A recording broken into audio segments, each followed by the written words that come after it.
and to benefit from new climate-resilient wells that will boost supply where it is needed most. To move swiftly, the government pre-advanced procurement for drilling. A contract was signed in September with water and oil well services from Trinidad and Tobago. These wells mean reliability for families, expansion for farmers, better services for hoteliers, and employment for our local construction and engineering sectors. All of this fits into a wider investment framework that is transforming the entire water system: storage, interconnection, leak reduction, pressure management, and modern monitoring. It's not just more water, it's smarter water. Interlinked reservoirs now allow water to be rerouted across districts. New climate tracking tools guide decision making, and upgrades to pipelines and pumping systems are reducing losses and lowering operating costs. Anchoring all of this is the SKN Transwater Project, the Federation's flagship climate finance water initiative. In 2025, the project advanced through major public consultations, technical designs, and international frameworks with the Green Climate Fund. Transwater is a vehicle that will overhaul outdated infrastructure, reduce non-revenue water, introduce low-carbon technologies, and build the climate-ready water system our islands need. It brings global financing into local hands, creating jobs, strengthening resilience, and ensuring that every gallon counts. Pillar 3. Food security. Food security is national security. It is jobs, income, exports, and the comfort of knowing that in a changing world, we can feed ourselves. This year, we continued bold strides to transform agriculture and fisheries into engines of resilience and wealth creation, built on innovation, climate-smart practices, and new opportunities for farmers, fishers, and young people. The year began with the Federation emerging from one of the most challenging droughts in recent memory. Instead of setbacks, we used the moment to accelerate investment. Through a multi-million-dollar intervention, farmers received free drip irrigation systems, drought-resilient seeds, protective crop coverings, and on-farm support to safeguard production. These upgrades meant higher yields with less water, lower operating costs, and more predictable income, especially for small farmers whose livelihoods depend on every harvest. 2025 also saw unprecedented support for the livestock sector. A dedicated $1 million account was created to secure a stable and uninterrupted supply of animal feed, ensuring farmers never face shortages due to global supply delays. Veterinary medicine and livestock programs expanded, giving students hands-on training in pregnancy diagnosis, ultrasound use, and animal husbandry. The result is a stronger, more professional livestock industry, one that protects food supply while opening new career pathways for young people. Our investment in technology pushed agriculture into a modern era. A national drought forecasting system powered by satellite data, digital mapping, and real-time WhatsApp alerts now guides farmers on when to plant, irrigate, and conserve water. This climate-smart tool transforms decision-making, giving farmers the same kind of digital intelligence used in advanced economies and helping protect their income in an unpredictable climate. At sea, 2025 was a breakthrough year. The government deployed 12 of 15 new fish aggregating devices. These subsurface FADs are sturdier, safer, and designed to boost catch rates, reduce fuel costs, and increase earnings for fishers. And it is working. Fisheries revenue has risen from EC 8 million a few years ago to EC 90 million. But our oceans are not our only sources of food. They are ecosystems that must be protected. In June of this year, the Federation launched a groundbreaking king crab coral restoration initiative. Fishers and marine stewards received training to raise native Caribbean king crabs, which help revive coral reefs by naturally removing excess algae. This creates a double benefit: healthier reefs for tourism and biodiversity, and a new blue economy product that fishers can sell to restaurants and hotels, generating an entirely new income stream. On land, diversification took center stage. Nature's Sustainable Farm moved into its next phase with over 100 acres now under cultivation and the first ever export of St. Kitts grown Tabasco peppers to the United States firmly on the horizon. Each acre employs up to 5 people, meaning hundreds of jobs and a new export market that links farmers directly to global value chains. All of this falls under a broader shift toward eco-friendly, climate-smart agriculture, greenhouse expansion, modern hatcheries, precision irrigation, soil-saving practices, and the Climate-Smart Agriculture Project, now advancing through national consultation, signals a future where agriculture is not just sustainable, but profitable, competitive, and resilient. Pillar 4. Sustainable Industries. We continue to invest in our own by building out our talent, empowering entrepreneurs, and opening new pathways to wealth creation. This year, the creative economy stepped confidently into the future. As part of Global Entrepreneurship Week 2025, the government hosted the first ever AI in Business Summit and award ceremony. It brought together creatives, entrepreneurs, and technologists to explore how artificial intelligence can amplify marketing, design, storytelling, and content production. For the first time, our artists and cultural entrepreneurs were positioned not just as performers, but as innovators and business leaders ready to export their craft to the world. But the digital revolution goes far beyond the arts. This year, we also launched one of the region's most ambitious cybersecurity training programs. Beginning in February and graduating its first cohort in November, the program trained participants to international standards and prepared them for remote cybersecurity work, jobs that pay global salaries from right here at home. As the second cohort is set to begin in January 2026, more citizens will enter a career field that has unlimited earning potential and global demand. This, coupled with the electric vehicle training and certification program and the solar empowerment training, ensuring that as renewable energy expands, our people, not foreign contractors, are able to benefit. For small businesses, 2025 was a year of unprecedented support. Hundreds of entrepreneurs gained access to training through the Building Bankable Business program, launched in April to teach financial literacy, budgeting, cash flow management, and business planning. Its purpose is simple: to transform ideas into bankable enterprises and entrepreneurs into investment-ready leaders. But training alone is not enough. In October, the Citizenship by Investment Unit launched the Local Micro and Small Businesses Grant Program, offering easy $10,000 grants to qualifying businesses across the Federation.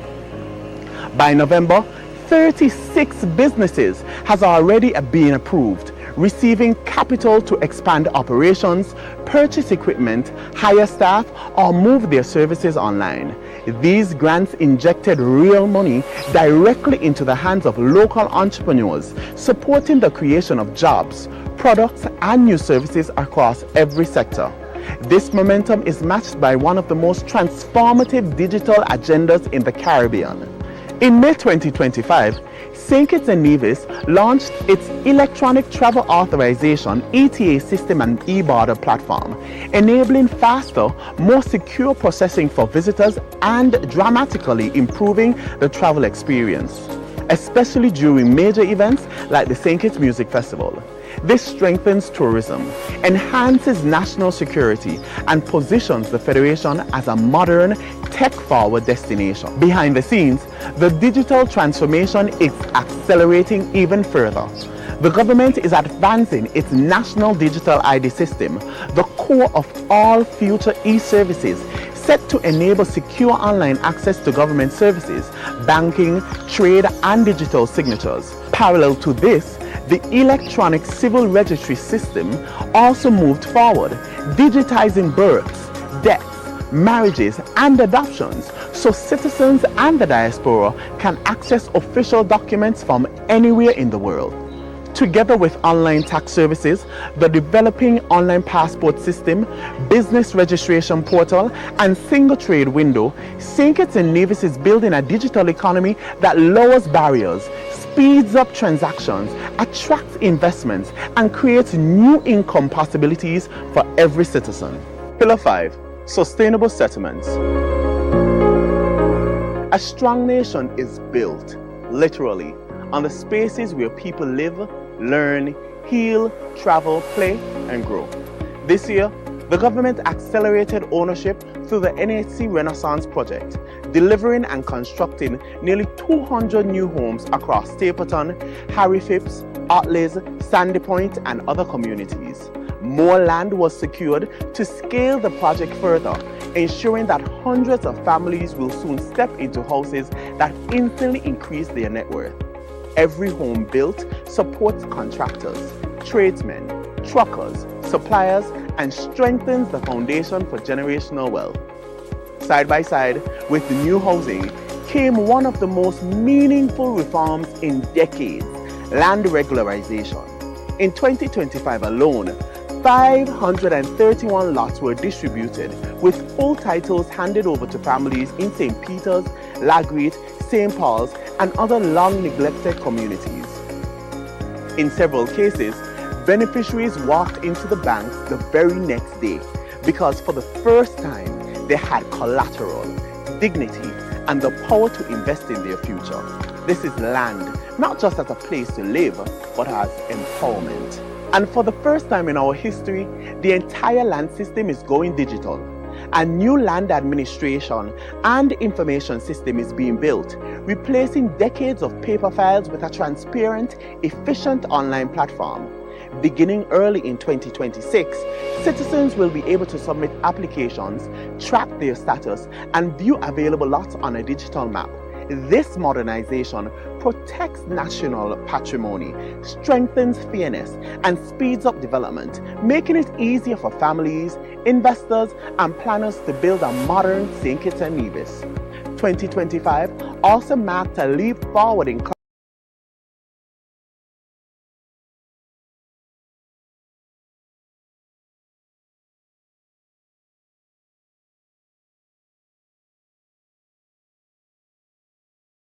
long-term benefits in healthcare. This hospital will save lives, but it will also generate economic activity every single day. Across the island, the government advanced one of the largest road modernization programs in our history. Over $80 million has been invested in less than 3 years. This year alone, the St. Peter's Main Road and F.T. Williams Highway East was fully upgraded and completed. Over 3 miles of safer, smoother roadway with sidewalks, retaining walls, and new access points. These works shorten travel time, raise property values, improve safety, and open new economic corridors for families and businesses. Major community roads from Rawlins and Newton Ground to Shadwell and Palmetto Point, and many more also saw significant road work upgrades. Pillar 6. Circular economy. A sustainable nation is a clean nation, and this year we took some of the boldest steps in our history to reshape how our country manages waste. We passed the Plastic Waste Reduction Act 2025, a landmark law that positions St. Kitts and Nevis as a regional leader in the fight against plastic pollution.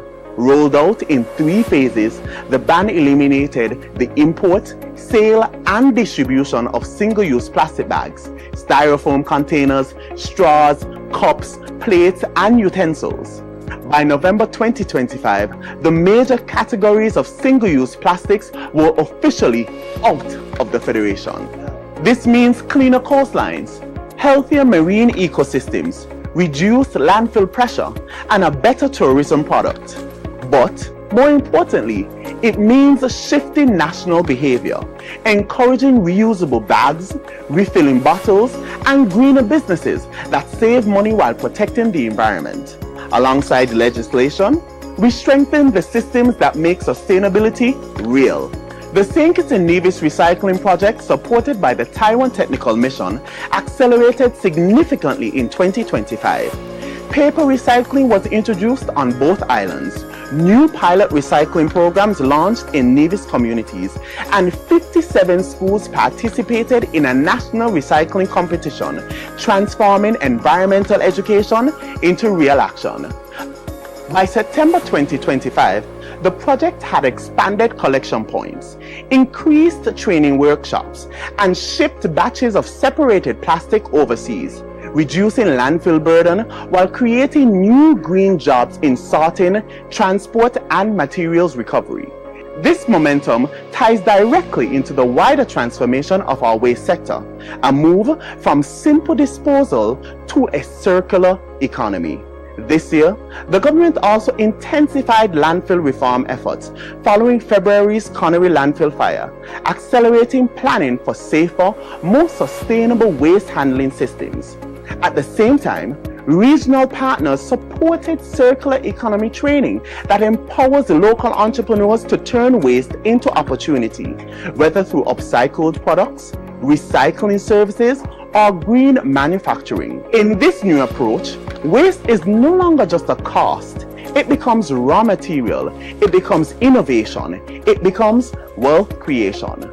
And while plastics and recycling dominated headlines, the deeper story is about resilience, health, and long-term economic security. Reducing plastic waste protects our ocean, safeguarding fisheries and coastal livelihoods, improving landfill management, strengthens public health, and prevents costly environmental disasters. Recycling projects build new supply chains and new micro-enterprises, and the national shift toward reusables reduces import costs, putting more money back into households and businesses. This year also saw major investments in sports and youth development infrastructure. In May, the new Connery Football Stadium was opened, becoming a vibrant home for community events, tournaments, and local entrepreneurship. Meanwhile, the redeveloped and fully upgraded Kim Collins Stadium achieved World Athletics Level 2 certification, a milestone that allows our athletes to record official qualifying times and positions St. Kitts and Nevis to host regional meets that generate tourism and business opportunities. Education infrastructure also advanced with construction of the new Bastia High School officially beginning in June. And the reconstruction of the Joshua Obadiah Williams Primary School in Molyneux moved forward as well, restoring a pillar of community life and bringing jobs and hope to families who have waited since the 2022 fire. Pillar 7. Health and social protection. It is no argument that at the heart of the Sustainable Island State agenda is our people. This year, we saw one of the most ambitious social protection and human development agendas in its history, lifting incomes, modernizing healthcare, and building wealth from the ground up. This was the year of the Budget Boost Wallet, a groundbreaking digital support system that changed lives overnight. Launched in January, it provided EC $1,500 support over 6 months to citizens and residents earning $5,000 or less. More than 23,000 people benefited, and over EC $35 million was pumped directly into the local economy. The wallet helped families buy groceries, pay utilities, support small businesses, and catch their financial breath during challenging economic times, all through a modern, secure digital platform. It brought relief, it brought stability, and most importantly, it brought dignity. At the same time, the government continued to raise the standard of living by increasing the national minimum wage. Effective July 1st, 2025, workers saw their pay rise to EC $12.50 an hour, or EC $500 per week, the highest in our history. This two-step increase over 2 years lifted thousands of workers, strengthened household budgets, and injected new spending power into the economy. When workers earn more, families do better, and businesses grow stronger. For decades, thousands of government auxiliary employees, those who clean our hospitals, protect our schools, maintain our streets worked without pension security. In 2025, that injustice ended. The Comprehensive Pension Bill finally gave GAEs a contributory pension plan, ensuring that those who serve the country with dignity can retire with dignity. This reform protects workers today and prevents poverty tomorrow, a major milestone in fairness and equality. The transformation continued with Aspire, the pioneering youth savings and investment program. In 2025, Aspire expanded dramatically. Over 5,000 children applied, more than 4,000 accounts were opened, and over easy $4 million was invested into our young people. Every participating child received a 1,000 starter portfolio, half in savings, half in shares, giving them real assets and a real stake in the future. With the ECCB-led financial literacy curriculum rolled out nationwide, a generation is learning not just to earn money, but to grow it. The health sector also saw major upgrades. We commissioned a new fleet of modern ambulances. These vehicles are smaller, faster, and easier to maintain, cutting response times and saving lives. At JNF, construction of the new MRI facility is in its final stages, with the island's first ever MRI expected to go live by early 2026. Alongside upgraded CT scanning laboratory and diagnostic systems, this marks the end of the era when families had to fly overseas and spend thousands for life-saving imaging. And we continued our commitment to protecting mothers and children. The Children's Medical Fund continued to save lives by ensuring no child is denied overseas medical care because their parents cannot pay. And this year, the High Risk Pregnancy Fund was also launched to support expectant mothers with complications, removing financial barriers to specialist care and protecting our most vulnerable families. Finally, the Elevate program continued its work of transforming lives. From skills training and job placement to entrepreneurship support and the Heartfelt Moments Rehabilitation Initiative inside His Majesty's Prison, Elevate gave at-risk youth and justice-involved individuals a second chance, turning potential into productivity and safety into opportunity. As we move into another budget cycle and a new chapter, one truth is unmistakable. St. Kitts and Nevis is moving with purpose. The groundwork has been laid, the momentum is building, and the benefits are already reaching our people, families, farmers, workers, entrepreneurs, students, and communities across every corner of our islands. But this journey is only just beginning.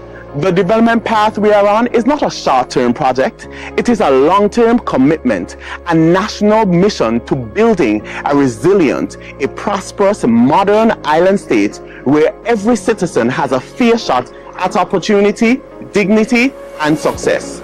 Right before our eyes, we are seeing the pillars come alive, and in the year ahead, these pillars will only grow stronger, powering new industries, new infrastructure, new skills, and new opportunities. From renewable energy to digital transformation to agriculture, creative enterprises, from social protection to climate resilience, our country is building a future where progress is not occasional but continuous.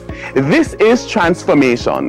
This is nation building, and together we will continue to power progress for St. Kitts and Nevis.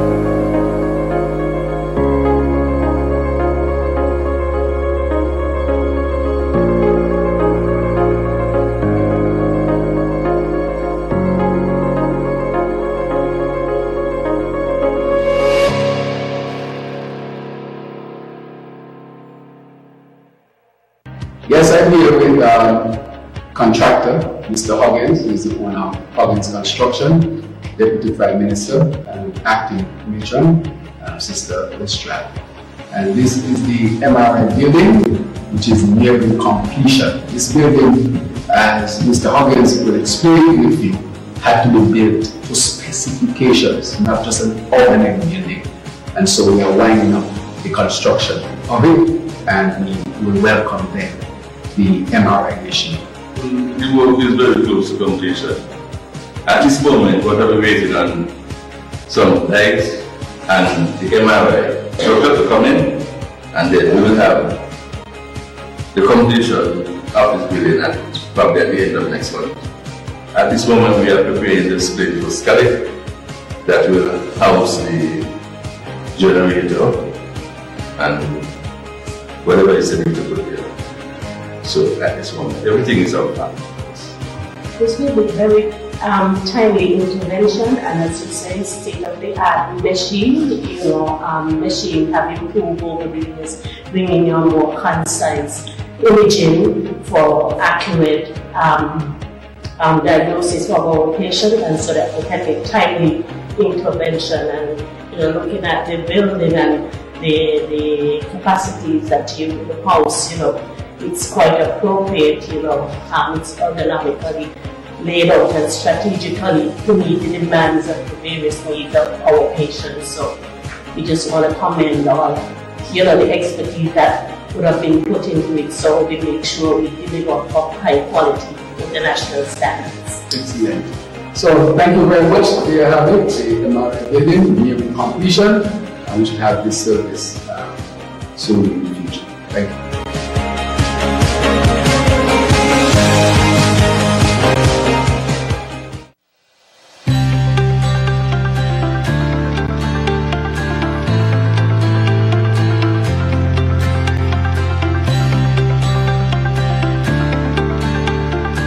That you are the owner of your land. So listen to what this letter says. Congratulations to you and family on behalf of your recent land ownership. And then when we flip it, you see this real thing. Those of you who have land already, you see it. If you look at it, right here is the survey. Look at it. This is the real thing. This ain't no fake thing. And this, with the official signature and stamp and seal and everything else, says that you are the owner of this piece of land.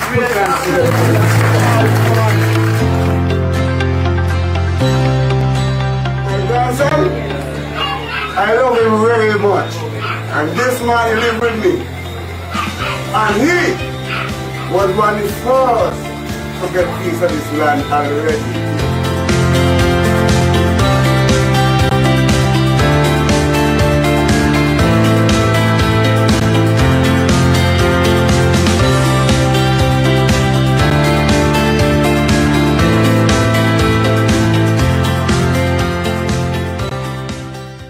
And today, we can proudly say that this Labour administration, led by our Prime Minister, has kept that commitment to you. And thank you so much. Continue supporting our initiative as we push towards this goal. That's why we are able to achieve it today, because we believe that you should be landowners here in St. Kitts and Nevis. And so that is why I'm proud of all those who are involved. You see how many persons were involved? Imagine we had to go through all of that. I know why you all went for the land, because it's so hard. You got to go here, there, that, this, the lawyer, this, that, this, all kind of things they're telling you.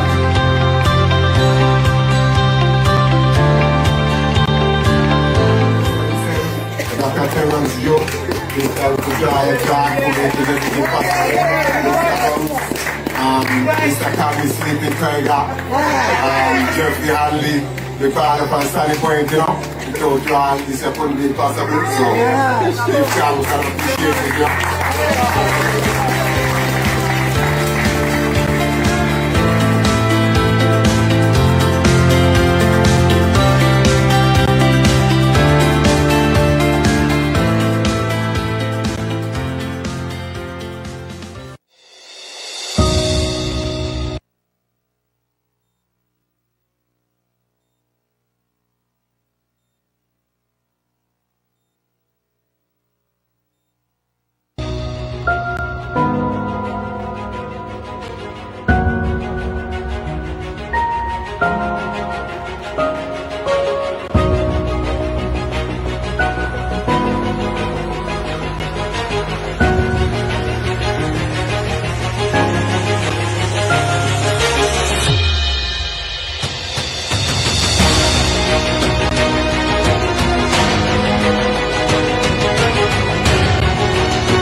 never met you. Okay, cool. I met the others. Yeah. So I just came to see what's happening. When you could take a little walk. Yeah. Sure, man. Let's see what's happening. Yeah. I just wanna start.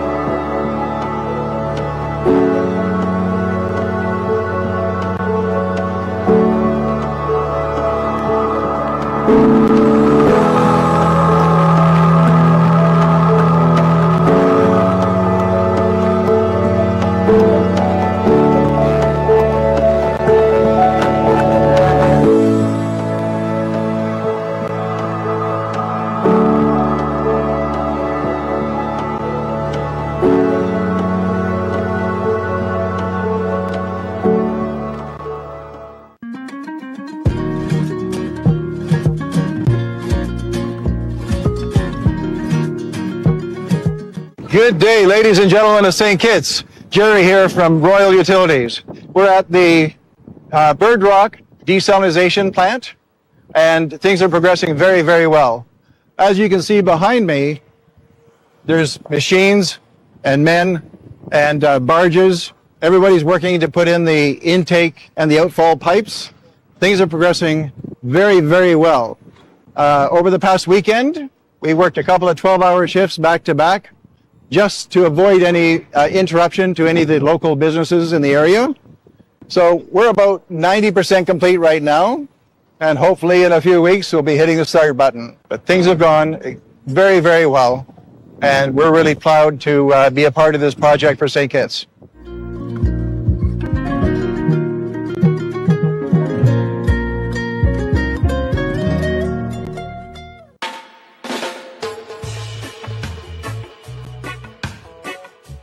My name is Rykard Hughes. I am a laborer and I work at the Public Works Department. Every day, working with my hands, pouring concrete, building roads, setting something others could rely on. Every day is not an easy task, but it's an honest job. And it means a lot to me. Every time I walk past these roads we fix, I think about my family, think about my kids, and the way I want them to be when they grow. I also want them to know that strength isn't just in the muscle, but it's in responsibility, caring, and showing up even when you're tired. Being a man, to me, means protecting, providing, and setting an example. It means being proud of what you built, not with just your hands, but with your heart. So, today, on Men's International Day, I celebrate men and boys. Work hard, love deeply. Do your best even when no one is watching. Happy International Men's Day. I'm Raymond Brown, Supervisor at Public Works Roads Division. We are here at George Street doing the final paving for the completion of George Street, Newtown. I know it was a tedious process. I know some people felt it was long, but we are finally here, completing the road now to the end where we have already laid one half of the section of asphalt, and we are about to lay the other half to complete the road. We want to thank the neighbors and the residents of George Street for their patience, for their understanding, for their love, for the everything that they did for us, because some of the time they gave us water when we needed. So we just want to say thanks to everyone that contributed in the efforts of us getting this road done.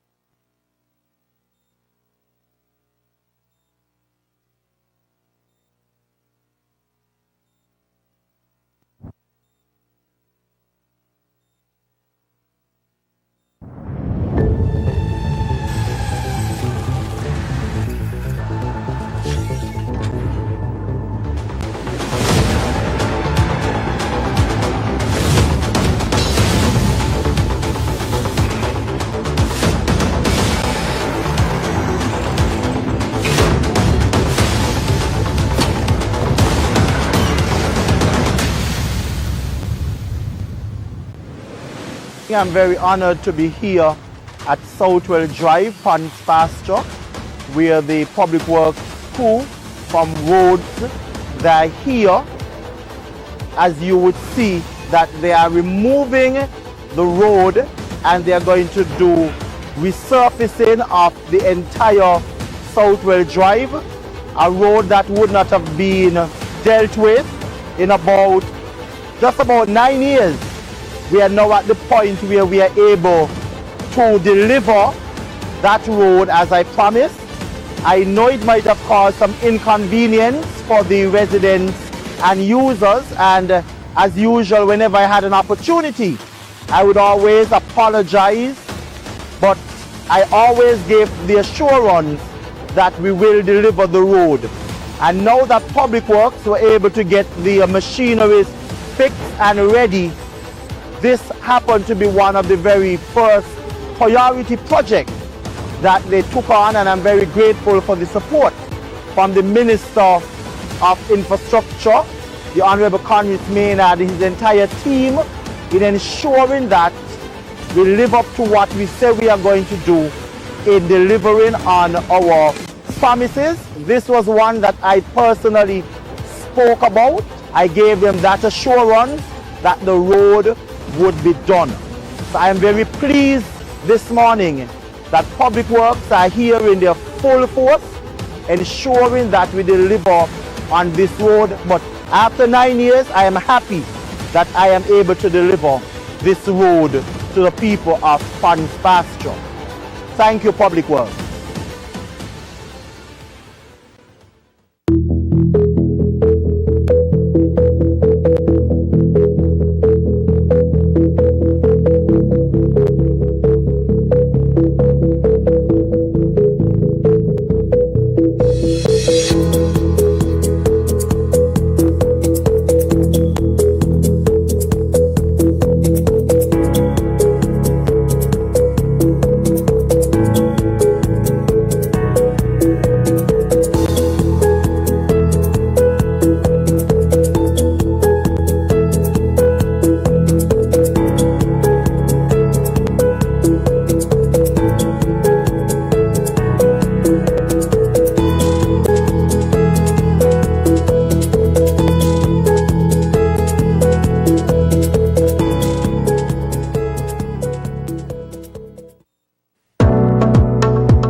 This is Nicole Fleming. Just want to take the opportunity to thank Honorable Jeffrey Henley and NAC for making a way for me and my son. I love the layout in the front room and the kitchen. It makes a difference in everything.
I'm here at the West Street apartment buildings. As you can see that they are under construction. A promise made and a promise kept. This is part of our continued efforts in our housing solution, especially in our urban renewal initiative. Here at West Street, we'll have multiple buildings. The one under construction would house persons in 1 bedrooms, 2 bedrooms, and 3 bedrooms, 4 floors. I'm extremely happy as a Minister of Housing to be able to deliver this project to the people of East Bastia and extended communities. Additionally, on East Street, we are happy to report that we have already issued keys to 4 families in the first apartment building that was completed. Further down on the road on East Street and Pond Road, another being constructed and would be ready by summer of this year. This again is something historic, as many politicians in the past promised that they will do something for those residents on East Street, and God has allowed it, given me the opportunity. I am being able to deliver on those promises. I want to thank all of the contractors and the management and staff at NHC for their leadership in ensuring that the vision that we have set out in providing housing solutions for our people is kept and delivered on time. Thank you.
Good morning, everyone. Praise this morning will be by Pastor Anthony Evelyn of the Olivet Gospel Hall, Evangelical Association. Pastor Evelyn.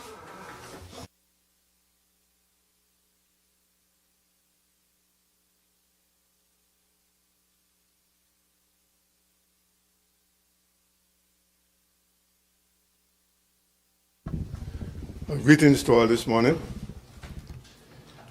This is about reverence to the Lord of life at this time.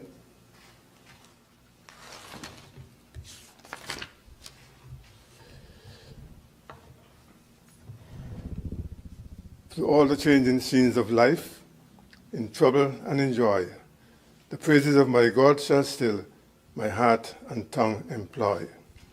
But when the fullness of time was come, God sent forth his Son, made of a woman under the law, to redeem them that were under the law, that we might receive the adoption of sons. Praise the Lord. Heavenly Father and our God, I come to thee on this 16th day in the 12th month in the year 2025, in the Holy Spirit, to the Lord Jesus Christ, thy only beloved Son, in whom thou art well pleased, sitting at thy right hand, making decision for all the household of God, the Savior and Redeemer of mankind. Heavenly Father, we give you thanks for awakening us this morning. On this 16th day of December, the last month of the year, we thank you for your goodness towards us, granting us the blessings of life with sound mind, sight, strength, and good health, with our household and all in our respective neighborhood. O Most High, the Lord of heaven and earth, I come to thee with thanksgivings for thy loving kindness, thy faithfulness, thy tender mercies, thy matchless grace, and thy steadfast love toward us, the people of the Federation of St. Christopher and Nevis, protecting us by day and by night, especially during the hurricane season of 2025. Lord, without the loss of life or damages to properties, for this we say, thank you, Lord, for your loving kindness. Lord God of heaven and earth, that rulest in the affairs of men, O Lord, we gather in this assembly for the last business session of 2025. I bring to thee the Honorable Madam Speaker and Madam Deputy Speaker of this assembly, that thou will grant them the wisdom and the understanding to conduct the business of this session of the assembly in accordance with the rules and regulations, to uphold the principles with due fairness and justice to all in attendance. Lord, at this time I bring to thee the elected and selected servants gathered in this honorable house on the 16th day of December 2025 to discuss the business matters of this administration. Indeed, O Lord, thou knowest their hearts' intent, their attitudes, their emotions, their aspirations. Grant them wisdom, combined understanding that they, in their discussion today, they will conduct themselves with respect towards each other as good stewards of their elected servanthood responsibilities to the people of the Federation with gratitude and with thanksgivings to thee, O Lord, for thy goodness toward them. O Lord God of heaven and earth, the rulest in the affairs of men, I bring to thee the Honorable Minister of Finance, in his servanthood service, with humility, that the order paper for today with the budget address will be a budget that will benefit the citizens and residents of the Federation of St. Christopher and Nevis, that will impact the positive well-being with fairness and with justice for all going forward with your blessings. O God of all creation, with humbleness of heart, these things I ask with thanksgiving, with your abundant blessings, in our Savior's precious name. Amen. May all join me with our Father prayer at this time.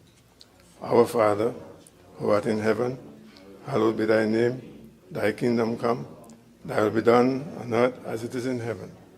Give us this day our daily bread, and forgive us our trespasses, as we forgive those who trespass against us. And lead us not into temptation, but deliver us from evil. for thine the power, ever and ever. Amen.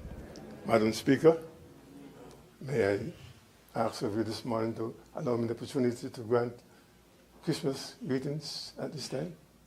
Thank you. As we celebrate Christmas 2025, it is a celebration of the Savior's birth with joy, praise, and thanksgivings.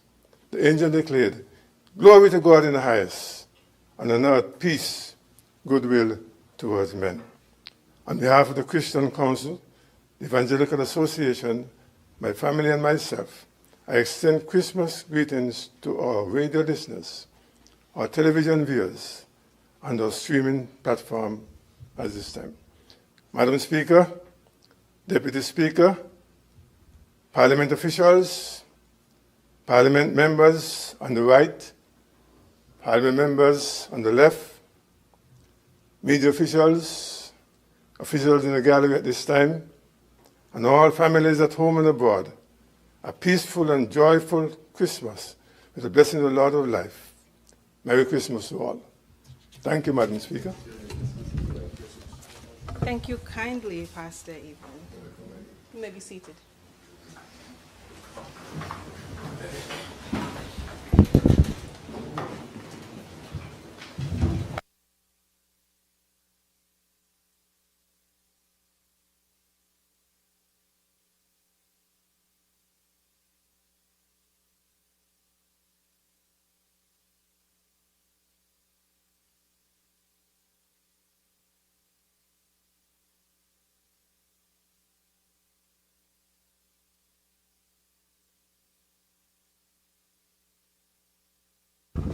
Madam Clerk.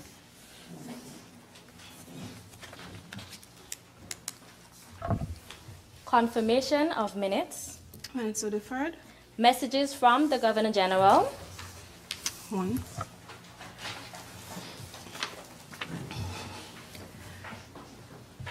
I'm pleased to advise that the fiat from the Governor General has been received.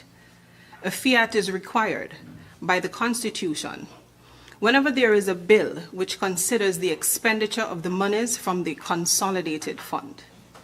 Such proposals require permission from the Governor General for the bill to be introduced and debated.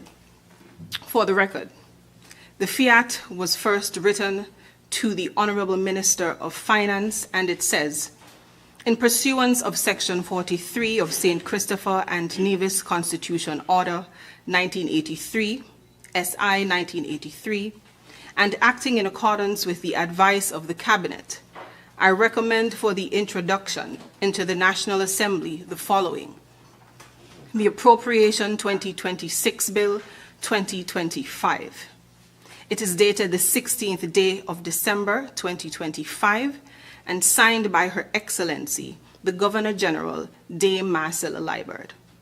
Similarly, the Constitution and Standing Order 54-1 require that this recommendation be signified by a minister. In pursuance of these sections, the fiat has been signified by the Minister of Finance. It is dated the 16th day of December 2025. That is the extent of the message from the Governor General.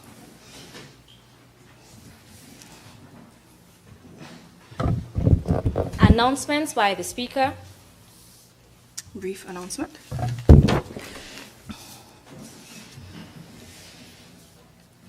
Honorable members, specially invited guests, listening and viewing audience, good morning once again. I wish to officially welcome you to the 2025 budget debate. This debate's focus will touch and concern the expenditure and revenue planned for the year 2026. The importance of the proceedings today and the upcoming days are informed by and take authority from Section 71 of the Constitution of St. Christopher and Nevis, which prescribes that the minister responsible for finance shall cause to be prepared and laid to the National Assembly before or not later than 60 days after the commencement of each financial year, the estimates of the revenues and expenditure of the government for that financial year. In light of these instructions, Madam Clerk, might we move to the next item on the order paper?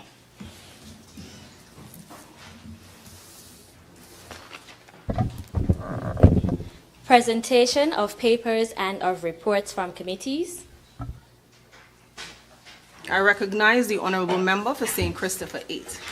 Madam Speaker, with your leave, I rise to present the report of the Director of Audit on the accounts for 2024 in accordance with Section 76(4) of the Constitution.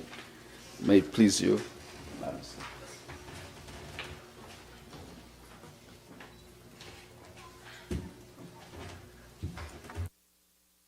Okay. Chats with me. Okay. Madam Speaker, I will now lay before this Honourable House the draft estimates 2026, Part 1 and 2.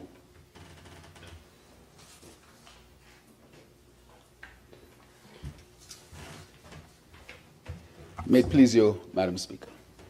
Thank you, Honourable Member. Next item. Motion for the approval of the estimates of expenditure.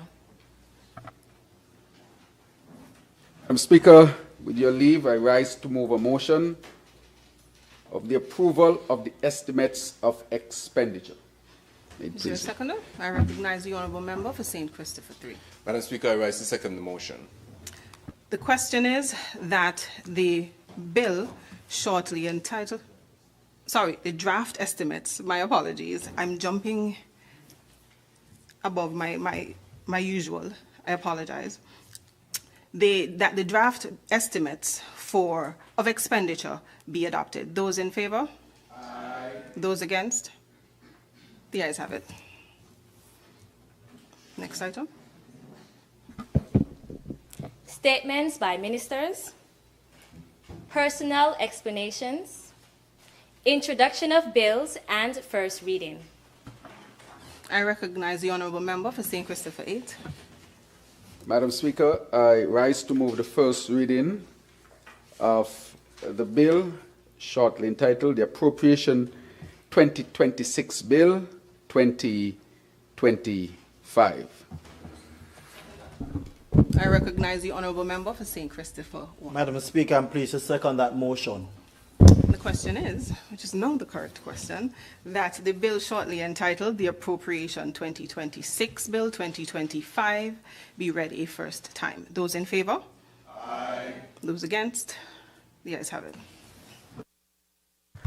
A bill to provide for the services of St. Christopher and Nevis for the financial year commencing 1st January 2026 and ending on 31st December 2026. Otherwise known as the Appropriation 2026 Bill 2025. The bill shortly entitled the Appropriation 2026 Bill 2025 has been read a first time.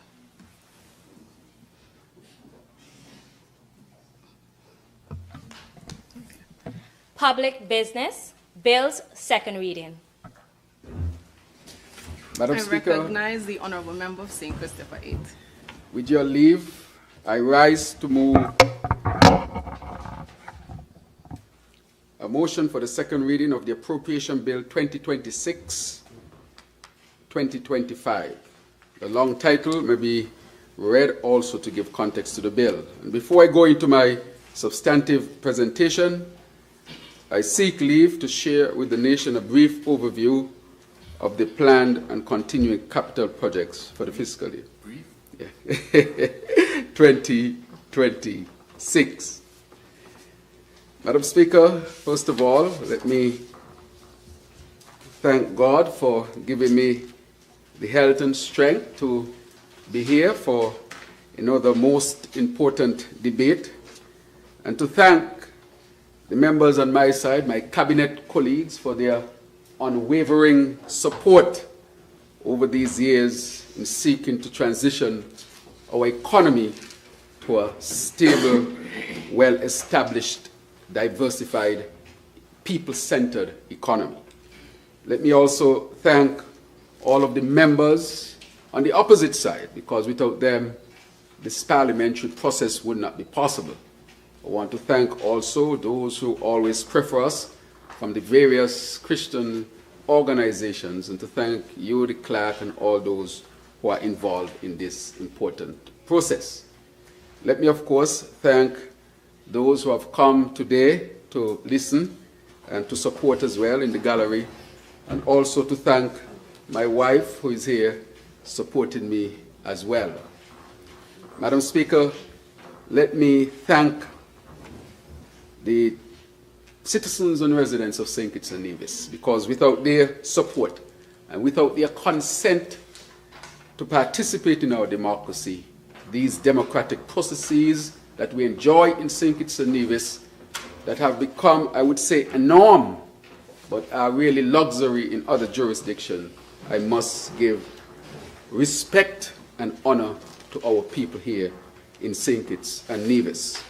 Democracy, of course, is a lot of tough work. But allow me to also thank the comrades and members of the St. Kitts Nevis Labour Party, because without my party, I would not be here.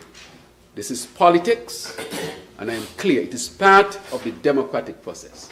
Without my party, I will not be here. And so I want to thank my party, the St. Kitts Nevis Labour Party, the oldest political party in the English-speaking Caribbean, approaching 100 years.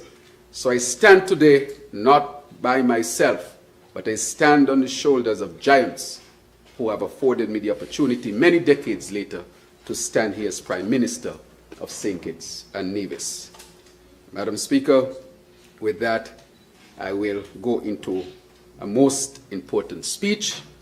And of course, I want to finally thank, and I think I did it before, but again, thank Almighty God for all that He has done and continues to do.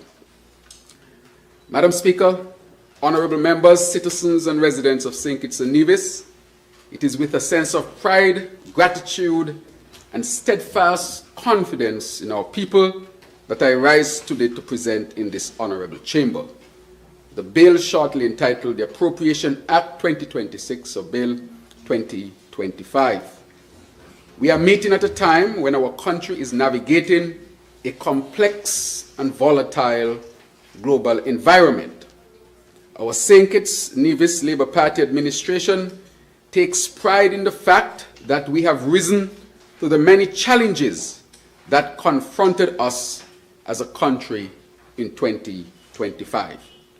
Notwithstanding the challenges, we are pleased to see our plans unfolding with progressive delivery of our commitments to the people over the last 3 years, and with other landmark initiatives taking shape to be delivered in 2026.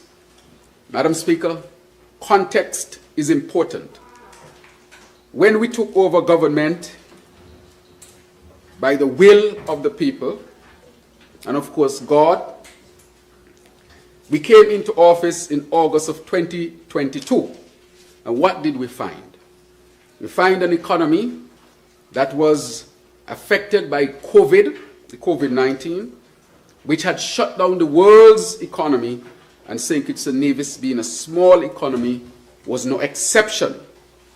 Unemployment, Madam Speaker, was extremely high, well over 20%. We took over an economy that had a deficit. We also took over an economy that depended heavily on a very risky sector, a very risky, what I would term the CBI sector, that really put us in a very vulnerable position. Because as we know, and as I've said before, that the CBI, of course, is a very risky aspect of our economy. And so it was daunting to see that our economy had come to depend on CBI about 60 to 70%. From that instance, we had determined that we need a more robust, diversified, resilient, less vulnerable economy that would serve our people, where our people would be at the center. We then set out, Madam Speaker, to diversify our economy and to shift our heavy dependence on the CBI program to a more diversified economy as expressed earlier. And so, Madam Speaker, we have been on that path. I must point out, however, that part of the risk of the CBI program came from the ill-advised prison project, which put our CBI program at even greater risk. We have done the work, taken the tough decisions, and today I can say that an OECS regulatory body to regulate the CBI program has been signed on by all of the members of the OECS who participate in the programs, and we are now moving to the next level to create a well-respected CBI industry. Madam Speaker, we took the tough decisions from the very beginning. This, of course, would have had its own impact, which would have affected our revenues from the CBI, because decisions again had to be made to save it in the first place. Madam Speaker, however, we continue to be inspired by our bold vision for our beloved Federation and have therefore framed our focus for 2026 under the theme, Investing in People and Progress. This theme is not an abstract slogan. It is a lived reality reflected in the progress we see around us today and the hope we continue to inspire in our people from every stratum of society. Only recently, our nation witnessed the arrival, for example, of the commissioning of a new fleet of custom-built ambulances at the JNF Hospital. This is an investment that strengthens our healthcare system, enhances emergency response, and demonstrates our commitment to safeguarding the lives of all of our people, residents, and visitors to our shores. This is a clear example of conversations about healthcare needs being turned into decisive action and benefits for all. We are on a clear path to investing in our people and progressing our nation. Madam Speaker, what drove this is that there was a young man from the great state of St. Peter's who had to be ambulance lifted or ambulance carried to the hospital. And we heard a cry of a close member of his family or circle that said there was no oxygen on the ambulance. That touched me in a particular way, Madam Speaker. And I said to the people that one of the commitments that I would make is to make sure that the possibility of that never happens again. And here as the Minister of Health, here as the Prime Minister, we have brought in a brand new fleet of ambulances. 3 are at the JNF Hospital, 1 at Poxon Hospital, and another one at the Mary Charles Hospital. And in addition to that, Madam Speaker, for the first time, we're able to put a permanent ambulance at the airport. That is critically important for us to be able to upgrade to level 1, and the Minister with responsibility is here. But in addition to that, we trained a whole new cohort of EMTs. And today, we are well staffed and we have the ambulances. Never again would I want to hear that an ambulance showed up and there was no oxygen for the patient. Sadly to say, the patient, of course, lost his life. I can't say what was the direct cause, but I can only say, had there been oxygen, he might have had a better chance. Madam Speaker, that is why we say that the investments are in people and progress. Madam Speaker, we must also acknowledge the significant reduction in criminal activities across our federation. St. Kitts and Nevis has the largest decrease in homicides, I think, across the Western Hemisphere. When we were the highest, people were glad to say, even Kittitians were glad to say, for political reasons, that we are the murder capital of the world. They were happy to say I cringed. Even when I was in opposition, those words never escaped my mouth. Because I'm a Kittitian, I'm a Nevisian, I'm a citizen of this federation.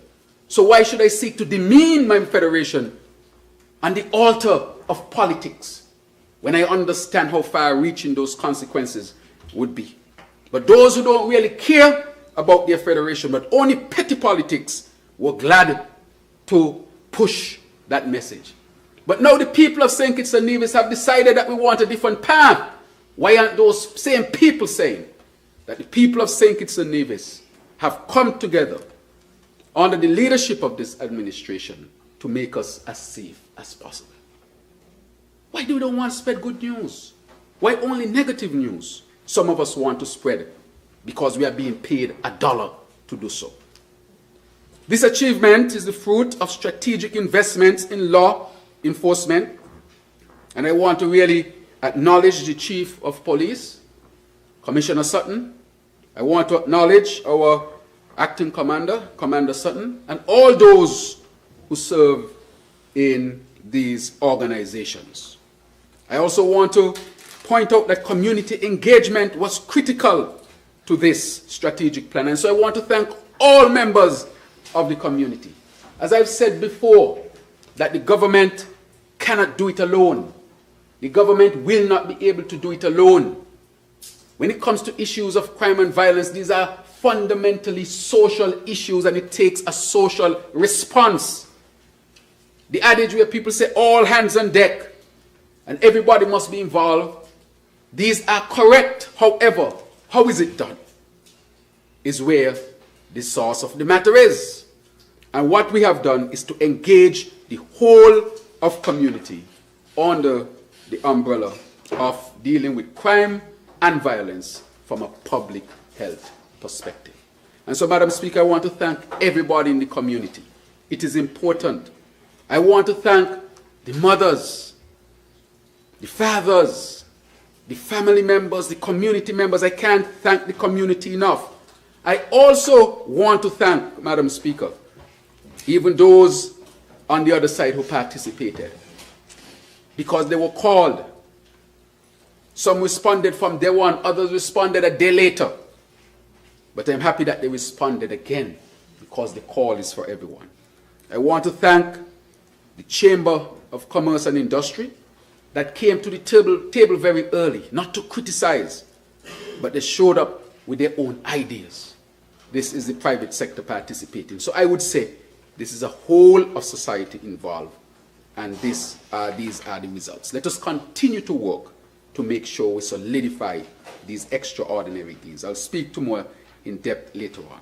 But this demonstrates that when we listen to the concerns of our people and act with discipline and compassion, we can create safer communities and a stronger nation. This reduction in crime is a statistic worth celebrating, as it represents the lowest major crime rates, I'm going to say, experienced in the Federation of St. Kitts and Nevis in over 2 decades. In over 2 decades. When we move, therefore, beyond the statistics, the impact is seen and felt by real people, our citizens and residents. It means that families are sleeping more peacefully, businesses operating with greater confidence, and more communities thriving in peace and increased security. Will it be perfect? No. Are we striving yet to improve? Yes. But I'm saying that we have seen tremendous results. And this is the first time I've spoken about it this way, because we started this in September of 2024. And this is December 2025. So it means, therefore, that it has taken root, and it is demonstrating that this is not by accident, but by the collaboration of all of us under the umbrella of crime and violence from a public health perspective. Madam Speaker, as we pause to consider how we have successfully turned conversations into actions, several initiatives come to mind, but I'm compelled to briefly highlight 3 other major accomplishments of our administration, and there's so much, Madam Speaker, to mention, that will have far-reaching benefits for our people. Before we took office, our St. Kitts Nevis Labour Party team identified people empowerment as a major issue to be addressed head-on. Our conversations with the people from diverse backgrounds across our islands indicated that the issue of empowerment resonated loudly and has therefore influenced our administration's policies since we took the reins of government in August 2022. Today we are proud of the steady progress made with the implementation of one of our flagship initiatives, the Aspire program. How is it we're not celebrating the Aspire program? I saw a whole CNN program about a similar program in the United States that they call the Trump accounts. And they're saying how that will transform a generation. And they're only doing it for a percentage of their population. And it's a good thing. Let me applaud the United States of America for that. But here in St. Kitts and Nevis, our Aspire program, which was introduced first, covers children from 5 to 18. The same $1,000. And they would have investments as well. Right here in St. Kitts and Nevis. How is it we are not celebrating that? But I see Kittitians and Nevisians sometimes celebrating the Trump's account. And they live here. Because some people are hell-bent that they're not going to say anything good about St. Kitts and Nevis. But Madam Speaker, we have successfully approved thousands of applications, with the majority of these students already enjoying the benefits of having an Aspire saving a bank account established to help secure their financial future. Madam Speaker, this means our government has already invested well over $4 million to give our youth a solid foundation and a solid start on their financial journey. In November, we witnessed the launch of the financial education component of the Aspire program, which was met with heightened enthusiasm from both teachers and students. The financial education program was launched at 6 pilot schools across the Federation: Bastia High School, Washington Archibald High School in St. Kitts, and Gingerland Secondary School, Charlestown Secondary School, and Elizabeth Pemberton Primary School and Charlestown Primary School in Nevis. Madam Speaker, more schools in Nevis than St. Kitts at this time. No discrimination at all. This program is being led by the ECCB because they see the value in this. This is something that they had been trying for years. How do we bring financial education to the schools across St. Kitts and Nevis? And through the Aspire program, we have been successful. The curriculum has been put together and the students are now receiving this type of education. So it's not just about giving the money and the investment. It's about giving them also, the most important part, I think, is the education and the knowledge about finances. Madam Speaker, we ain't learn nothing about that. You ask somebody what is an asset, they can't tell you. How do you invest in the stock market, they can't tell you. And I can tell you, 80 to 90% of people in St. Kitts and Nevis don't have shares anywhere. They just depend on their salaries to live, or if they have a small business. We have to change that formula and get our people to invest. So while they are sleeping, they are making money. Madam Speaker, the rollout of the financial education component will continue in 2026. We'll go across all the primary schools and secondary schools in both islands, and we will also make sure that the students at Clarence Fitzroy Bryan College get this education as well. Madam Speaker, investing in our people and investing in progress. Madam Speaker, in October 2025, our government took yet another historic step towards building equity and inclusion with the handover of land titles under the Land Allocation, Normalization and Distribution Initiative, called LAND. And I want to thank the Ministry of Sustainable Development and Minister Dr. Clark and her excellent team. And I also want to say my cabinet colleagues, they supported very strongly. And the member from number 3, of course, he had an area in his constituency that he wanted to see normalized. Madam Speaker, this was, I would say, revolutionary. This initiative saw that in the first instance, 131 families from St. Paul's, Lagreet, and Upper Monkey Hill in the Great State are now official landowners with titles to their land, marking the start of a new chapter in their lives, in their communities, and in our nation's history. Madam Speaker, the land title handing over ceremony symbolize not only the transfer of land titles, but the transfer of dignity and opportunity. This had not been done before in this way. And therefore, This is again an example of investing in people and investing in progress. Madam Speaker, today landless citizens stand as proud landowners, no longer dismissed as squatters, that demeaning word. They're no longer called squatters. For example, in Upper Monkey, people have been there for well over 100 years. How can you call them squatters after 100 years with all the investments they made in that land? Madam Speaker, in Upper Monkey, we build our own road, you know. We build our own road because the government then did not want to give us a road.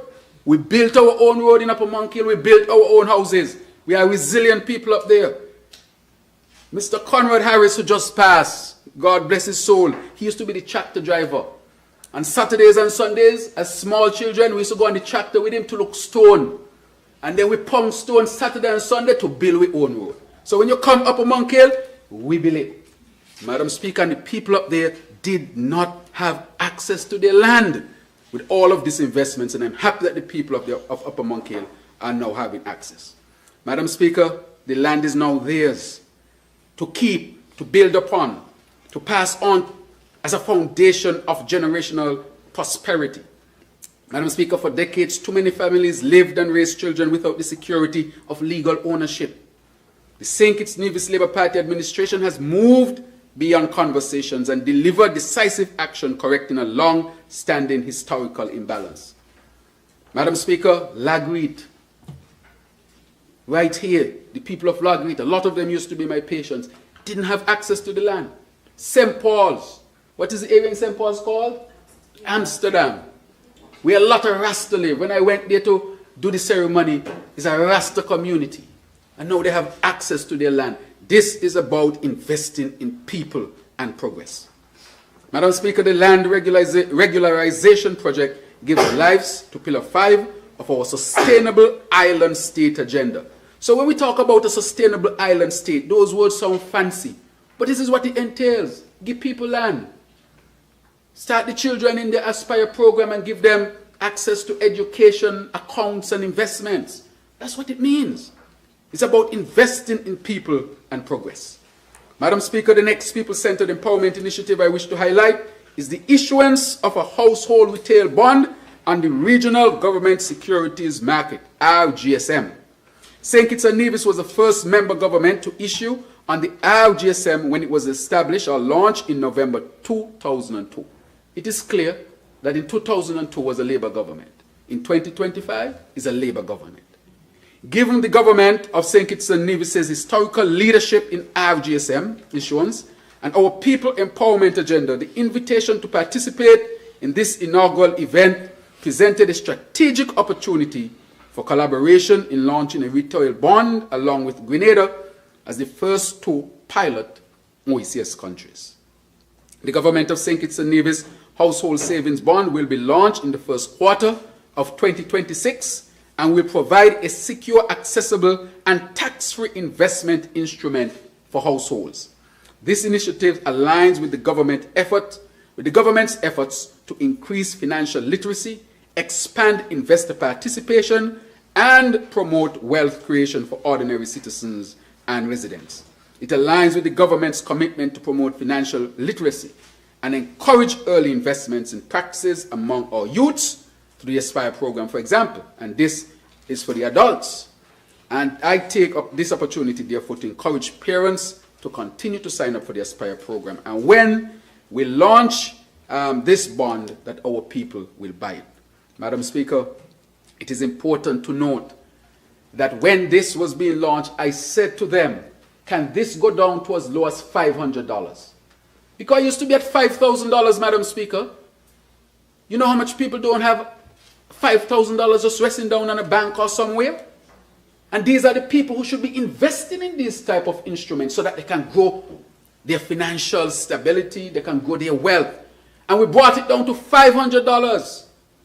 So that if a man on the road, he cutting his grass, he could say, boy, you make a $500 down, let me go to the treasury and buy some bond. He's supposed to have his bond too. So this is created, Madam Speaker, to empower our people.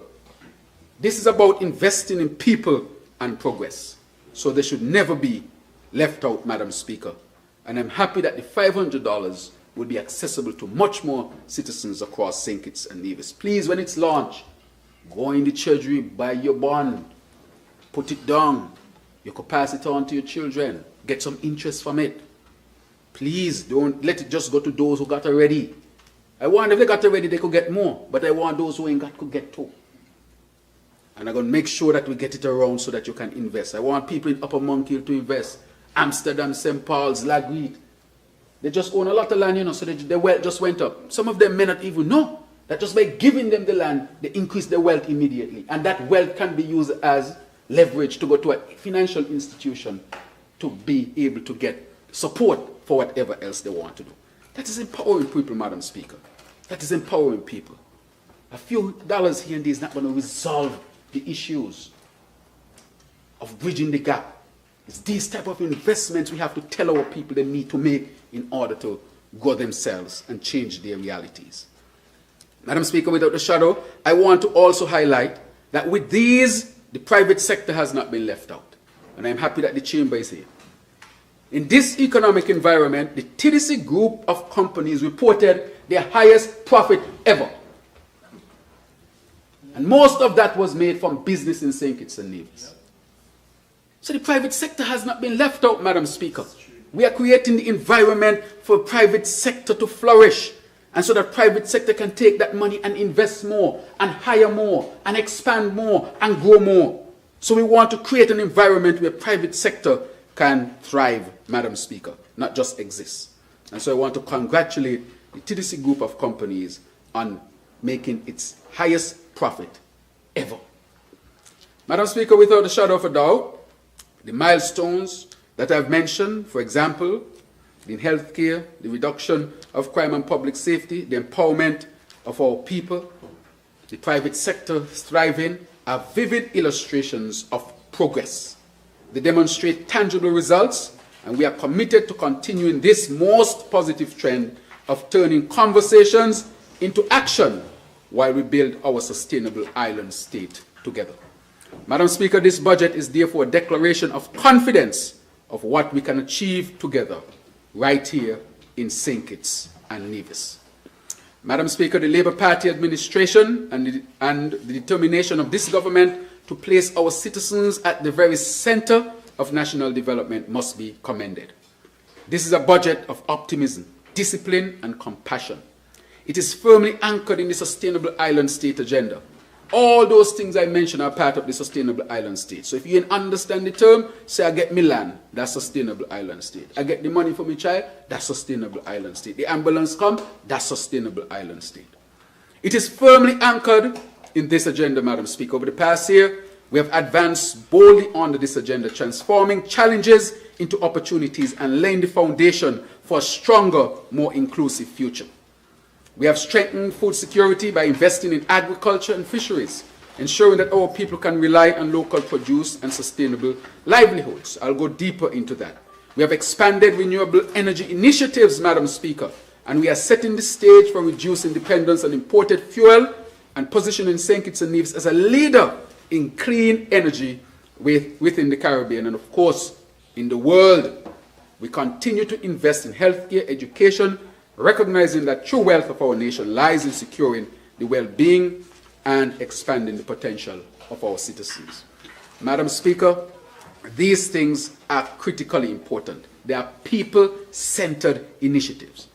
I would like to say, and the Minister of Energy is here, he will speak more to the energy factor, to the energy aspect, that I got a report from CDB with respect to the geothermal on Nevis. It is very advanced. They have already gotten the contractor. The contractor now is public, the Icelandic drillers from Iceland. And now they're on the last part, which is the financial bid, which will wrap up. According to the CDB, in speaking to the president of CDB recently, will be wrapped up in early February. We have gone a very long way with the geothermal. Something I said to the Premier, that we are on different political sides, but if it's one thing I would unite on, is the geothermal, for that can transform St. Kitts and Nevis. Madam Speaker, with respect to solar energy here, the Minister of Energy will speak to that. But the cabinet has made a fundamental decision to now go forward with an RFP for 50 megawatt solar plant here. He would explain the details of what we had to do to get it right. We contracted a company called Castalia, a recognized global company that deals with the renewable space, and they have created for us, studied for us how we can implement it. And so we are on fast track now to implement that solar mega plant of 50 megawatts, which will go into deeper, especially from the Minister of Energy. I say all of that to say that we are on track, Madam Speaker. Madam Speaker, therefore, I wish to consider some pertinent aspects of international and regional economies as we consider our own development plans for 2026 and the medium term. Madam Speaker, as I've said before, we are seeking to pivot our economy from its heavy dependence on the CBI program to a more diversified economy so that we are less vulnerable and more resilient as a nation. And therefore, tough decisions had to be made, Madam Speaker. Madam Speaker, the international economic environment continues to shift in ways that directly affect large ocean states like ours. We have 22,000 square kilometers of water, of ocean, and only about 260-something kilometers of land. So we are a large ocean state. However, global economic outlook remains positive. The International Monetary Fund in October 2025 World Economic Outlook projects that global growth is projected to slow from 3.3% in 2024 to 3.2% in 2025 and 3.1% in 2026. The advanced economies grow around 1.5% and emerging market and developing economies just above 4%. Madam Speaker, at home, the labor market remains resilient. Latest estimates put St. Kitts and Nevis unemployment rate below 5%. Below 5%. And this number is very reliable because we just had a census. Just over 51,000 people live in the Federation. And Social Security has reported that about 30,000 people are actively paying Social Security. That's probably the most in our history. And so when you calculate the unemployment rate, it is definitely below 5%. Madam Speaker, these figures reflect a labor market that is recovering and being strengthened by new public and private investments, from hospitals and schools to renewable energy and tourism, that are creating real jobs for our people and easing pressures on household budgets. Very important, Madam Speaker. Madam Speaker, let me point out here, our tourism sector was the slowest growing in the OECS. It rebounded the slowest.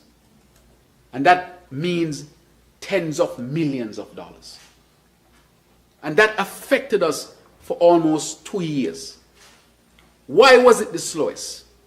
It was the slowest because instead of opening up the country early in 2022, the then administration kept the country locked down and locked out tourists and false pretenses that COVID-19 was still a major issue. Madam Speaker, that act in itself is egregious. An abuse of power that you told people to stay locked down when it was not necessary because there was an impending election, and you were then using the restrictions under the COVID-19 to seek to hamper the St. Kitts Nevis Labour Party. And Madam Speaker, I become the leader of the St. Kitts Nevis Labour Party, and I said that under no circumstances would the St. Kitts Nevis Labour Party participate in any elections where there are COVID restrictions that are politically driven and not driven by science. Madam Speaker, that hurt our tourist sector. By August, when we opened up, all the cruise lines were saying they already booked for other destinations. Because when they reached out to St. Kitts and Nevis was the only country saying to the cruise industry that they still had COVID restrictions. of course, the cruise industry could not understand because they had access to scientific data. And because of that, we lagged. But I want to thank the Minister for Tourism and her ministry for the excellent work they have done to bring us out of that. That lingering effect lasted about 2 years, and we're just coming out of it, Madam Speaker.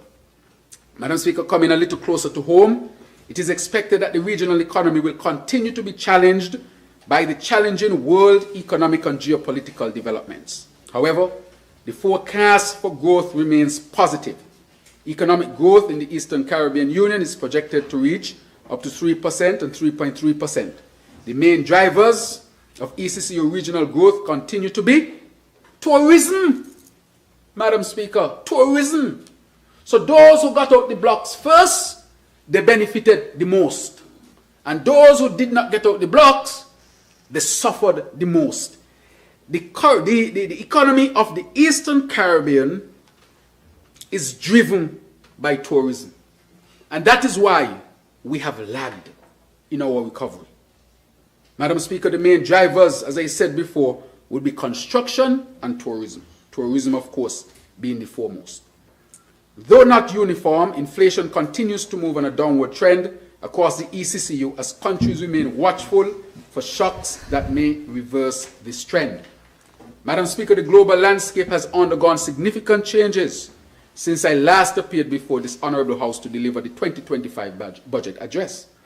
In just a year, we have seen the rise and fall of alliances, the reshaping of economies, and the testing of national resilience.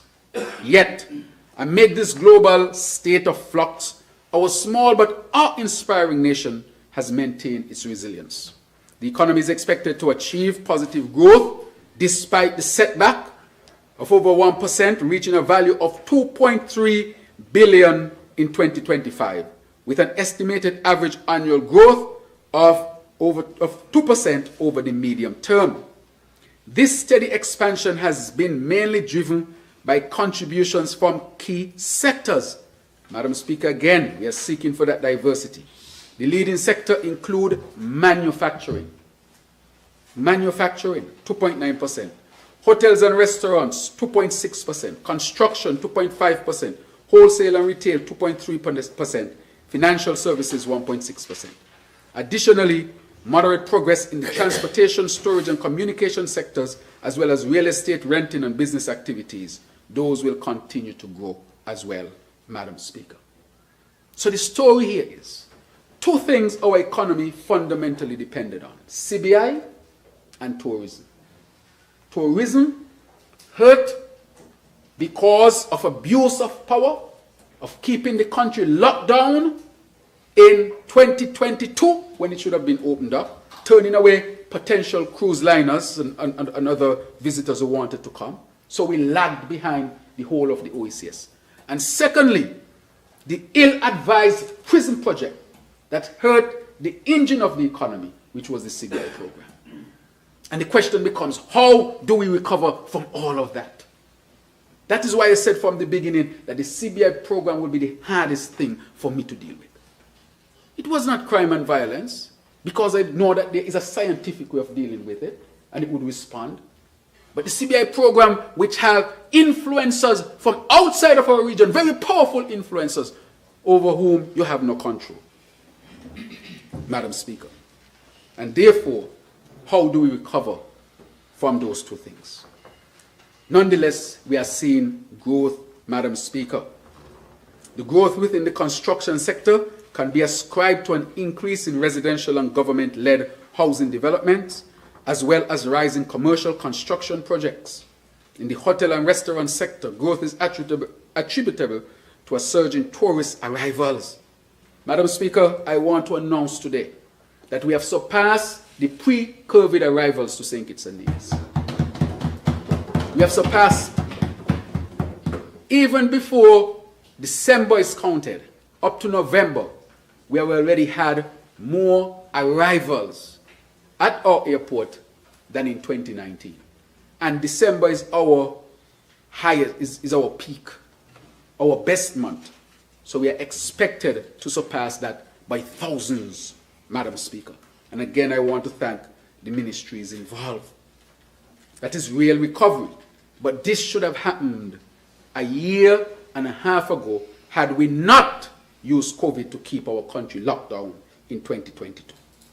Madam Speaker, this momentum is built upon positive trajectory established in 2024, with visitor arrivals remaining extremely favorable during the first half of 2025, growing by 13.8%, Madam Speaker, 13.8%, and it reached 75,744 arrivals. Considering the projected medium-term growth of at least 2% per annum, it is expected that the number of arrivals will surpass this level by 2026. But I can say clearly that we have already surpassed pre-COVID levels. And this year might be the year where we would have seen the most arrivals in our history at the airport. Tremendous achievement. The sector's performance was positively influenced by increased airlift into the Federation, further recovery in the wholesale and retail business, financial services, transportation, storage, and communication sectors. All can be linked to significant expansion seen in the tourism and construction industries. The increase observed in the wholesale and retail sector grew mainly in line with higher demand for imports of consumer goods and construction materials, resulting from the growth in both tourism and construction activities. This is why these two things carry the OECS. If you mess with any of them, it's going to affect your economy. The growth in the financial services sector can be attributed to the moderate increase in loans and advances for residential and commercial construction and renovation projects during the period. While the increase in transportation, storage, and communication sectors was driven by a 22% surge in air transport, primarily due to the rise in passenger arrivals and a 2% increase in road transportation fueled by the demand for tours and taxi services, Madam Speaker. Madam Speaker, tremendous recovery. Late, but it's happening now. Madam Speaker, inflation. Inflation has to do with the cost of things. A lot of our inflation is as a result of importation. We import the inflation. So when things go up in the United States, you order from the United States, they're going to go up in St. Kitts and Nevis. That is why we have to seek to do as many things locally as possible. But according to the IMF World Economic Outlook, as of October 2025, global inflation is projected to continue on a decline, though with variation across countries. Inflation is expected to continue declining overall, but this trend will vary by country. For example, in North America, it is projected to remain above target, with risk skewed to the upside, while in many other economies, inflation should be more subdued.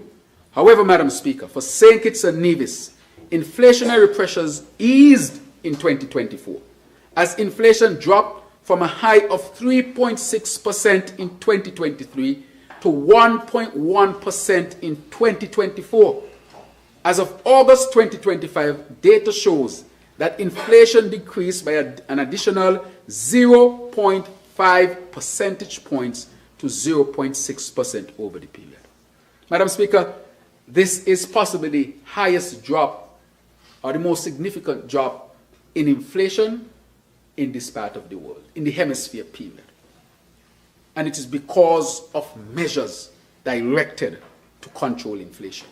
Madam Speaker, this significant drop was not coincidental, but rather a result of strategic economic stabilization measures that our administration designed and implemented in the first half of this year.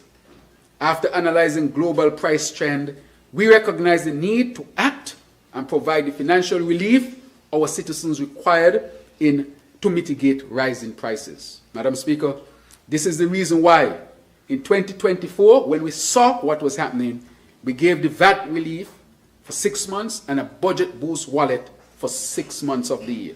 2 measures that significantly reduced the pressures on families. Madam Speaker, as we said, is about investing in people and progress. These measures help our citizens improve their purchasing power and ensure that businesses remain economically viable. This, coupled with the increase in minimum wage, Madam Speaker, which I'll speak to later, we now have the highest minimum wage in the OECS, period. Highest minimum wage, Madam Speaker, $500 per week. And that has significantly curbed inflation and safeguarded the purchasing power of our citizens throughout the year. Madam Speaker, today we can say we weathered the storm. However, there is still much work to be done to ensure that our citizens can enjoy a decent standard of living. COVID-19 reshaped the retail and consumer landscape. Many items in our basket of foods and services, they have changed. And the Minister with responsibility for trade is here, our senior minister. He brings that to cabinet all the time. What is CARICOM doing? And how are we going to respond, Madam Speaker? Madam Speaker, in light of the ongoing global shifts and the resulting changes within our country, our government has pushed ahead with the assistance of long-standing partners such as Caribbean Regional Technical Assistance Center, CATA, and Statistical Canada, StatCan, in rebasing the basket of goods and services used to compile the Consumer Price Index. I am pleased to report that after a year of diligent work, the new basket will be launched in the first quarter of 2026. Madam Speaker, the new series will be established January 2026 as the base period, revise weights across different categories of foods and services, update the list of goods and services to better reflect the current consumption patterns of consumers, and revise international classification using classification of individual consumption by purpose, COICOP 2018 codes, the latest from the United Nations Statistics Division and IMF for CPI statistics. Madam Speaker, this is dealing with the cost of living. When we went after inflation, it was dealing with the cost of living. We understand the cost of living was going up in St. Kitts and Nevis and around the world because of inflation. We took measures, and today we can say we have one of the lowest, if not the lowest, inflationary rate in the hemisphere. And Madam Speaker, we are taking a next step to look at our basket and make sure our basket is updated to deal with present realities, Madam Speaker.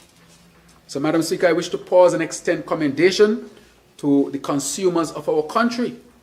In the face of rising prices, many households have responded with wisdom and resilience by adjusting their purchasing habits, opting for more affordable alternatives, and taking deliberate steps to safeguard their purchasing power and the well-being of their families. Madam Speaker, the action of the people reflect both responsibility and strength.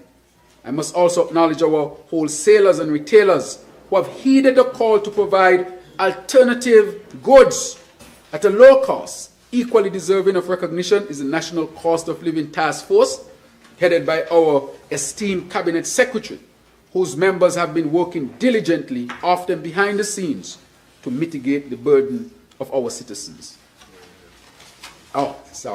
Many of us have benefited from their practical data-driven guidance notes and informational materials on how best to optimize household spending.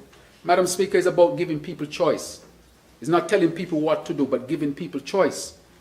The choices that people make are, of course, their own, but they must have access to choices, Madam Speaker. Because if you're selling something in the United States and it goes up, it must, if you order it from the United States, it will also go up. There's nothing really we can do if the price goes up in the United States, because it will also go up in St. Kitts and Nevis. And so people must have alternatives. Madam Speaker, I now move to give a synopsis of the government's fiscal performance for the year 2025, an analysis of the 2025 fiscal data revealed, Madam Speaker. And this is, of course, premised on the fact that we are yes, the translators? Yes, I know. That we are divesting, Madam Speaker, to a more diversified economy, because, as I said before, we were premised too much on the CBI, and the CBI, we know, had taken a hit because of international issues, over which some of them we had no control, and driven, of course, I'll continue to say, the way we conducted the ill-advised prison project. Madam Speaker, total revenue and grants summed to 779.1 million, of which recurrent revenue was 756 million. The total grants was 23 million. Tax revenue was 444 million, was 5.8 million or 1.3% lower than the budget estimate, mainly because of the VAT holiday as well. Notably, taxes on income, taxes on property, and taxes on international trade and transaction fell short because fell short as well. However, the below target performance was tempered by stronger than expected receipts from taxes on domestic goods and consumption, which surpassed the budget levels as well as the prior year's collection. Non-tax revenue, Madam Speaker, this is the CBI program. The collections fell by 48.3%, Madam Speaker, again, because of the tough decisions we had to make to save the program. Otherwise, we would have lost everything, Madam Speaker. However, I want to thank the CBI unit and the chairman who is here and his team for making sure that the CBI will get back on a strong footing with a respected outfit and in collaboration with international partners and our regional partners as well. Madam Speaker, with respect to expenditure, total expenditure stood at 1.1 billion for the second consecutive year, reaffirming the government's firm resolve to support the people and safeguard stability amid ongoing domestic and international pressures. Madam Speaker, that is a very important point. Even though there were challenges, for example, from the CBI program and the slow recovery from tourism because of what I explained, the government shielded the people from the storm that is waging outside because we invested in people and progress. So the records show that all categories of expenditure except for transfers were contained below budget, reflecting the government's disciplined approach to prioritizing resources in line with its national agenda. Some notable initiatives, and I'll name them. Budgetary support for the Nevis Island Administration. That came from the CBI program. And even though the CBI had dropped off, we had maintained it to some extent because in the previous 7 years, I will speak about that later, of what the numbers reflect. You would not believe that a Nevis political party was in that government when we look at the numbers and how they were treated. Madam Speaker, the highest level of financial support to skills training empowerment program, especially after the COVID, when a lot of the economy had slowed down, especially tourism, we had to provide opportunities for people. Madam Speaker, transfers to the St. Kitts Electricity Company. Why did we do that? Because if we had allowed the people to suffer the true cost of energy, they would not be able to do it. People would be living in darkness. Today, we continue to subsidize electricity heavily to keep electricity costs to one of the lowest in the region. This expenditure, Madam Speaker, we also have been paying for a 6 megawatt generator. Why are we paying for a 6 megawatt generator? No investments were made in energy. As a result of that, we could not produce enough energy to meet the demand here on St. Kitts. If we had not rented this 6 megawatt plant, it will be blackout after blackout. No investment in energy for the last number of years, just like there was no investment in water for the last number of years. So we have been left without energy and we have been left without water. And so we had to invest in a 6 megawatt generator, Madam Speaker. Every month we have to pay hundreds of thousands of dollars. And we don't pass that cost on necessarily to the consumer. We have protected the consumer because we understand if we pass this cost on, electricity will be extremely expensive and people will be lighting lamp and candles. Madam Speaker, a significant increase in pension and gratuitous payments due principally to government's decision to make payments to eligible government auxiliary employees, the GAE workers. Madam Speaker, the GAE classification meant that those who were GAEs were shut out. They were shut out of a gratuity, that made sense, and they were shut out of having a pension. Madam Speaker, that is not right. A Labour Party cannot watch workers being disadvantaged and do nothing about it. The process had started under the previous Labour administration, stopped under the 7 years, and then was quickly implemented by this Labour administration. Madam Speaker, you know what the GA workers? The cleaner, the street cleaner, the grass cutter, those we might call the maids, those people who work at the minimum wage level. Well, if the people at the minimum wage already, and you are denying them a gratuity and denying them a pension, they can work hard. they are committed to a life of poverty. That is what you were doing to them. And therefore, we have resolved that matter. Again, the government had to spend. In the first 2 years, it's going to be a little bit expensive, but over time, it's going to even out. And what was most egregious, Madam Speaker, was that the GAE workers, the gratuity used to be calculated at the same level of civil servants, or appointed civil servants. In I think it was 2021, no, before that, 2017, 2018, somewhere around there. Somewhere around there.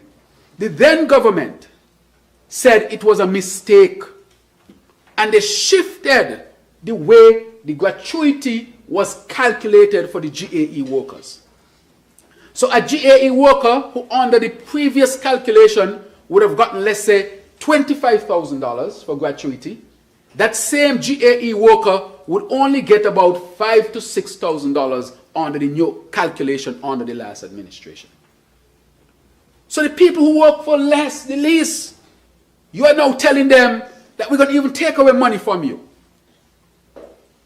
And so that is one of the things we said, you cannot treat those who work the least so badly. And so we reinstituted it. And we recalculated their gratuity. And we gave them their money. Hundreds of them, Madam Speaker, thousands would benefit over time. This is a real transformational program. We not only did that, we went ahead and we did a pension plan for them. So the GAE workers will get gratuity, calculated at the same rate, and they would also get a pension, a government's pension. Something they were denied for decades after decades. And something that the last administration refused to address. Madam Speaker, I can speak to the LIFT program. A lot of people are saying that we cut the PAP. It is LIFT, and we continue to support it strongly, Madam Speaker. Households that need help, we continue to support, Madam Speaker. And so I want our people to see how we are investing in these things to protect them. Pensions, gratuity, energy, social programs, budgetary support, and so forth, to make sure that they can be protected from the storm that is waging just beyond our borders. Madam Speaker, this is a prime example of investing in people and investing in progress. I want to thank our GAE workers for all of their work, and it is in law that nobody can come after and reverse it like they reversed it in 2021. And a lot of people from Tabernacle benefit, you know, Madam Speaker. A lot of people from Molyneux benefit from this program because they came to collect their checks and they continue to collect their checks. This ain't no handout, you know, Madam Speaker, as people like to say. This is what they work for. And so I'm very proud of them. Madam Speaker, these examples show the deliberate, strategic way this government is supporting and uplifting the lives of our citizens and residents. We are committed to safeguarding and strengthening our social safety nets, prioritizing family welfare, protecting livelihoods, and creating conditions for steady, resilient growth. In plain terms, we are investing in people and we are investing in progress. Madam Speaker, from dialogue to delivery, this is what we are saying.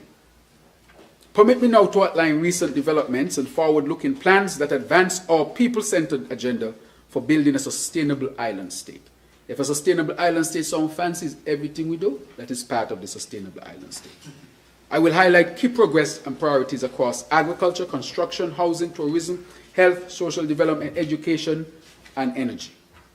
These are the pillars that touch daily lives and shape national possibility. I will share salient highlights, Madam Speaker. Madam Speaker, agriculture remains one of the cornerstone sectors of our sustainable island state agenda. It is both a shield for food security and a pathway to economic empowerment for our farmers, fisherfolk, agro-processors, and our communities in general. Throughout 2025, our government remains steadfast in its mission to modernize and transform agriculture, enhance food security, and build resilience against global and local challenges. We advance a comprehensive agenda that integrates capacity building, infrastructure upgrades, technology innovation, and community engagement, ensuring that the benefits of our work reach every farmer, every fisher, and every household across St. Kitts and Nevis. Madam Speaker, our investment in people serving in the sector has yielded measurable results, and I'll give you some numbers. Farmers and officers were trained in pre- and post-harvest handling, reducing crop rejections and improving market readiness. Drone geospatial training empowered 19 participants to map over 1,800 acres and produce high-resolution base maps, bringing precision agriculture into practice. Specialized workshops in meat and crop production and agriculture boosted yields and improved quality standards. These initiatives are equipping our people with the skills necessary, Madam Speaker. Madam Speaker, we are also focusing on modernization of key agricultural facilities. The Bastia Abattoir now features a new cattle chute, improving efficiency and worker safety.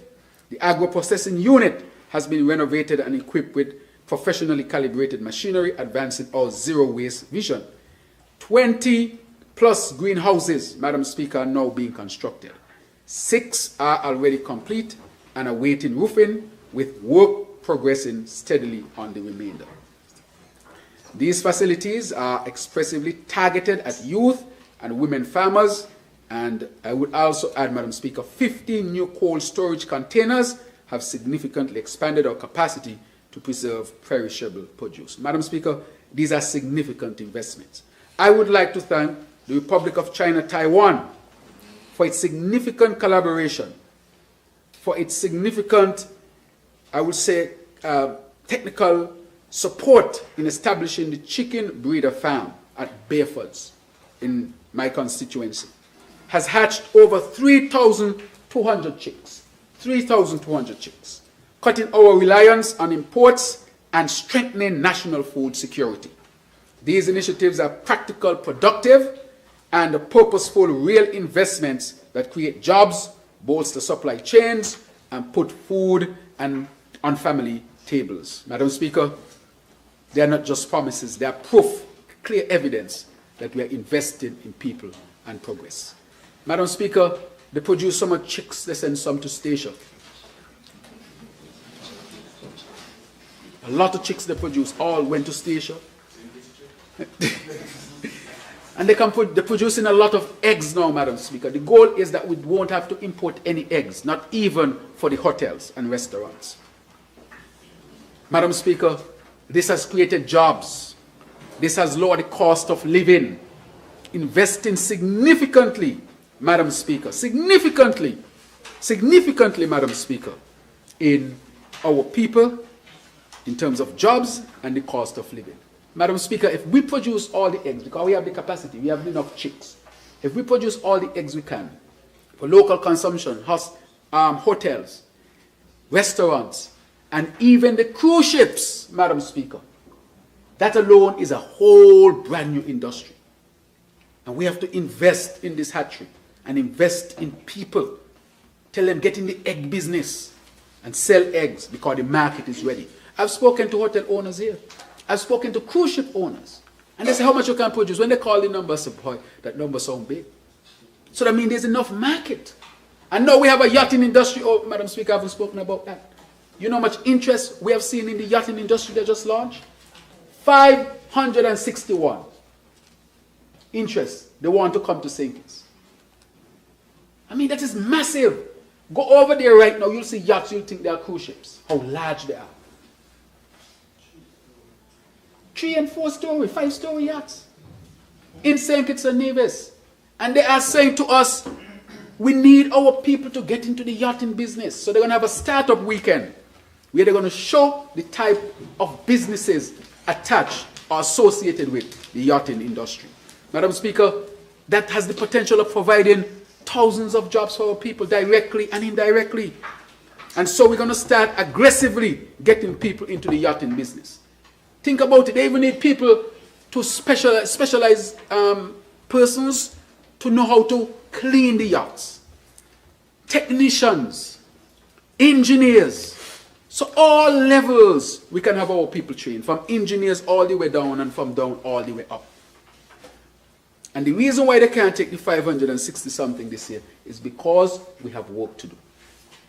Madam Speaker, that has the potential to be as big as the cruise industry, or even bigger. Because they come, they stay longer, and we will be supplying them along with other things, Madam Speaker. Madam Speaker, that's investing in people and progress and creating opportunities. Madam Speaker, crop productions, pumpkin yield rose 54%, watermelon 193%, cucumber 142%, cantaloupe 216%.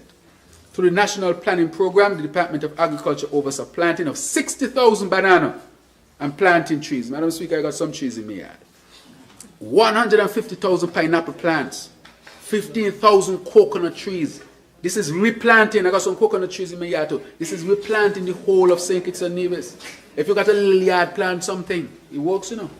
Madam Speaker, you know what banana you get? Just saying. Our farmers are expected to harvest over 1 million pounds of produce in 2025. I want to thank the Minister of Agriculture. There have been challenges yet, yes, but the investments have been made and we see the yield. And we'll get better at it and better at it, Madam Speaker. We are diversifying further with soursop, avocados, specialist pepper varieties for export. The SKN Nature Mixed Cropping Project, which is 110 acres including hot peppers for export and other products, so that we can meet some of the demand on hotels and cruise ships, join with our farmers to increase the overall yield so that we can say to them, we can give you what you need, Madam Speaker. So it's a joint effort that we want between farmers and the government to meet the demands of the market. Madam Speaker, this nature farm has the potential to produce 500 jobs. They need 10 workers per acre. 100 acres at 10 workers per acre, you'll see. They need, so 30 workers, sorry, Madam Speaker, for 10 acres. So you can see easily, if you have 100 acres, how much people you would need. That'll be, I think, 30 times 10, which will be 300 for every 100 acres. Madam Speaker, that's a significant number. Madam Speaker, I would also like to look to the livestock program, where they process 540 pigs and over 32,000 pounds of beef, Madam Speaker. Improve poultry hatch rates from 55% to 80%. Thanks again to the Republic of China, Taiwan, that is with us on this journey. We had soil laboratory operations continue to provide weather forecasting, soil testing, and analytical support. The science in farming. Farmers and agro-processors are now benefiting from new market linkages, both domestically and regionally. Madam Speaker, the markets are there, and we have to continue to work to get it right. Madam Speaker, the cannabis industry. We have now put the commission together. I think the CEO is in place now. And so, from 2026, we will finalize the regulatory framework, and we'll start the issuance of licenses, Madam Speaker. Madam Speaker, is a reality. In North America, cannabis is now grown across Canada, in parts of United States of America, Europe. It's a reality.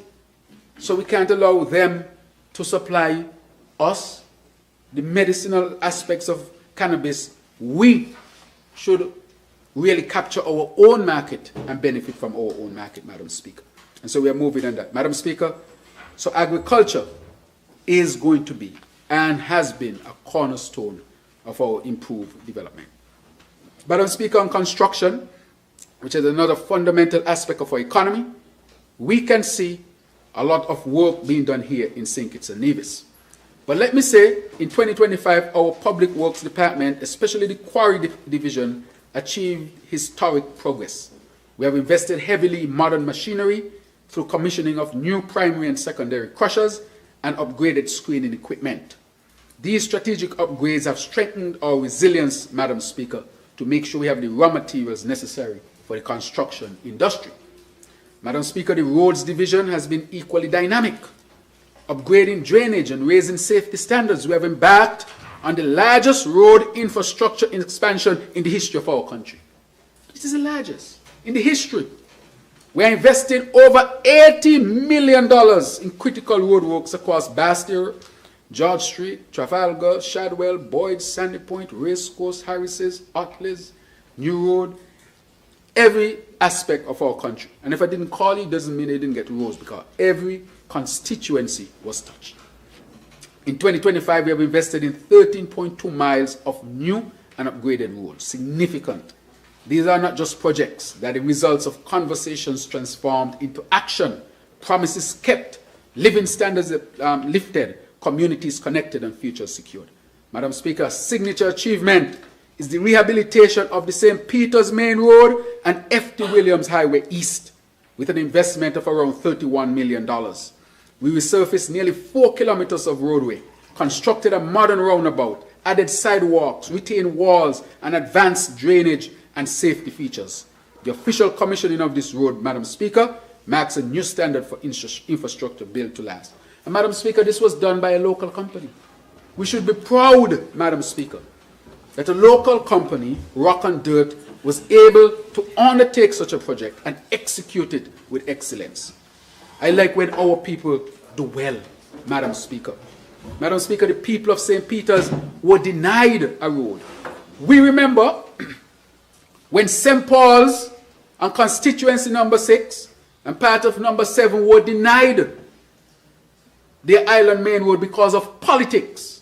I never thought I would see that in the 2020s. St. Peter's, which is the largest growing area in St. Kitts and Nevis. Outside of Bastia, it is the largest area. Our census just showed that. And the justification is they ain't part of the Island Main Road. I mean, how can that be? How can your largest community outside of Bastia not be part of the Island Main Road outlay? It means that people were either misleading us, they had no vision, and whatever the reason is, it shows that they did not care about the people of St. Peter's. Today, we have corrected that, and the people of St. Peter's now have a road that is upgraded and will make sure that their standard of living rises as well. Madam Speaker, I'm proud that we brought this for the people of St. Peter's. It was not right what was done to them. They were discriminated against, and we have corrected it. I asked what the people of St. Peter's do then, but anyway, that's for next day. Madam Speaker, alongside our road and quarry work, 2025 saw a stepped up program of major public infrastructure. Madam Speaker, airport upgrades at Nevis. I spoke to the Premier. He just happened to be the leader of the opposition, but of course I have to speak to the Premier. And we are supporting the upgrades of the airport in Nevis. He and I discussed it, and I told him I will mention it, and he agreed that I can mention it. Because the federal government has a role to play as well in Nevis's advancement. If we are a federation, and we can have the major airport, which is Robert Llewellyn Bratcher, and then we go over to the Vance Armory, which might be a smaller airport, but we have these 2 airports in the federation. What does that mean? The federation has overall more traffic, more business, more activity. We have to leverage the 2 islands as best we can for the benefit of all. Because I'm sure when that starts, some Kittitians going over there going to look, what? And I hope the Premier doesn't turn them back. Okay. Madam Speaker, the commissioning of the country's largest desalination plant to help restore 24-hour water. That is a $50 million investment. That is where the money went. The money went in nobody's pocket. The money went into people. How can you have a modern country and people can lock on the water 1 a.m. in the morning? You mean you're going to have more diseases? People are going to be more dehydrated, and when they're more dehydrated, they're grumpy and they're going to die sooner. We have to see the link between these things. You have more diarrhea, more vomiting, and all of these things. People are not going to be as healthy as possible because they don't have access to water. And Madam Speaker, we met in cabinet. The minister was there, and I said, let us invest heavily. We said, let us invest heavily. $50 million. And the plant is commissioning, and in short order, we will have over 1 million gallons going into our 2 million gallons going into our water system. Madam Speaker, that is a tremendous achievement. Tremendous achievement. For so many years, no investment in water. Keyon got a well. Madam Speaker, we're also investing in the Bastia High School. We also invested in the Bastia High School. Madam Speaker, nobody on the opposite side to really talk about the Bastille High School. Leave that alone. You had 7 years, $21 million, and not a block to show. So you should keep quiet on that one. We are pushing forward with the Bastille High School. Madam Speaker, we just turned over the plans, approved plans, they are fully approved plans, to OECC, which is the construction company from Taiwan, which will undertake the construction of our hospital, new hospital, which I'll speak to. Madam Speaker, we also completed the Connery Football Stadium. We are now building out the primary school in Molyneux. What is the name of the school? Joshua Obadiah Williams. And we don't talk about it much, but that is being constructed and is very much advanced, Madam Speaker. Madam Speaker, we continue to build houses after houses. And I would like to say clearly in here, Madam Speaker, if anybody comes here in St. Kitts and Nevis under this administration, and they come as an investor, and you ain't producing, you're gone. I want to put investors on notice. You ain't deliver what you're supposed to deliver, you're gone. Madam Speaker, we are moving well along with our housing. Equally important is private investment, Madam Speaker, including the Symbol of Love Museum at Fort Thomas Hotel, which is going well. I want to say that that is also going to save this space. I did a video from down there. Fort Thomas Hotel is actually collapsing where it is, the space there, because of climate change. And what this project will do is save Fort Thomas Hotel in the first instance. It needed significant investment. Under the last administration, nothing was done. If you see Fort Thomas, where Fort Thomas Hotel is, from the seaside, you would be shocked to know that it's actually collapsing. And we have to save it. That is producing jobs for our people, Madam Speaker. It's going to protect this space, Madam Speaker. And it would have local, regional, and international museums. Local, regional, and international museums, and save this space, Madam Speaker. Madam Speaker, we are also moving for luxury resort, marina development, where Safe Harbor is operating at Christopher Harbor, as I already said. 561 interests. Some of the largest, if you go over there right now, you'll see some of the largest yachts in the world.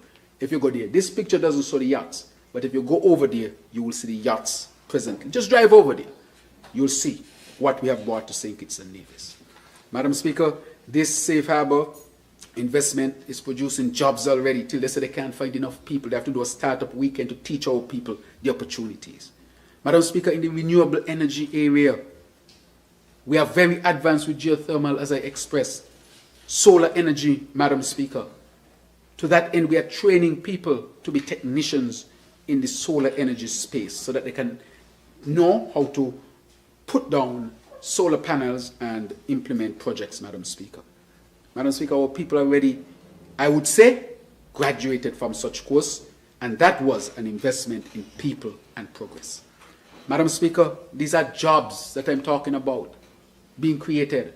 Bastille High School, new hospital, Fort Thomas project, Safe Harbor, the Nature's Farm, they need 30 workers per 10 acres.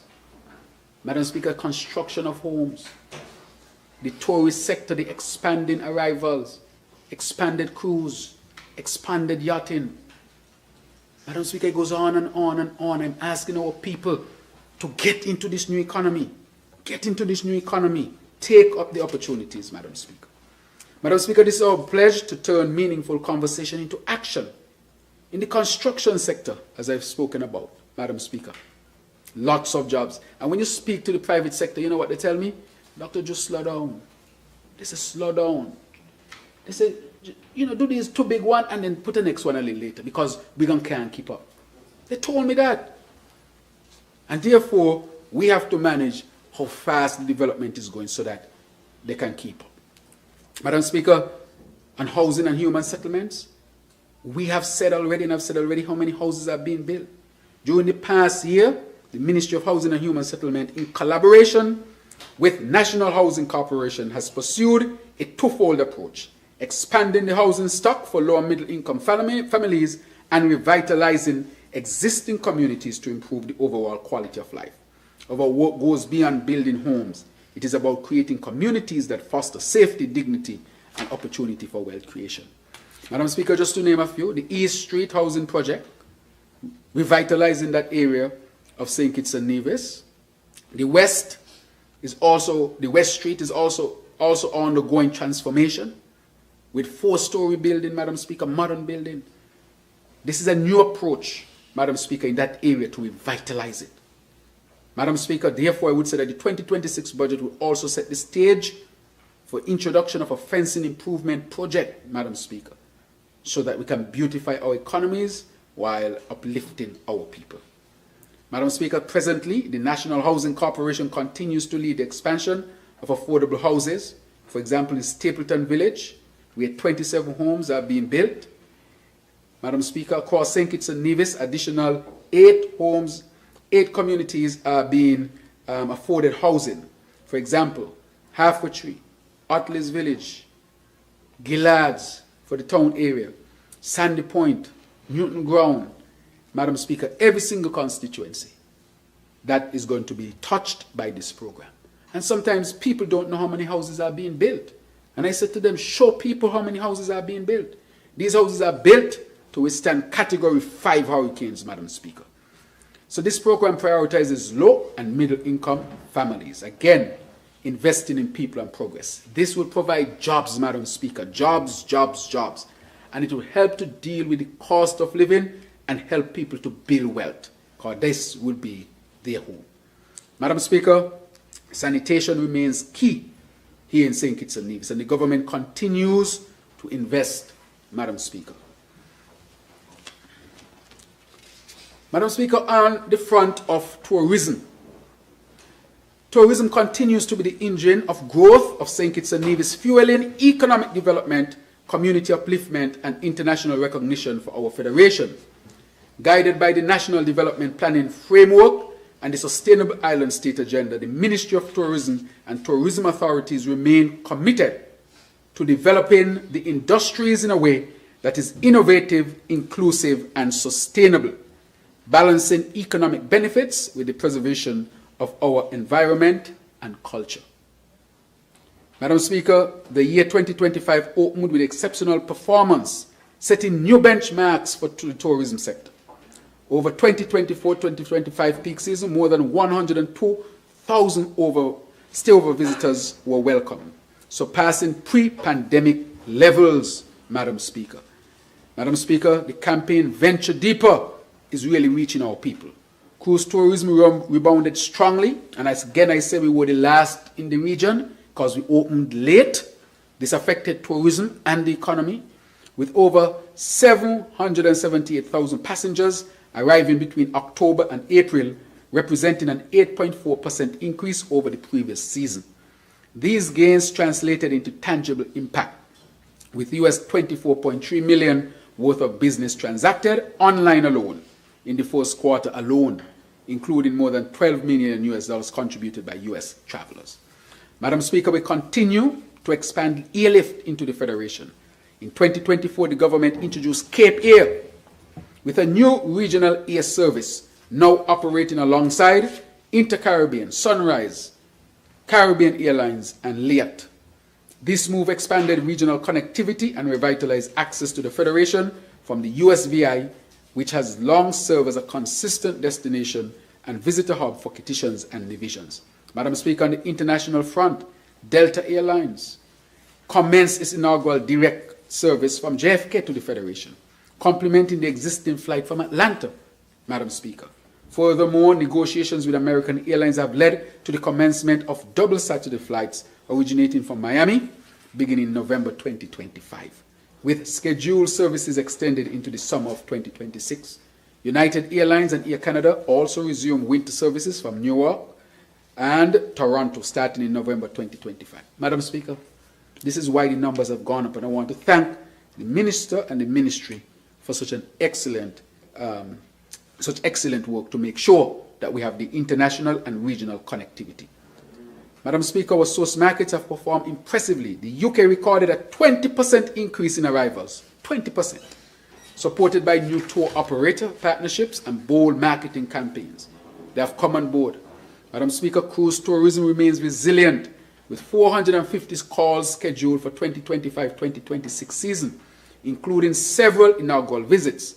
On October 23rd, we welcome the Star of the Seas, which is one of those in the same as the Icon of the Seas class, the world's largest cruise ship, and its inaugural call a powerful endorsement of our destination. Icon of the Seas came here first, Star of the Seas as well. That is because they have confidence in St. Kitts and Nevis. Madam Speaker, anchor events such as the Music Festival has expanded. Our music festival last year was epic, Madam Speaker, and it's still being spoken about. This year, I'm told it's going to be epic, but I haven't seen anything. Well, next year, but I haven't seen anything. But I'm waiting to see as well, Madam Speaker. But it reflects how conversations about diversifying our economy and celebrating our culture have transformed into action that generates jobs, attracts visitors, and strengthens our global identity. Madam Speaker, Restaurant Week, Sugar Mass also attracted significant visitors. And the Minister is here. I want to thank him and his team. The most arrivals we have had for Sugar Mass in history was the last carnival. We are making history, Madam Speaker, because of prudent planning and hard work by this Labour Party team, or this Labour Party A team. Madam Speaker, these are the engine of growth, Madam Speaker, and these are creating hundreds, if not thousands of jobs, directly and indirectly. Madam Speaker, we'll continue to work to expand tourism. Citizenship by investment.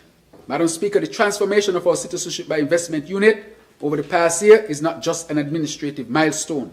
It is a living example of how modern governance can serve the people with vision, integrity, and purpose. As I said, this would be the most challenging aspect of governance that I would have undertaken. And I said it from the beginning.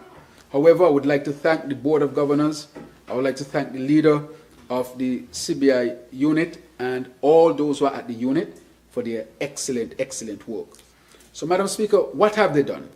We became the first nation in the world to introduce blockchain verified certification for due diligence, ensuring that every step of our process is secure. They're telling me to slow down. Yeah, you're going to slow down on the most important one. Secure, transparent, and aligned with international frameworks to combat money laundering and terrorism financing. This innovation, together with the launch of the Saturn digital platform and the unit's leadership in establishing the Eastern Caribbean Citizenship by Investment Regulatory Authority, has fortified the credibility of our program. Madam Speaker, I can't thank the leadership, the board, and the workers at the unit enough. And of course, driven by our cabinet. For the 5th consecutive year, St. Kitts and Nevis stands proudly at the top of the CBI index, and in 2025, we were honored with the Caribbean Investment Summit Efficiency and Heritage Excellence Awards. We are developing strategies to capitalize on the renewed confidence generated in the CBI marketplace from these recent achievements and the reform initiatives undertaken by the government. The chair is here, Mr. Calvin St. Just, and I want to thank him and his team for their tremendous work. He took this over. When he came in, I told him, this is going to be challenging. And a strategy was put in place, and we have established that, Madam Speaker, and we are seeing benefits. The CBI, of course, went down, and it's back on its upward trajectory. Madam Speaker, let it be clear our vision has never been limited to rankings or accolades. We have expanded our global footprint to secure the financial future of our federation.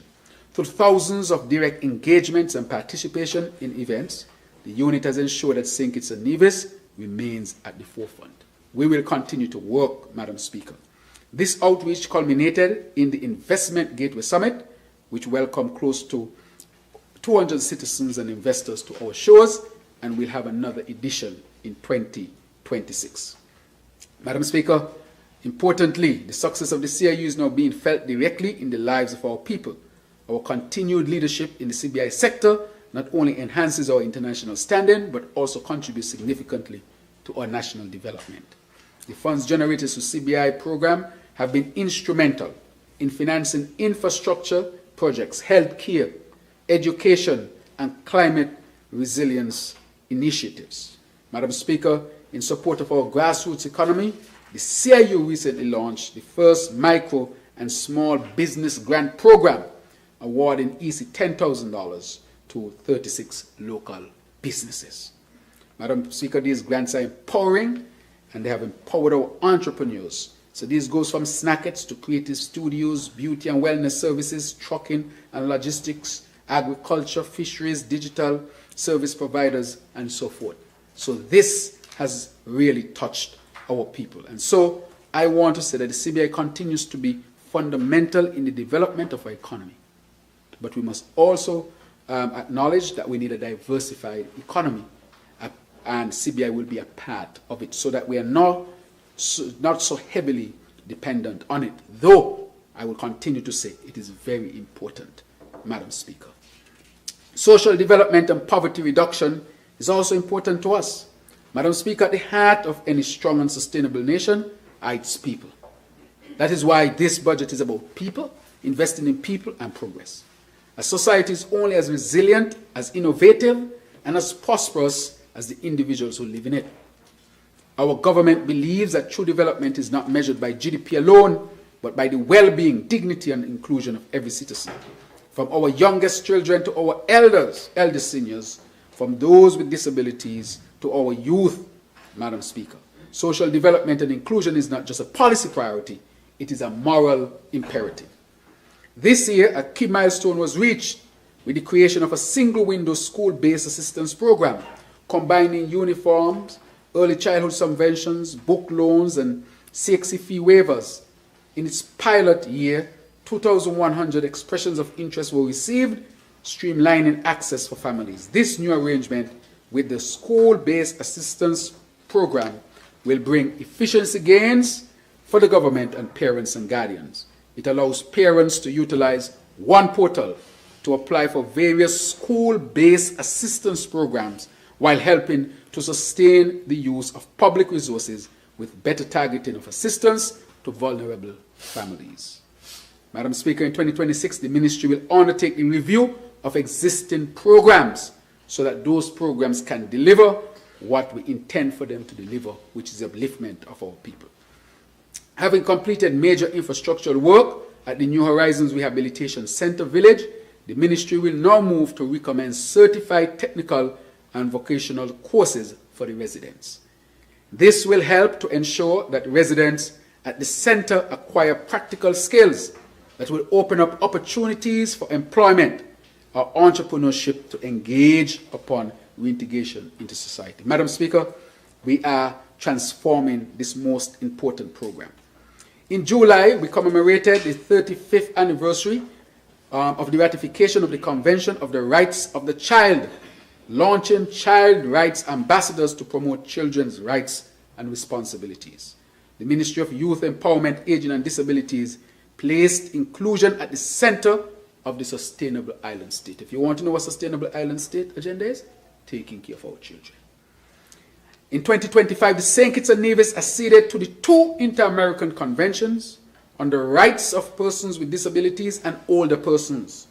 Technical assistance from UNICLAC helped shape the national disability policy and draft a disability bill ensuring equality in education, healthcare, housing, and the workplace.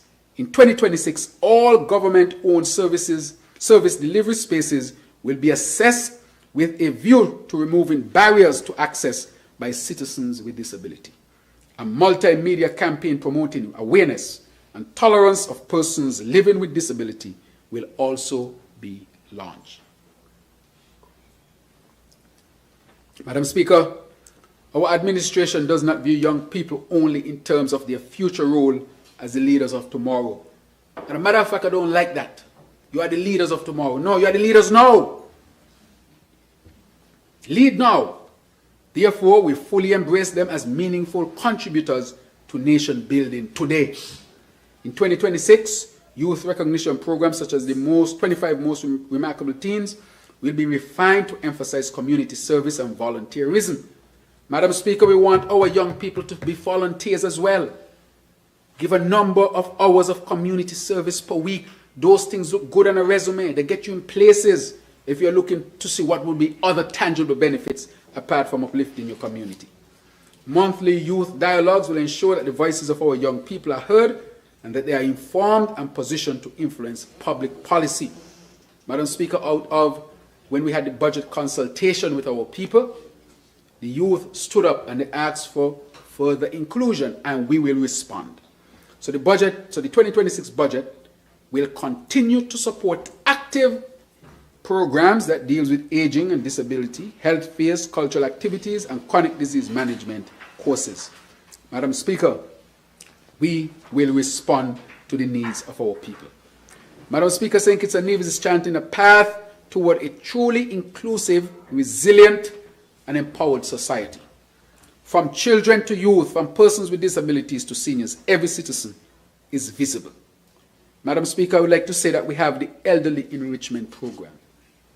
I saw that program when I was in Cuba. When I never used to have class or off, I used to go to the center. I learned to play chess. I learned Cuban music there. I played dominoes with them. And I used to meet them and say, you know, what is this about? And I recognized that it was a program where those who are retired could go. And that is why I supported it being established here in St. Kitts and Nevis. Madam Speaker, they are graduating. They recently graduated from a chronic disease course. Trust me. I went to a graduation in Keyon and St. Peter's. I had a lot of patients in those areas. And I saw patients who I couldn't lose weight, lost weight. I was shocked. All of them lost weight. And I'm telling you. And they were walking brisker. They learn how to read food labels, how to prepare food, how to manage the pressure, how to manage the sugar. Looking healthy and brisk. Madam Speaker, we have done so much for them. They went to the Dolphin Park, they went to Nevis. Madam Speaker, they even went movies. And they had graduation. And they have what? Prom. You have prom king and queen. Madam Speaker, they went movies. For the first time, some of them went movies. One of them shout out, change the channel. At the movies. First time in the movies, Madam Speaker. That is how enriching the program is. We have procured a bus for them. I think it's being wrapped. I want to thank the Minister with Responsibility, Aislinn Phillip, Honorable, and Minister Dr. Jeffrey Hanley. And so that bus will be dedicated to them, to take them around. Because we want to open up centers in all communities. Madam Speaker, this is life transforming. And so we'll continue to invest in our population. Madam Speaker, on education and skills development. Education is the foundation upon which the future of our federation is built. I know the Minister telling me to slow down. It is the bridge between today's challenges and tomorrow's opportunities. In 2025, we redoubled our resolve to ensure that every child, every youth, and every adult in St. Kitts and Nevis has access to high-quality learning and training aligned to the needs of a modern economy and global marketplace. Our strategy rests on three pillars fundamentally: access, quality, and employability, each supported by strong governance, data systems, and institutional reform. Madam Speaker, our investment in educational infrastructure underscores our commitment to world-class learning environments. The construction of the Joshua Obadiah Williams Primary School in Molyneux is well underway, symbolizing renewal and resilience after tragedy. When the new facility reopens in 2026, it will stand as a modern, inclusive space designed for use in the 21st century. Madam Speaker, the Bastia High School that has started and continues to build, the Federation's first net zero climate smart secondary school. It will have laboratories, digital classroom, etc. It will produce jobs for our people, Madam Speaker, and a good learning space for the students.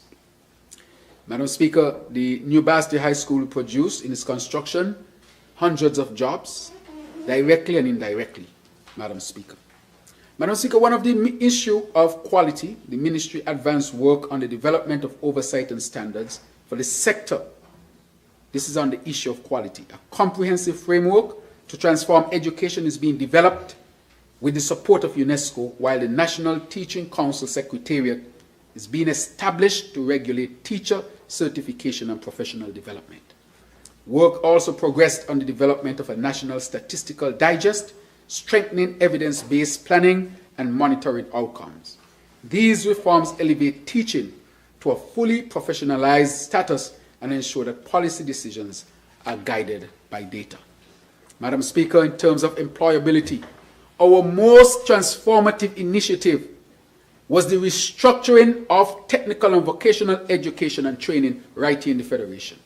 In September, we merged AVEC, NSP, and Project Strong to form the Christopher Wilkin Institute of Technology, or CIWIT. CIWIT will deliver the National Vocational Qualification and the Caribbean Vocational Qualification certifications for the first time in our history, Madam Speaker.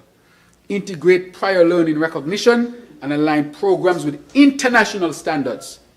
Investments in emerging technologies, including welding simulators, smart classrooms are being modernizing workforce training and reducing waste. Madam Speaker, these reforms ensure that our people, especially our young people, are not only educated, but employable, equipped with skills that match the demands of a modern economy. Technical and vocational education and training remains central to our development agenda, Madam Speaker. Work will continue to expand access to industry-aligned training in key sectors such as renewable energy, and we have had a class that graduated already because we have a solar lab at CIWIT. Madam Speaker, information and communication technology.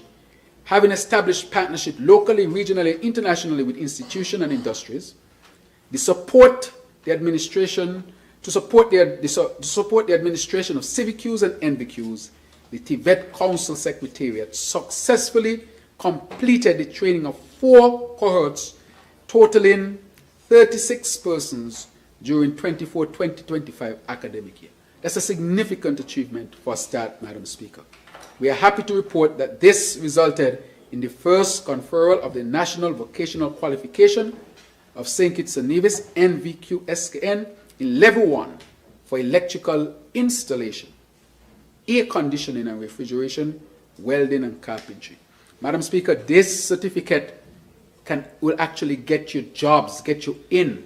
And with this certificate, you can be appointed to the government civil service, Madam Speaker. This is not just doing it for doing its sake, but this is saying to our young people who want to choose the vocational path that this is a viable path as well. So looking ahead to 2026, priorities in education, in the education sector will include full operationalization of CIWIT, integration of smart classrooms, teacher certification by a national training council, release of all statistical digests, and commencement of the comprehensive education framework. Each program will be monitored for measurable results, graduation rates, employment outcomes, and sector alignment. Madam Speaker, our education agenda is about creating opportunities for our people, Madam Speaker. Madam Speaker, I want to speak to some sports. Sport in St. Kitts and Nevis is more than competition. It is a powerful engine for transformation. It drives social inclusion, youth empowerment, health, and national pride. While offering a strategic avenue for economic growth and global engagement. With a vibrant youth population and a proud athletic heritage, our federation is well positioned to harness sport as a catalyst for national development. In 2025, the Ministry of Sports partnered with the St. Kitts Cricket Association to host the Australia cricket team on its West Indies tour, a milestone that elevated our profile and boosted sport tourism. We celebrated major milestones with the opening of the Connery Pavilion in May 2025, a fully accessible facility designed to foster community pride. Madam Speaker, this Connery Stadium started in 2013, you know. 2014, when the government changed, at that time, totally stopped. The people asked for a stadium, they gave them a container, Madam Speaker, a white container. So, on taking office, we moved to complete what was started back in 2014, and we were able to complete the economy pavilion. Madam Speaker, we also complete the renovations of Kim Collins Athletic Stadium in July 2025 with its internationally certified track. Brand new track, Madam Speaker. And I want to thank the Minister with Responsibility for Sports, Honorable Samuel Duggins, and his team, and the contractors who did it. Madam Speaker, the stadium now meets global competition standards, positioning our federation to host regional and international meets. Facility upgrades are also underway in Newtown Playfield, Patley Allers Playfield, Halfway Tree, all actually done. The basketball city is on its way. The Pam Tyson Netball Complex, I think, is completed, and work at the Warner Park. And the Minister with Responsibility for Sports will speak more to others to be done, because other communities will see the benefit of our expanded program to upgrade our sporting facilities. So we'll go to Sadlers, I think to Newton Ground as well. Lime Keel, I think, is being looked at as well. And so I know they're going to do work at Spurs, they have done at Newtown. So all around the country, we are going to do work to upgrade, and we have started significant work thus far. Madam Speaker, the arts, small business growth and entrepreneurship. The government continues to stand at the forefront of national transformation by empowering enterprise, nurturing creativity, and unlocking the boundless potential of our people. Through decisive policy direction and strategic investments, we are fostering an environment where small businesses thrive. I'm going too fast for the interpreters. I think she's keeping up. She says she's keeping up over there. Through decisive policy direction and strategic investments, we are fostering an environment where small businesses thrive, entrepreneurs innovate, and creative minds translate talent into opportunity. In 2025, the reach of the Ministry of Small Businesses, Entrepreneurship, Cooperatives, and Creative Economy extended to every community. Through a Small Business Development Center, more than 100 micro, small, and medium enterprises benefited from training in digital transformation, business continuity, and market readiness. The Building Bankable Business Program, launched in April, bridged the divide between ambition and access, peering, training, mentorship, and financial facilitation. Madam Speaker, this is tremendously important. Looking ahead to 2026, the Ministry will expand Building Bankable Businesses Program with tailored financing for agro-processing, manufacturing, and creative industry. Madam Speaker, we are going to invest in small businesses. We have started, and we will accelerate it, Madam Speaker. In addition, our proposed Creative Arts Center that we are now moving to build, I think I had not spoken about it for a very long time, but I can say that we are very advanced in building the Creative Arts Center, and its construction is due to start in 2026, Madam Speaker. That's a tremendous achievement. That will provide jobs for our people and create a space where our creatives can really feel at home. So, Madam Speaker, this is an example of investing in people and progress. I know they have asked to slow down on the construction, because now you have the hospital going to be going, the school, then you have Fort Thomas going to be going, housing is going to be going. But I can say the Performing Arts Center, they have said they have to start early in 2026. Madam Speaker, let's move on to healthcare.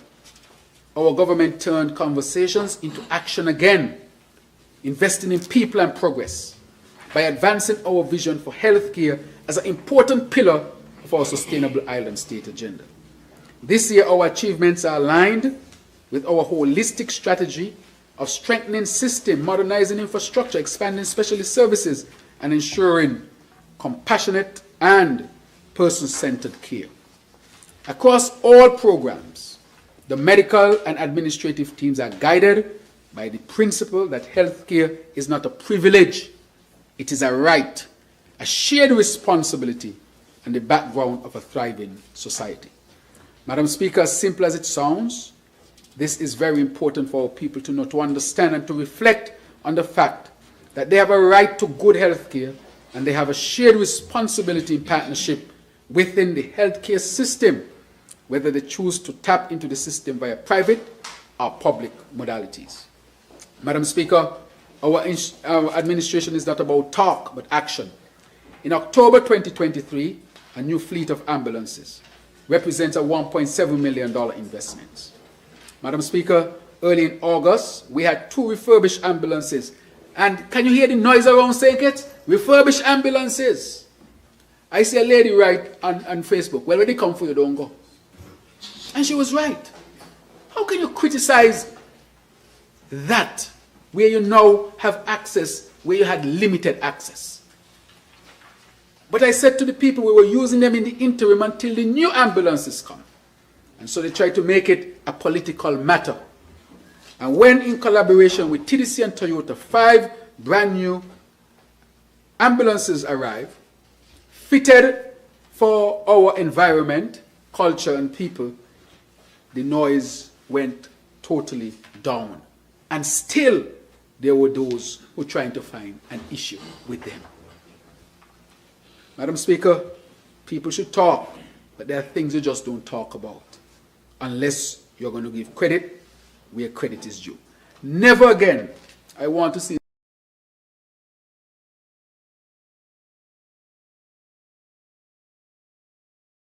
St. Kitts ambulance. Madam Speaker, significant investment. Earlier this year, we unveiled design concepts for the new Climate Smart General Hospital. And as I've said, we have turned over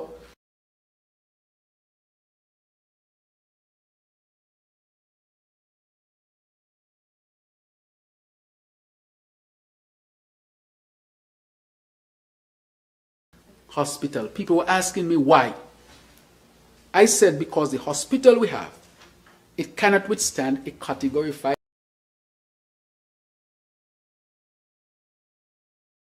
hurricane. In a long time. Those are the political detractors. Just for politics, they were saying that. Madam Speaker, I am sure that when they saw what happened in Jamaica, where a category 5 hurricane that shifted plate tectonics, destroyed communities, and of course the hospital didn't stand a chance. I'm hoping that all people understand why I was so adamant that we needed a hospital that can withstand a category 5 hurricane. Why? Climate change. It was St. Vincent and Grenada. It was Jamaica. Tomorrow, we don't know. And we continue to pray. And I want to thank the pastor, because the pastor said, thank God that we have been protected. We have to continue to thank God. But if that day comes when we are hit, we have to be prepared. When you read the Bible is about being prepared, you know. Because the Bible tells you the disaster will come. But are you prepared? And so we have to be prepared, Madam Speaker, making sure that we get an institution that can withstand a category 5 hurricane. And that is why this investment is so critical at this particular time. We cannot wait until it happens. Madam Speaker, when I was young, I remember I living with my grandmother weighing on a TV. So I used to read a lot of books. She used to bring the books them. She used to work for a white family, and when the white people came done with the books, she used to bring them for me. And I was reading one about 10 little monkeys, Madam Speaker. Anytime the rain come, I used to read it. And in the night, the 10 little monkeys, when the rain falling, Lord, we're going to build a house tomorrow. We can't take this cold. We can't take this rain.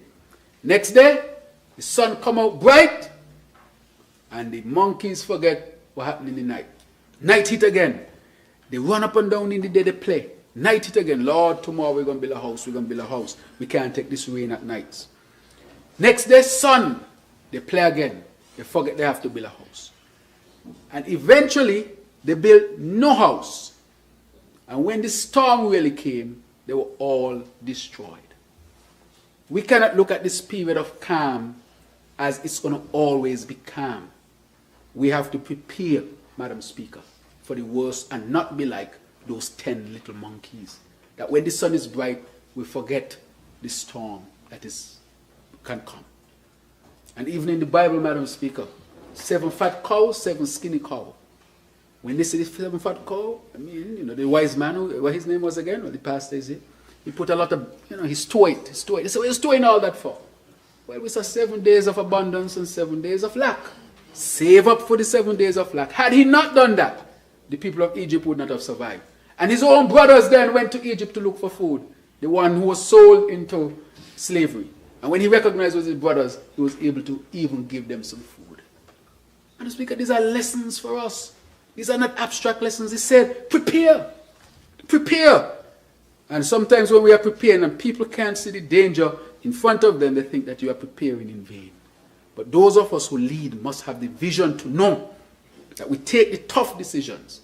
For in the end, the people will recognize why you would have taken the decision. I hope by now more of our people would recognize why we need a hospital that can withstand a Category 5 hurricane. Madam Speaker, we invest more in healthcare. In terms of the roof, the upgrades of the roof at the JNF. Madam Speaker, I remember the JNF, you working there. I never said it on Facebook, because even though I was on the opposite side. And you have buckets, you got to go look for buckets. When the rain fall, we had 7 buckets down in the A&E. All kind of color they were, Madam Speaker, because we know the roof going to leak.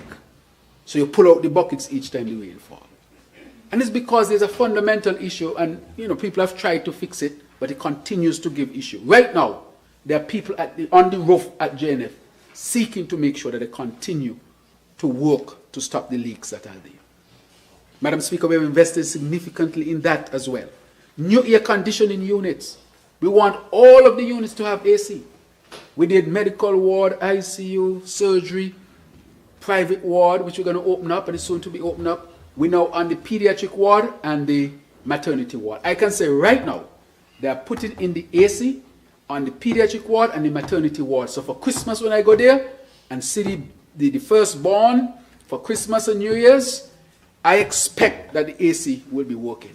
This is climate change. It gets hot. And so we are implementing that. ACs across. Stop the leaking in the hospital.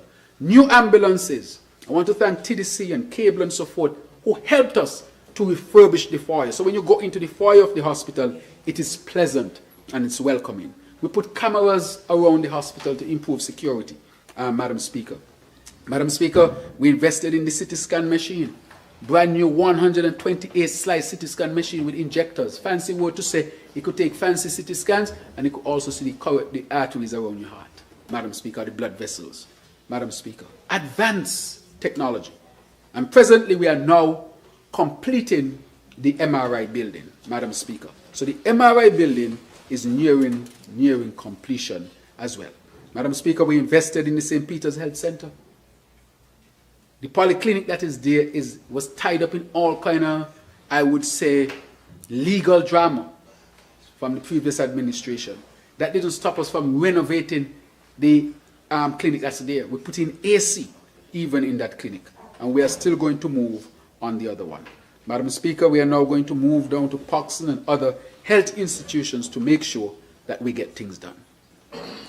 Madam Speaker, in observance of World Health Day 2025, under the theme Healthy Beginnings, Hopeful Futures, the Ministry of Health launched a two-day nationwide program to strengthen maternal and newborn care. Madam Speaker, we are on a track where we don't want to see our newborn die, and we don't want to see our pregnant women die. That is why, Madam Speaker, I have put in place in the office of the Prime Minister the Children's Medical Fund, and that has saved lives. I met a lady the other day. She said, PM, you know, she called herself something. Meaning, you know, she said, you know, where I be politically. But she said, my child went to Barbados and is alive today because of the Children's Medical Fund. Why did I put it in my office with support from social services? Because when children get sick, 24 hours mean a lot. A child sick and you say, mother, bring this, father, bring that. No. The child will die.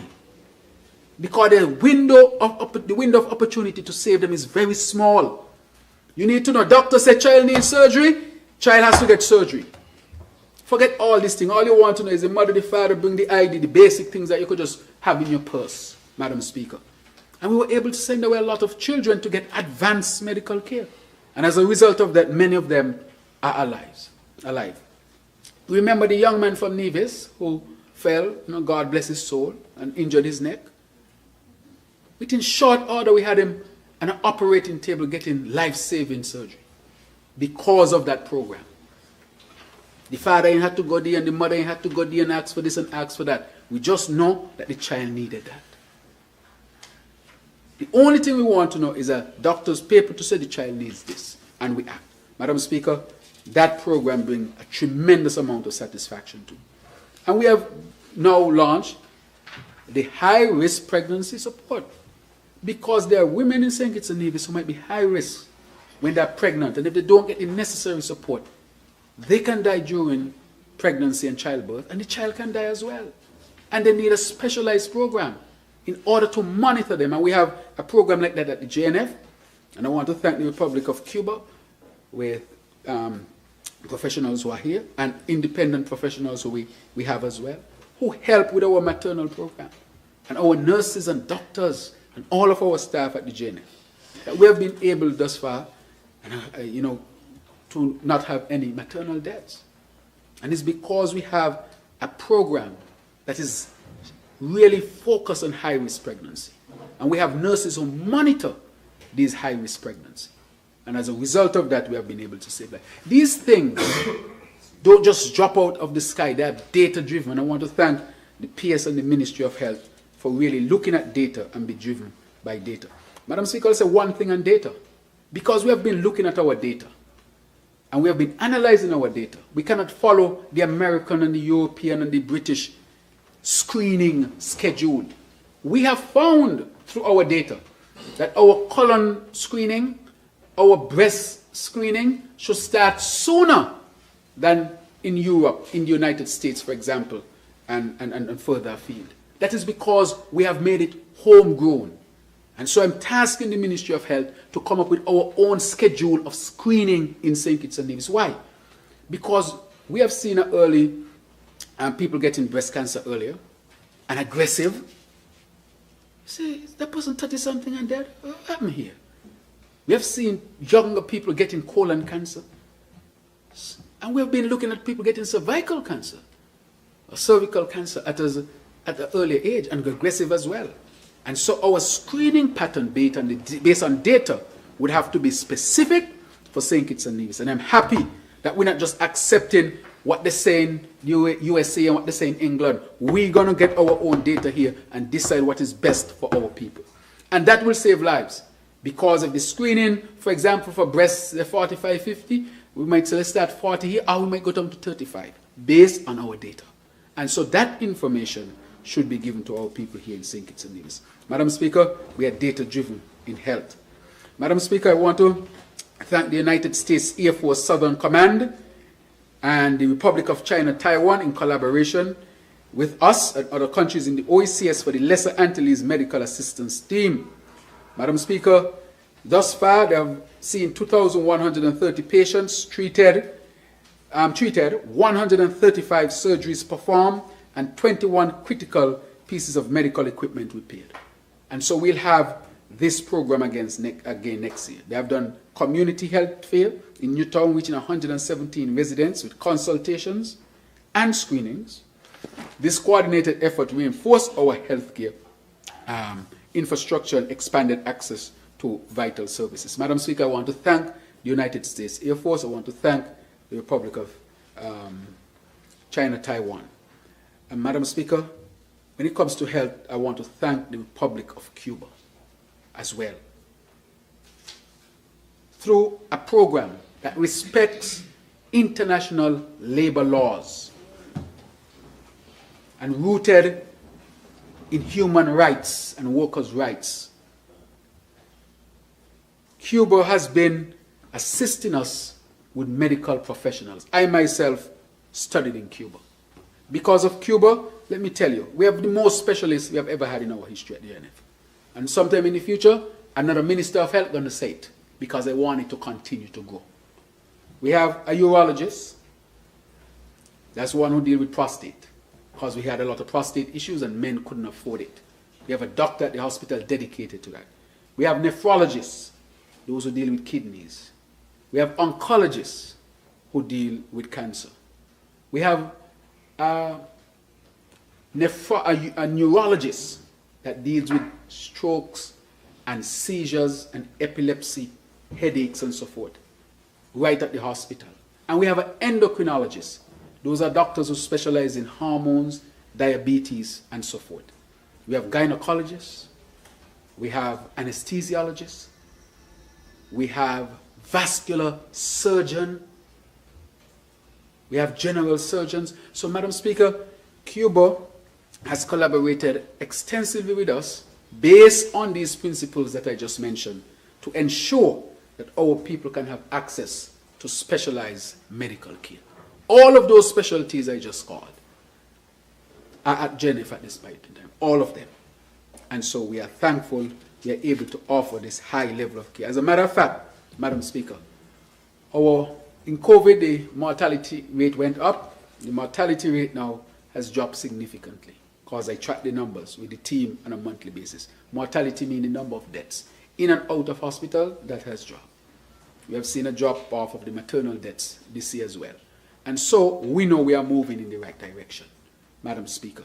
And we are proud of what we have achieved as far. Healthcare will never be perfect. You're dealing with life and death. However, we have strengthened it to strengthen confidence in our people here in St. Kitts and Nevis. Madam Speaker, let's move on to the matter of justice and national security. National security, Madam Speaker, is a challenging area. It will always be. Because, again, we recognize that keeping our people safe is the most important, and we inherited a very challenging situation. We inherited a significant gang culture, and we inherited a corrupt peace program. I've done the audit. It was corrupt to the core of how it was practiced. And we decided that that is not the way to go. We need to support our young people, but support them to be better people as well. But a lot of what disappeared went down the tube. We'll hear about that later. But I said, and I want to give a little background on this, Madam Speaker. I met a doctor in the early 2000s, a gentleman by the name of Dr.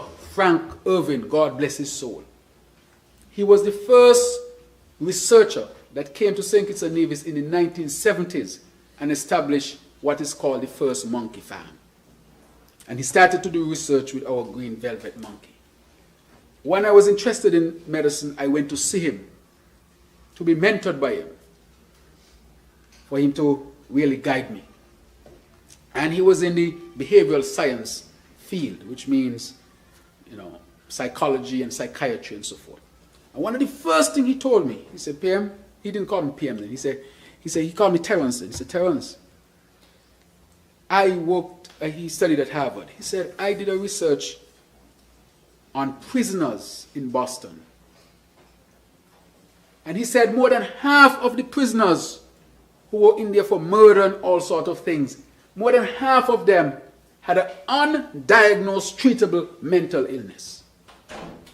He told me that. He told me had they been diagnosed and treated, it's very likely they would not have ended up in jail. That was my first introduction to health and its interaction with violence. And that, later on as I continued to study, came across the concept of health from a public health perspective. And I want to thank Dr. Isben Williams, who have been a champion of this for many years. Most people, when they think about crime and violence, they say bigger police, bigger gun, bigger this, because it brings a psychological satisfaction. But crime and violence is a social issue. It is partly law enforcement, but the root of it is based in society and health. So if you want to get to the root of it, you have to find a science that is so suited that it can study what crime and violence is about. And that is why the public health approach is a scientific approach to dealing with issues like this. That is why it is a scientific approach. It is not guesswork. If you apply a scientific approach, it will work if it has been shown to work. Just like gravity, if you go up on the roof and you jump off, you will drop down. Whether you want to drop down or not. I mean, you can use mitigating stick, a parachute and all sorts of things, but the law is, if you go up and you jump, you should come down. If you go up, you must come down. In this, where gravity exists. It is the same thing. So I want people to see it from that scientific perspective and not see it as something far-fetched. I know the concept is sometimes difficult to handle. And so I want to thank the PS in the Ministry of National Security. I want to thank our NSA, our commissioner, our commander, our advisors, the police officers on all levels, and all those who are in this space and all those who collaborated to implement this. But most of all, the people of St. Kitts and Nevis, because it cannot be done without people. And to thank opposition members who participated in it as well. Because it has to be all of society, government, opposition, everybody. We have to take the decision as a society that we are going to deal with it comprehensively, barring none. So any politician who say, I got the answer, you alone can't get the answer. Because it has to be all hands on deck. So sometimes you hear some people say, all hands on deck, but have you consulted with the opposition? Just talk. How you can be saying all hands on deck and you ain't consult with the opposition? When I was in opposition, I said I would like to be a part of it. And so we went to work to implement it. The first thing we did is that we did a crime dynamic study that was funded by the Americans. And we understand clearly the gang culture in St. Kitts and Nevis, and that was presented publicly for everybody to see. It was not hidden. When we saw the numbers and we saw how bad it was, they asked me, they said, PM, you want this to go to the public? I said, yes. Because the public needs to wake up. They need to see how ingrained the gang culture is in St. Kitts and Nevis. And that is not an easy issue to deal with. That it has become culture. When we did this study, people were choosing gangs like they choose sport teams. I'm telling you, people who you don't expect. Like you say, Newtown is my team, Village is my team. People were saying, well, that is my gang. And they're not a member of the gang, but they're choosing the gang. Legitimizing gang culture. Any society that legitimizes gang culture is doomed to destruction. And therefore, you have to eliminate that and say to the people, you cannot accept a gang culture. You have to reject it. Not reject people, but reject the culture. Because you have to give people opportunities to rehabilitate and chart a new course. And that is why we introduced the Elevate program. Madam Speaker, I can go to the numbers. Right now, I can say for the year, there's probably an 80+% drop in homicides. And we've only had 3 gun-related homicides, I think, for the year. Or since last year, I think. Right? So a tremendous achievement. But we can only sustain it if we continue to work together. So I want to impress upon us, we must continue to work together. You don't have to develop any corrupt ways. Nobody can pay for peace. It is a fallacy. We should not accept that as a country. It was bad to accept it. In the first month or 2 or 3 months, you're going to see results. But what you are creating is a greater problem, a worse problem that was tried in countries. It was tried in countries in the Caribbean before. It was tried in Haiti. To the point where the gang said, well, time for us to take over because you give us enough resources to take you over. Look at Haiti. Pay for Peace program. Can't accept it. I'm passionate about it because we must reject it as a people. Go to Jamaica. Remember the Prime Minister said, done with that. Told me that. Said, PM, you can't do that. Look at where he led Jamaica. In Trinidad and Tobago. Look where it led them. They got so much resources that afterwards they said, we can now take over the society. That is what you were heading to. We were on the brink of that. And we must not accept that ever as a society. Come and be part of us. Be peaceful. We care about you. We want you to be part of us. But we cannot accept gang culture to become legitimate in this country. We have to think seriously about it as a people. We are on the brink. He was bad. You all know, you all heard the stories, you all saw the stories.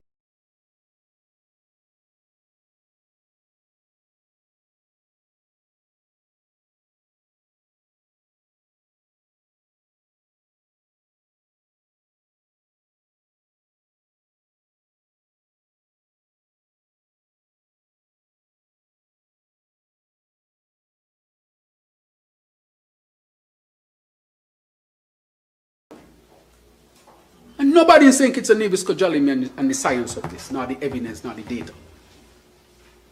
Because I have it. The can culture had become so bad that it was just going through the society and becoming normalized. Normalized. And therefore, I'm happy that we have charted a different course.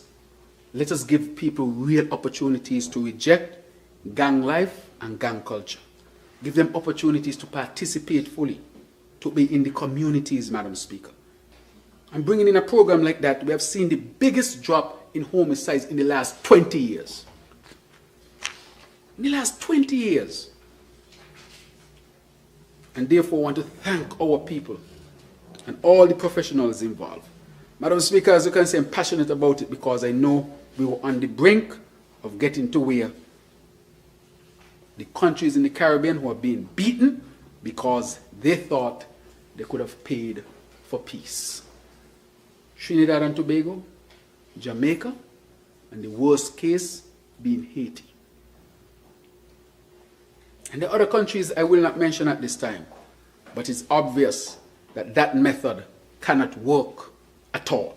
What you do is that you set up a legitimate program that are transparent and really seek to help people. And through our Elevate program, do you know the Elevate building is now going to be a CXC certified center? I want to make that announcement. A CXC certified center. So the people on our Elevate program can do their CXC subjects right there. Because we have an educational aspect for it. And you know who teaching in it? Ex-persons who came out of prison are the teachers in the program. And the courses are free. Got people signing up for 4 subjects, 5 subjects, 2 subjects, all kind of range of subjects, but they start in some way. Some of them went to AVEC. We had graduates from AVEC, graduates from teaching. That's what we say. We want to give real opportunities and access. That is what we are talking about. Madam Speaker, we had initiatives that started us off. And the investments we have made have been significant as well. Madam Speaker, there's so much investments I can talk about in the national security space, but I wanted to spend some time on the principles behind what we are doing. Madam Speaker, you remember we started with the 90-day campaign, the 90-day campaign. We had the Day of Interruption, the Better Opportunity Summit. We engaged school, workplaces, communities. Madam Speaker, we did a lot of work in the prison as well. You know, we have a program in the prison where fathers can meet their children for Christmas. No prison closed, but it's an incentive. You have to be well behaved throughout the year. You come, you're with your child, you give your child a gift, they take pictures together. So the child now can have a picture and say, I saw my father for Christmas, and not a soul had to know that his father in prison. It's a powerful program. Do you know our prisoners are our best chess players in St. Kitts? We brought, the minister is here, a chess master, and I want to thank Dr. Isben Williams again, because he believes as well that chess can solve some of these issues. A chess master, I think he's from England. He was set up on Central Street, just by TDC. We put a tent, block off the road and so forth. And so the master was playing about maybe 10 players at the same time. You know who lasts the longest? Someone who is in the prison. I don't want, It's in our schools. And it's now in our schools. And the other thing that we have done, we signed them up for the International Incarcerated People's Competition. around the world, set up the computers for them, put them in the room and they participate. I think they went to the Elevate Center where we set it up. And they perform exceptionally well. These are the type of programs we are running. Because you can only solve these issues at those levels. By the time the police is looking for you, it's because a lot had been lost. And so therefore, even when the police catches you and you're going there, we still don't want to give up on you. We want to give you more opportunities. And that is why we said the Better Opportunity Summit. So I want to encourage our young people to take advantage of the opportunities. Go to CWIT, get a certification, get an NVQ or CVQ. That qualifies you to work in St. Kitts and throughout the region. You can get appointed in the civil service as a result. You don't have to have 10 and 20 subjects if you're not in the academics. Because we need electricians, we need plumbers. They say one job means, AI yet you could do a plumbing job, Can't take away your job easily. But I see AI writing articles and poems and all kind of things. But tell the AI come fix the toilet. Resilience. And that is what we are talking about. We're not going to give up on our young people, but we want to give them real opportunity for them to uplift themselves. So, Madam Speaker, we are investing in the police force, the defense force, the customs, the immigration, fire and rescue, prison services, and so forth, Madam Speaker. This year, we are going to graduate just now almost 30 new military men and women. And for the first time, the full training is taking place on a base in Nevis. And I want to thank the Nevis Island Administration. First time in our history that the military full course is being conducted on Nevis. We'll have a second course that will start around February. And then we have recruited more police officers. They're going to start the training in January. And they're going to complete around June, July. And then we're going to start another course. So that in that year we want to have about around 60 new trained police officers. Madam Speaker, they used to say they couldn't find men for the police force. I said, you can't find men. All these young men in St. Kitts, well, get the young men, get them in the police force so they don't go into gangs. And so we changed the tactic in how we advertise. And the men them shop. And the men them got 5 and 6 and 7 subjects, well educated. They hear all the time, but we might be thinking in our mind they don't want to do it. It's how you approach them. It's better to have them in the police force than they join a gang, but not only that, they are well qualified to be there. And so most of the police officers will be at least 50% male, and I say that because it used to be majority females from St. Kitts. When you wanted the males, you had to go outside of St. Kitts. But I think this year, we don't have to go outside of St. Kitts for males. So males coming from all around the country to be a part of the police force, the defense force, and so forth. And so we are pushing forward when it comes to our national security space. Madam Speaker, we have the football program. The football program, National Security Football Club. That club has produced scholarships for our young people. There's a young man who won a full scholarship to Kansas City. Right, I saw him, he plays for Keon. Because of that. We have another young lady we are working on to get our scholarship. So we want the young people to come into football and get scholarships as well. That is part of our treating crime and violence from a public health perspective. We have hundreds of young people who come every year. And we did a program with a UK firm. And when they come, what they do is that they train the young people. These are highly skilled professionals. Some of them used to play professional football, and they bring scouts to look at our young people. And as a result of that, that young man has a great opportunity, and we want other young people to get opportunities like he has had. And I want to therefore thank the security forces, to the football club for the tremendous work they have been doing. All of this is being done. We have taps in the school that is geared toward young people. And I want to thank, of course, our collaborator from the United States who came down and train our police to go into the school so that we can train our young people. And that helps to keep our young people out of gangs, Madam Speaker. Madam Speaker, let me just move on a bit now to our border security. We have, Madam Speaker, we are championing a bold transformation in border management, Madam Speaker. This, of course, is anchored by the Advanced Passenger Information and Passenger Name Amendment Act. That act was passed in 2025. And the launch of the Electronic Travel Authorization System. This initiative marks a defining step towards secure, seamless, and smart border management. It aligns our system with global standards set by International Civil Aviation Organization, ICAO, and the minister is here, Minister Henderson. She can attest to that. The International Air Transport Association and the World Customs Organization, while introducing biometric corridors and AI-driven risk assessment for travelers, thus making our borders both secure and tourism-friendly. Madam Speaker, if you have traveled recently, or anybody have traveled recently, you sign up, petitions. Once we hold a passport from St. Kitts and Nevis, you don't have to pay. And I'm sure you sign up, you go into the ETA, you put it, by the time you come on the airport, nobody harassing you at all. They say just walk there, you go through, in 10 seconds you already processed. And you walk downstairs. I had somebody message me and they said, wow, that was a visitor. They say, no place in the world they see something like that on the western side of the world. When you come to St. Kitts and Nevis, and because of this system, you basically just walk through the airport. And it is safe, because even before you get on the plane, we would have already done all kind of checks on you. We know where you were in the last 5 trips you made, the last few countries. Madam Speaker, I would say it is excellent. Let me put it there. There are things I can't say, except to say that it's friendly and it helps to protect our borders.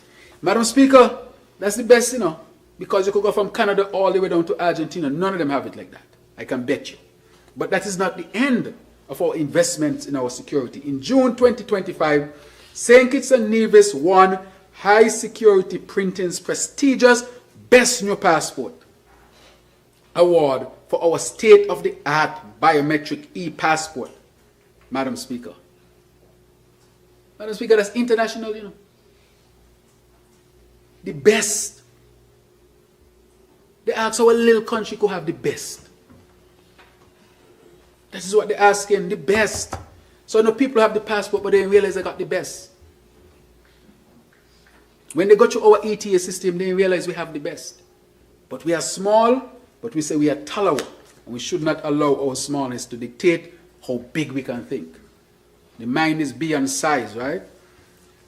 And therefore, I want to say how happy I am. The CCTV system at Cockleshell Bay, because we know we had problems there. Underground fiber optic network we use to make sure that our systems are well connected, Madam Speaker. And therefore, Madam Speaker, I want to say we have done well on that end. When it comes to the road, I know that has stirred significant discussion. And we are listening to the people, and the minister is here. But between 2019 and 2023, our federation recorded an average of more than 1,000 accidents per year. Nearly 4 every single day. How can a population of only 50,000 people have over 1,000 accidents per year? Something is fundamentally wrong, Madam Speaker. So to curb the unacceptable level of fatalities, our people were dying. Children were dying. You had a road accident somewhere down on, I think it was on this side, in the countryside. Yeah, about 5 people died. Half a Chisani Point. 5 people died because of a speeding vehicle. How do we know? We have brought in accident specialists to study the accidents and tell us what are the causes. Almost invariably, these accidents are caused by speeding. Speeding. From here to here, now we ain't saying Kitts and Nevis that far, but we speed a lot. We have to tell the truth. If we don't slow down, our people will continue to die. We have the facts, we have the science. How can I have that piece of science knowing? I can actually, if you do nothing, I can calculate, or we can calculate how many people will die in that particular year with people driving at a given speed. You can calculate it. You will know. But you don't know who it is. It could be me. It could be you. You could be driving safely and somebody driving horribly. Those young people racing across the highway, they die. 19, 20, 21. Dead. Our country had an extremely high rate of fatalities on the road. And so we introduced a new Act of 2025. We call it Vehicles and Road Traffic Amendment Act 2025, which represented a bold step forward. It was bold. The decision was very challenging. The AG is here. He's responsible for the committee to the Interministerial Sustainable Road Safety Committee to achieve 0 road fatalities by 2030. It is our aim. We have to protect families, protect people, because we're investing in people and investing in progress. I mean, when I look at the number, and because of my field of study, nothing special, in medicine we study numbers and projections. And I'm there looking at the number, and I said, this is the number of people who are going to be dead. I said, we can just accept that. And most of them are going to be young people. And he said we had to do something. However, the ministry, our national security, is not tone deaf. There are those who are saying that in some areas it might be too slow. And therefore, there are going to be adjustment based on science. So they're collecting the data, and based on the scientific data, we will adjust, or they will adjust accordingly. But since we have done that, we have seen a significant cut in accidents, and we've also seen a significant cut in fatalities. I think since we started, we have had just 1 fatality. And Madam Speaker, let me tell you what happened that weekend. All on social media, these social influencers were putting out, radar system in St. Kitts and Nevis is not working. And I became very concerned, because I know there are some people, if they know they're not being monitored, they're going to do as they like. I called, I remember the PRO, our communication officer, and I said, that message concerned me. It concerned me because there are people who are going to pick up, they're not monitoring me so I could do as I like. That same weekend, someone died. And the cause of death, speeding. You have to take this. That is why I tell people, you just can't be out there because you're social media influence and just say what you want. I'm not saying it is a cause, but they were lying, and for the would-be driver, they might be thinking, well, no more monitoring, I can do what I like. But I'm saying people must be responsible, especially when they have access. Too many deaths, Madam Speaker. And therefore, we want to get down to 0 road fatalities. Because when somebody dies in St. Kitts and Nevis on the road, it's very likely, if we don't know them directly, we know somebody who is connected to them. So it touches all of us. In small societies like that, that is why crime, it touches all of us. Because when somebody dies, it's somebody who we know, or somebody who we know would know that person. We are all connected somehow. And so, Madam Speaker, we will continue to work to make sure that we protect our people on the road. So I'm asking our people to drive prudently and to respect the speed limits until the authorities would have adjusted. But I know the authorities are hearing you. They're not tone deaf at all. But their action is to save all these lives that would be saved and to really prevent so many accidents. Madam Speaker, in 2025, we accelerated one of the most comprehensive justice reform programs led by our learned AGs right here, supported by over $1 million in international funding through partnership with UNDP, UNODC, UN Women, OHCHR, and El Pacto. We are rolling out community-based restorative justice and diversionary caution systems, introduce Voice It, kiosk for multilingual legal access, strengthening cybercrime and investigating capacity, training justice actors in human rights standards and Nelson Mandela rules. These reforms are embedding accountability, reducing delays, and ensuring that justice is timely, humane, and trustworthy. Even though you apply justice or whichever space you are in, you still have to respect people's human rights. This means a lot. And I want to thank the AG and his team for really leading tremendously on this. Madam Speaker, our reforms rest on a foundation of strong, modern infrastructure. In 2025, we continue the renovation of the Charlestown Police Station. We also allocated funding for the full refurbishment of Gingerland. In 2026, construction will also resume at a national security training facility in Limekey. That, Madam Speaker, we are going to push.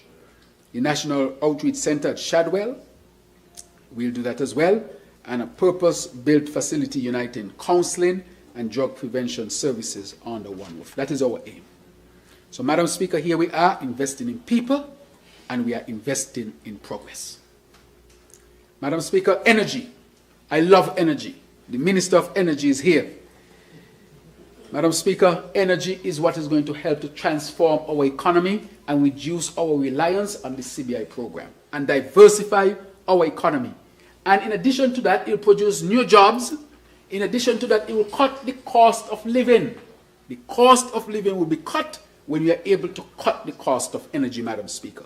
So this have, dealing with the energy issue, this has the potential to affect people in multiple different areas of their lives.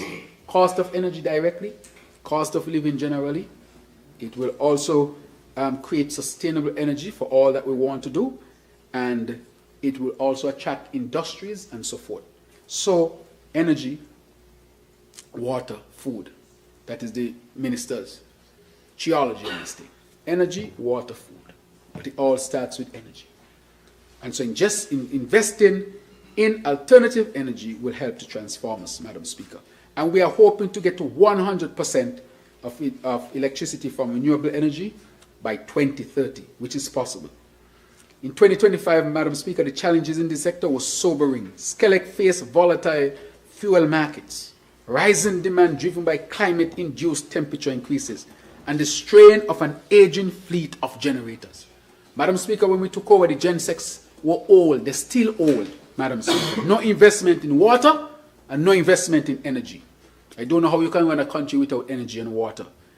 The major failure of the 34-year-old Merlis Blackstone generator underscored the urgency for modernization. See how old it is? It has run its time, Madam Speaker.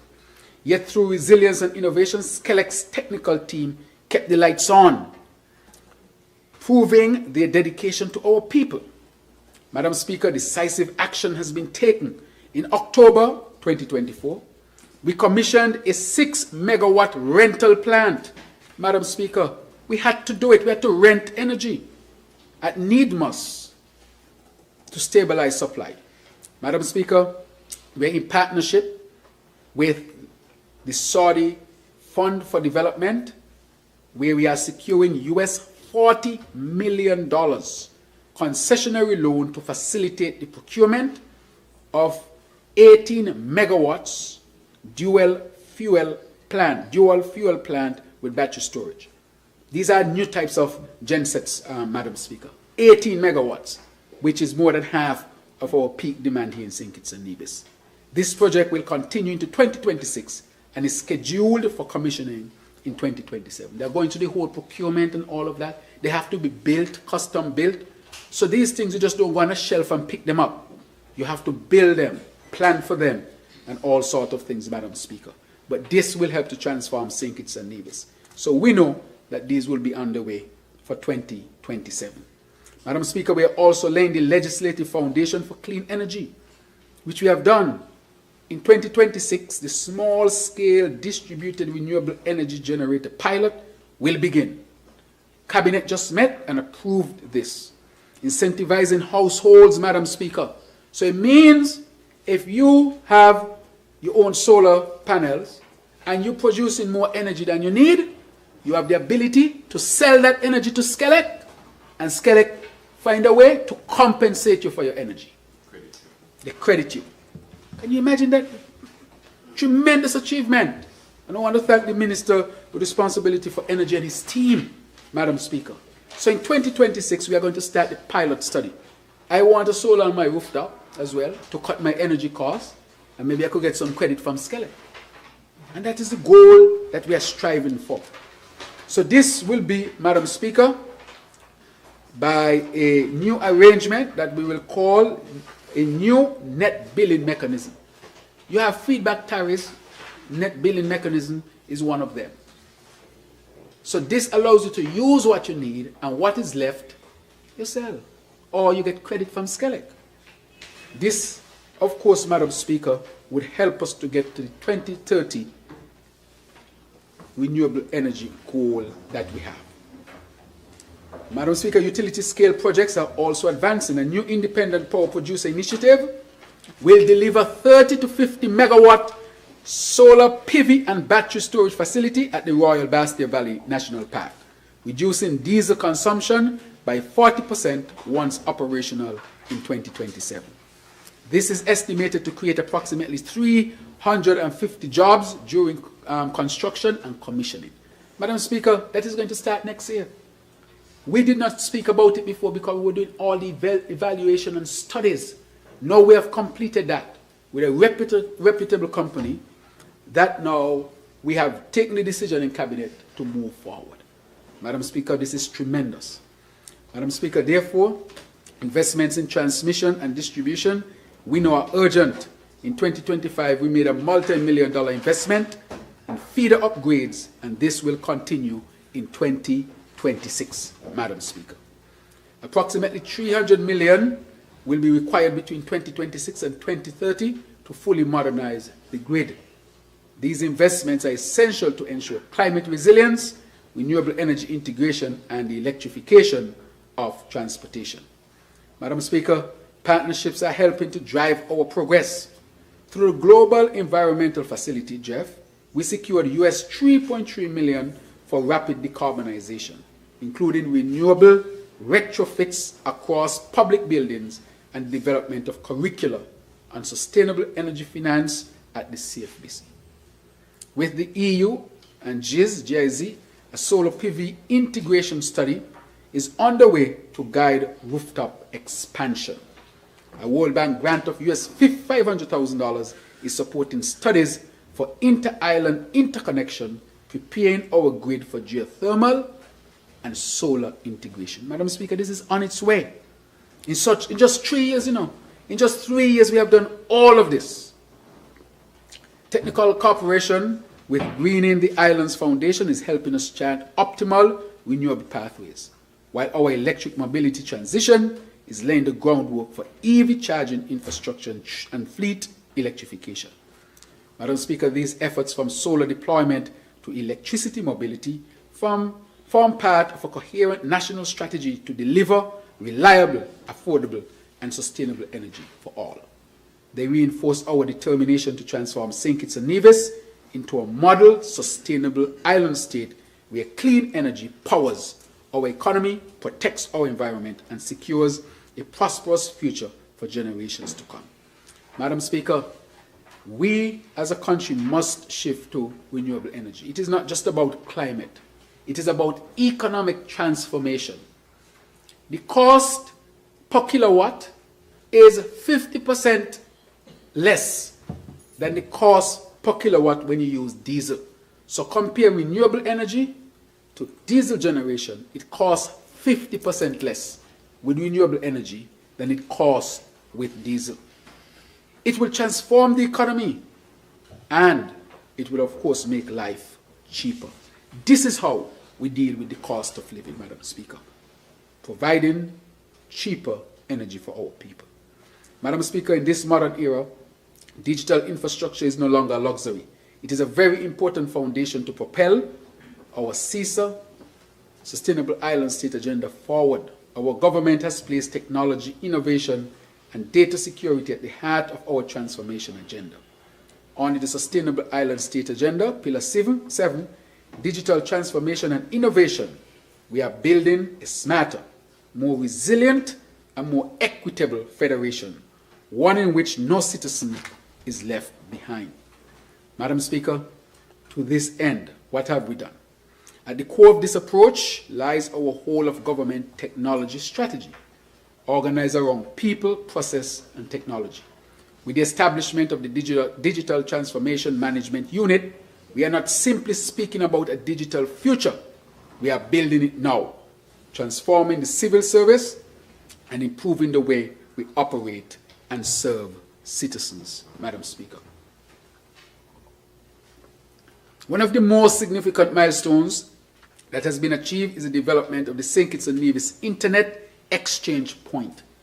Very important that the Minister with responsibility for technology fought for this. Since its inception in 2023, SKNIX has strengthened our digital sovereignty, allowing local internet traffic to remain within our borders. The results are immediate: faster speeds, lower latency, and greater stability, Madam Speaker. Regional experts have commended the Federation on this significant achievement. Madam Speaker, our Digital Identity Project is one of the most pivotal initiatives in our transformation project.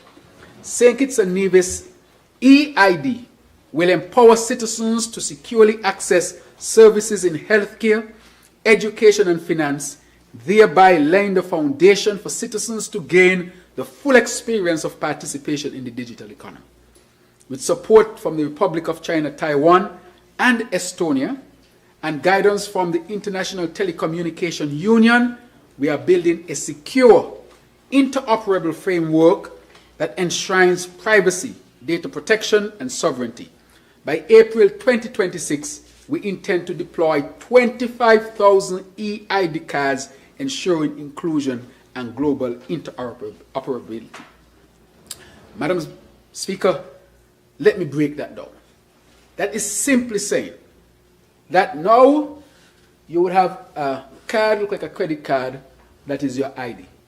It can store all sorts of information. It is one of the most advanced. Again, I am not saying this just for saying its sake for political reasons. It will be one of the most advanced ID cards in the world. The Taiwanese told me that. And you know, the Taiwanese are really good when it comes to this. They actually said we'll be ahead of them. They told me that. I said we have the best passport, the best ETA system. I'm not saying that. And now we want to have the best ID. We have scanned birth certificates, I think now, from 1940 we are now? Somewhere around. Yeah. So about 1940 all the way up to now. So if you were born after 1940, we have already scanned your birth information. And ready. So that is why we said by the middle of next year, we would have IDs ready to be used. Very, very, very advanced. That's going to speed up business. Because we really want to get to the point where you can apply for your passport online. And we want to get rid of the stamp business. $30 stamp here, $250 stamp there. We want to get rid of the stamp business.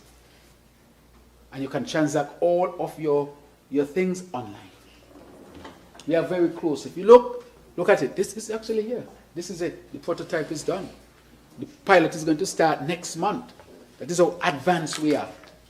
Because technology has to be part and parcel of the new St. Kitts and Nevis as we divest from depending so heavily on CBI to a more diversified economy where technology is a key part.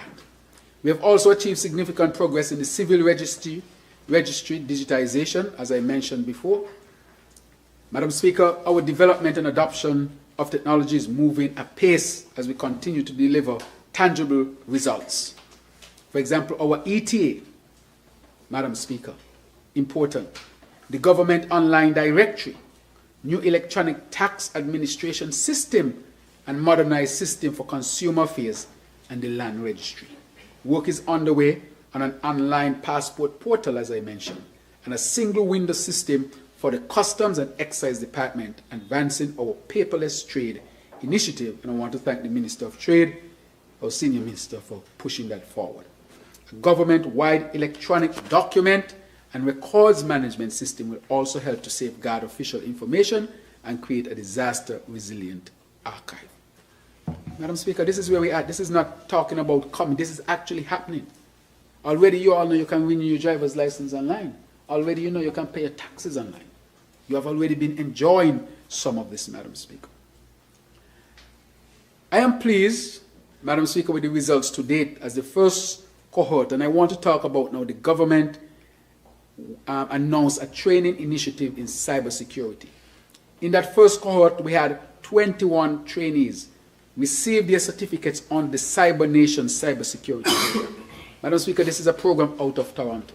And I will tell you how it started. I was in Guyana at an event, and I met a member of the Canadian delegation. And President Ali and I were there. And he said, Joe, watch here. I want you to talk to this lady, colleagues. And I spoke to her. And she told me what her company does.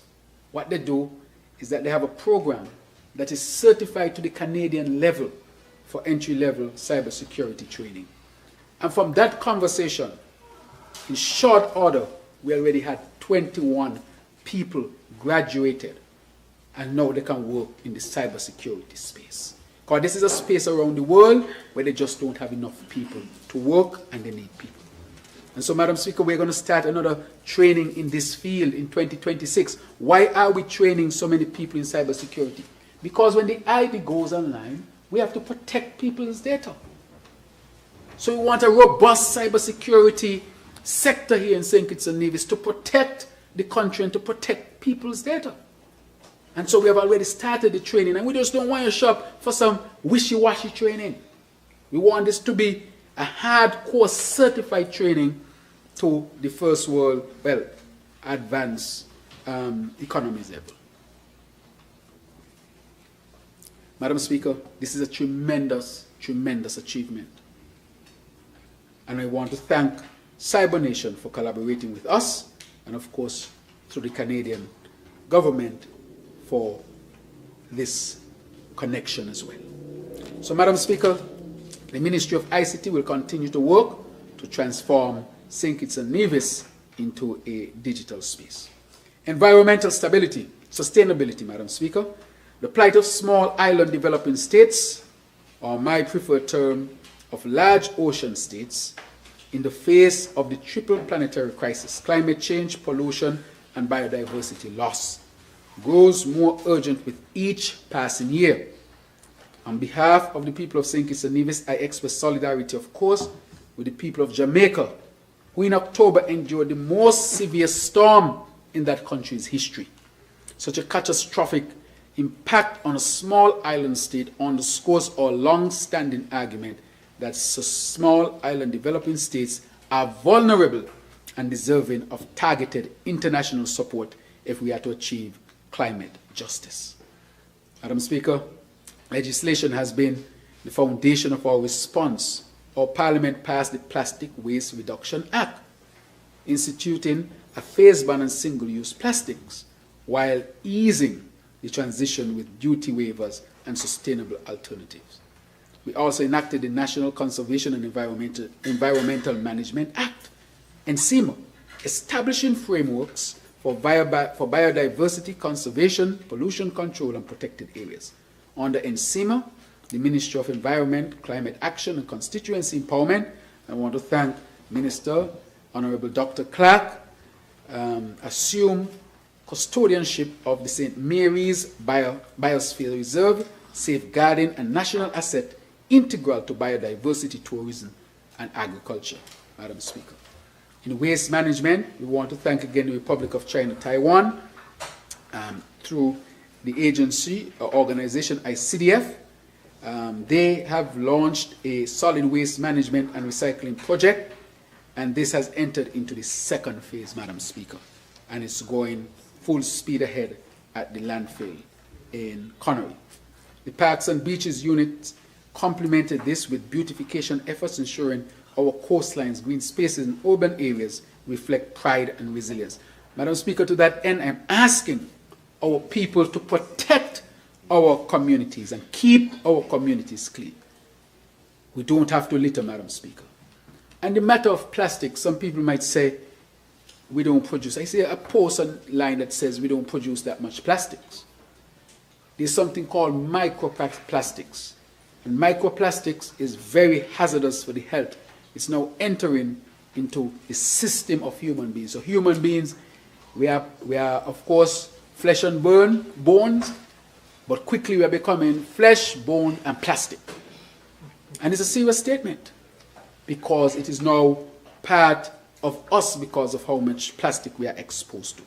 And so, Madam Speaker, we hosted the Green Climate Fund Regional Dialogue for the Caribbean, and our government reaffirmed its leadership in advancing regional readiness, accreditation pathways, and locally led climate action. At the project level, we access US $1 million in GCF preparation support for the Climate Smart Agriculture Project and launched the US $3 million National Adaptation Planning Project to embed adaptation into legislation, policy, and institutions. Madam Speaker, through the nationally determined contribution NDC Partnership Action Fund, we strengthened our commitment to the Paris Agreement by developing a national loss and damage strategy, an NDC investment plan, and updating the national climate change policy. Madam Speaker, all this to say that we are serious when we talk about the issues of climate change. These reforms position St. Kitts and Nevis as a regional leader in evidence-based, inclusive climate governance. Community-level impact has been tangible. Through the Global Center for Climate Mobility, 4 local projects receive rapid response grants. Water harvesting in Sandy Point, artificial reef deployment in Capisteer, integrated quail and hydroponic systems, and climate-proof lockers at Newcastle Bay. These small-scale initiatives deliver real resilience outcomes for our people, Madam Speaker. Madam Speaker, our legislative and diplomatic agenda has been robust. We ratified the agreement on biodiversity via national jurisdiction, endorsed the Fossil Fuel Non-Proliferation Treaty, and reaffirmed engagement with the Caribbean Community Climate Change Center. Domestically, the Plastic Waste Reduction Act and NCEMA provide the policy architecture to realize CISA and protect biodiversity. We also hosted the 3rd Global Sustainable Island Summit, bringing hundreds of delegates to our shores, showcasing our CISA framework and positioning St. Kitts and Nevis as a global exemplar of integrated island sustainability. To operationalize CISA, the ministry established a CISA advisory committee and convened interministerial sessions to align proposals with portfolios and realities, strengthening coordination and delivery. Madam Speaker, the suite of actions taken in 2025, from legislative reform and recycling projects to GCF readiness and regional leadership, demonstrates a clear trajectory. We are building the institutional capacity, partnerships, and financing pathways that will make a resilient CISA a reality. Madam Speaker, we are not content with this. Madam Speaker, we are pursuing systemic changes that protects our people, secures sustainable livelihoods, and honors the natural inheritance of St. Kitts and Nevis. Our government, the people's government, will continue to marshal every available resource, local, regional, and international, to defend our shores, preserve our biodiversity, and strengthen the resilience of our communities. By doing so, we protect not only our environment, but the prosperity and future of every Kittitian and division. And I would like to thank Honorable Dr. Clark and her team for leading on this agenda. Madam Speaker, I know the gallery is here and they've been here long and it's long lunch.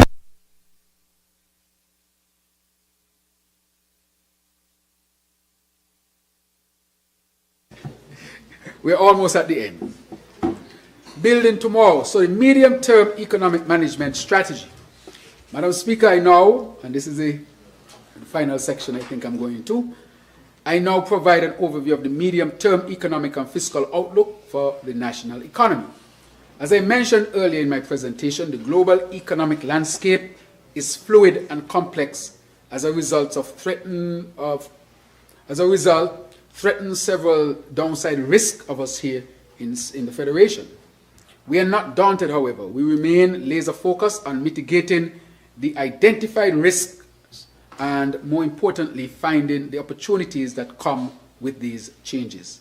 As we chart the course for investing in people and progress, we will endeavor to remain good stewards of the country's finances. Madam Speaker, in assessing the anticipated fiscal outturn for 2025 and based on data available as of November 2025, we estimate by year end the government expenditure would be 1.04 billion or 35.6% of GDP. Total revenue, Madam Speaker, is projected at 732.7.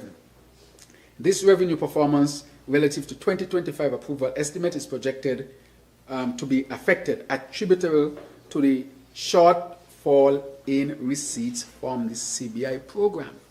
Again, a lot of our economy was dependent on the CBI program. However, in this budget, we have made sure to start to wean ourselves off from depending so heavily on the CBI program. So what comes in after a while will just be gravy for us, Madam Speaker, because the receipts are difficult to predict. One international crisis can certainly affect you. Madam Speaker, it is in fact the result of a commendable effort by our administration to protect our nation's stability and secure critical investments in the interests of the well-being of our people. Madam Speaker, we have identified 2026 as a pivotal year for us to finally stabilize our fiscal situation, moving away from heavy dependence on CBI, at the same time preserving our gains and making even more progress in the implementation of our Sustainable Island State agenda. The economic and fiscal outcome for 2025 reinforces the immediate need for a deeper dive into economic diversification, fiscal consolidation, to bolster resilience and ensure the long-term sustainability of our island state. Madam Speaker, our administration listens to and acts on the concerns of the people of our nation. This commitment is reflected in our expenditure performance, which included comprehensive and targeted support to households. As prices within our major trading partners rose, we heard the voices of our people and took decisive action to cushion the impact by swiftly implementing timely measures to ease the squeeze and financial burden on citizens and residents as our economy was still in recovery.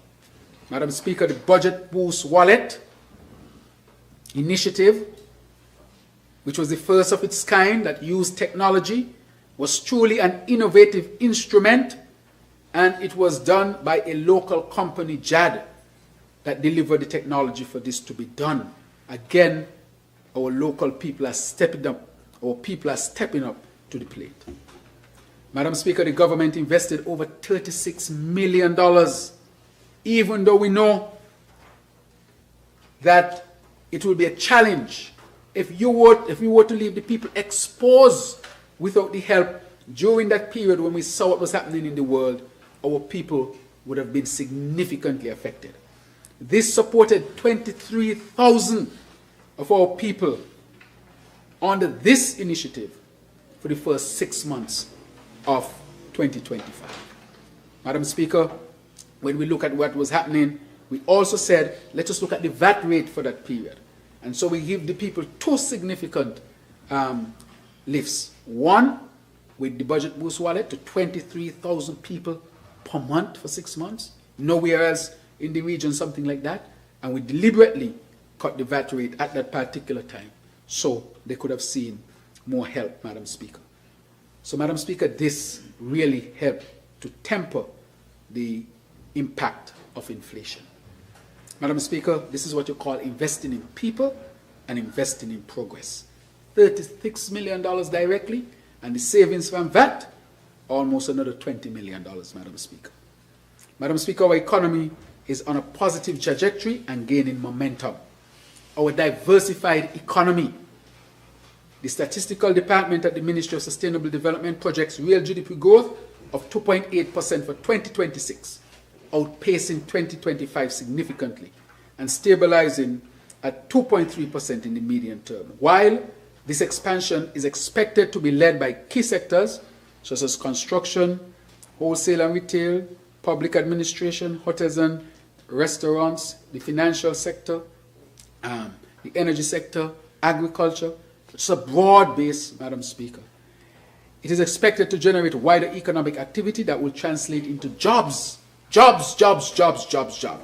and income for our people. Madam Speaker, that is why we are saying to our people, and we want them to take advantage of the jobs, the construction jobs. I talked to a lady in St. Peter's, she can't find nobody to build her house. Challenging. Where the plumbers, where the electrician, they're very occupied, Madam Speaker. The Nature's Farm we're trying to launch, you need, as I said before, 30 people per 10 acres. And we're not sure if we will have enough people. And that project has basically gone forward. Over at Safe Harbor, 561 interest yachts want to come to St. Kitts. We don't have the capacity yet to accommodate them. If you go over there now, you'll see the biggest yachts in the world. Right here, people don't even notice that yet. One person texted me and said, this will put a cruise ship to shame. I don't think it's that big, but it's massive. And therefore, we'll have the startup weekend and bring out all of the communities for them to see how they can fit into the yachting business. Because this port, or this marina, will be one of the busiest in the whole region in terms of super yachts. It will be a super yacht, and the company that is running it, Safe Harbor, is the biggest marina company in the world, period. That's the kind of people we're attracting here. And there's a whole industry, there's a whole sector that can be as impactful as the cruise sector, as impactful as the hotel sector. And therefore, I'm saying that this is certainly exciting, Madam Speaker.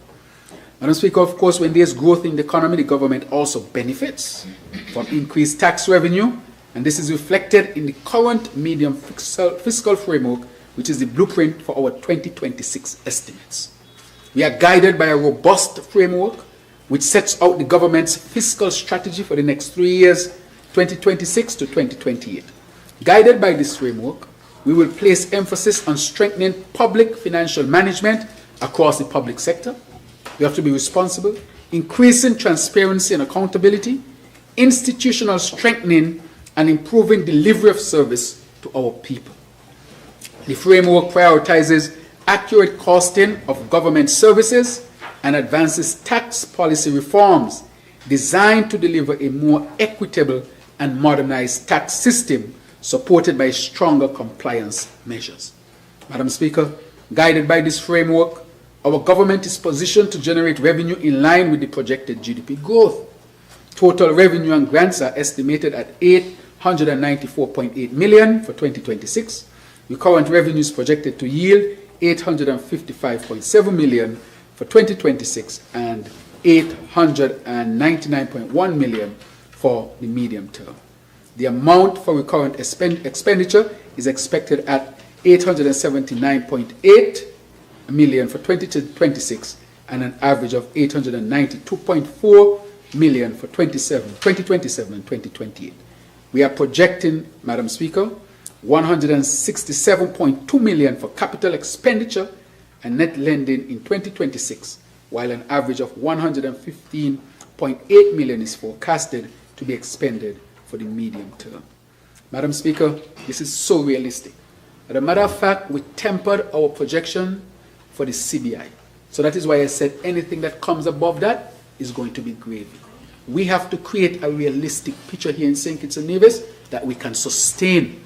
Because if you are hit at any time by any crisis in any sector, especially that sector that is not totally dependent on us, we want to be in a position to be able to safeguard and sustain us, Madam Speaker. Correct. Resilience. It's important, Madam Speaker. However, we'll continue to strengthen our CBI because it is a fundamental avenue for revenue and to help to develop St. Kitts and Nevis. Madam Speaker, equally important, we are keeping a watchful eye on the management of the public sector debt. In terms of the outlook, as at end December 2025, the total public sector debt is projected to be $1.7 billion, which represents an increase of $58.7 million. That is the investment that we made in our people, or 3.6% as compared to 2024. The rise in the debt stock was mainly attributed to an increase in central government debt, which rose by 97.4 million, or 15.8%. The medium-term outlook, Madam Speaker, shows a slight increase initially in the debt to GDP ratio. At the end of 2025, it is forecasted to be 58.7%, still below 60%, a 1.1 percentage points increase compared to 57.6% for December 2024. However, over the forecasted period 2026 to 2028, the debt ratio is expected to remain below the 60% benchmark set for the ECCU member countries to achieve by 2035. We have already achieved what they say we should achieve in 2035. We have already achieved it, Madam Speaker. So even with the challenges, we are still maintaining that significant achievement. The debt to GDP ratio is forecasted to decline in 2026 to 57% and continue its downward trajectory to 54.9% in 2027 and 51.9% in 2028. And this, Madam Speaker, is where we are creating an economy that is diversified, that is a real picture, that is resilient, less vulnerable, more realistic as we deliver for our people, Madam Speaker.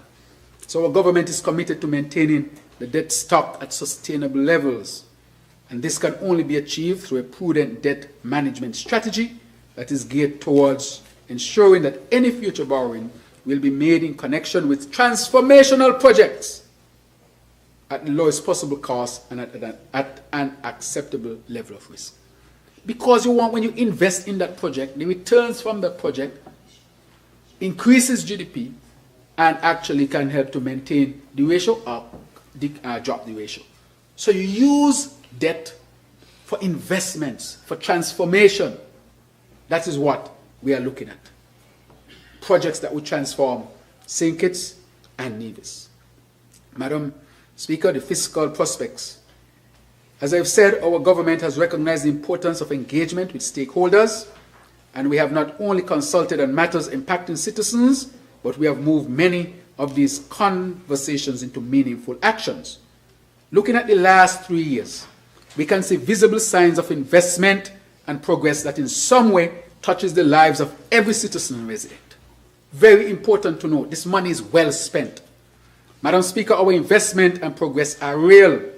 Our plans are real and our future-looking actions are clearly documented and shared with our citizens and the global community through the Sustainable Island State Agenda.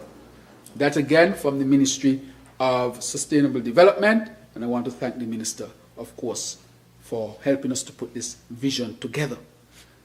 So our actions are not a set of disjointed, soiled events. Instead, we are carefully following a master plan which is fully aligned with the National Development Planning Framework. So it means the Ministry of Finance, Ministry of Sustainable Development, and the Ministry of Economic Development all had to collaborate to make sure, directly, to make sure that this is well done. We have continued to partner with stakeholders in the public and private sectors, innovators, academia, and civil society as we schedule the various initiatives that will make our planned macroeconomic transition a reality. Madam Speaker, with the changes we are introducing, we anticipate increased productivity and economic growth, which will facilitate additional employment through the development of new and emerging sectors and the modernization of business operations through the integration of technology. The technology has to go through from public to private. It is projected that over the medium-term, investment in major public and private sector projects will continue to stimulate growth in the construction sector with positive spin-offs in the tourism, wholesale and retail trade, transport, storage and communications, and financial services sectors. It is also anticipated that the agriculture sector will yield increased growth as we accelerate investment to increase food security through enhanced food systems to supply both local and external markets. The 2026 budget outlines the projects and programs that will facilitate the accelerated implementation of the Sustainable Island State Agenda, bringing with it a more resilient place to live, work, and age with dignity. Today, we present in this Honorable House the 2026 estimates totaling 1.074 billion. I use this opportunity to give a brief overview of the expenditure proposals for a few key ministries that will contribute to our progress in 2026. Madam Speaker, it is being proposed that the Prime Minister's Office receive funding in the amount of 69.3 million for recurrent expenditure and 3.5 million for capital expenditure in 2026.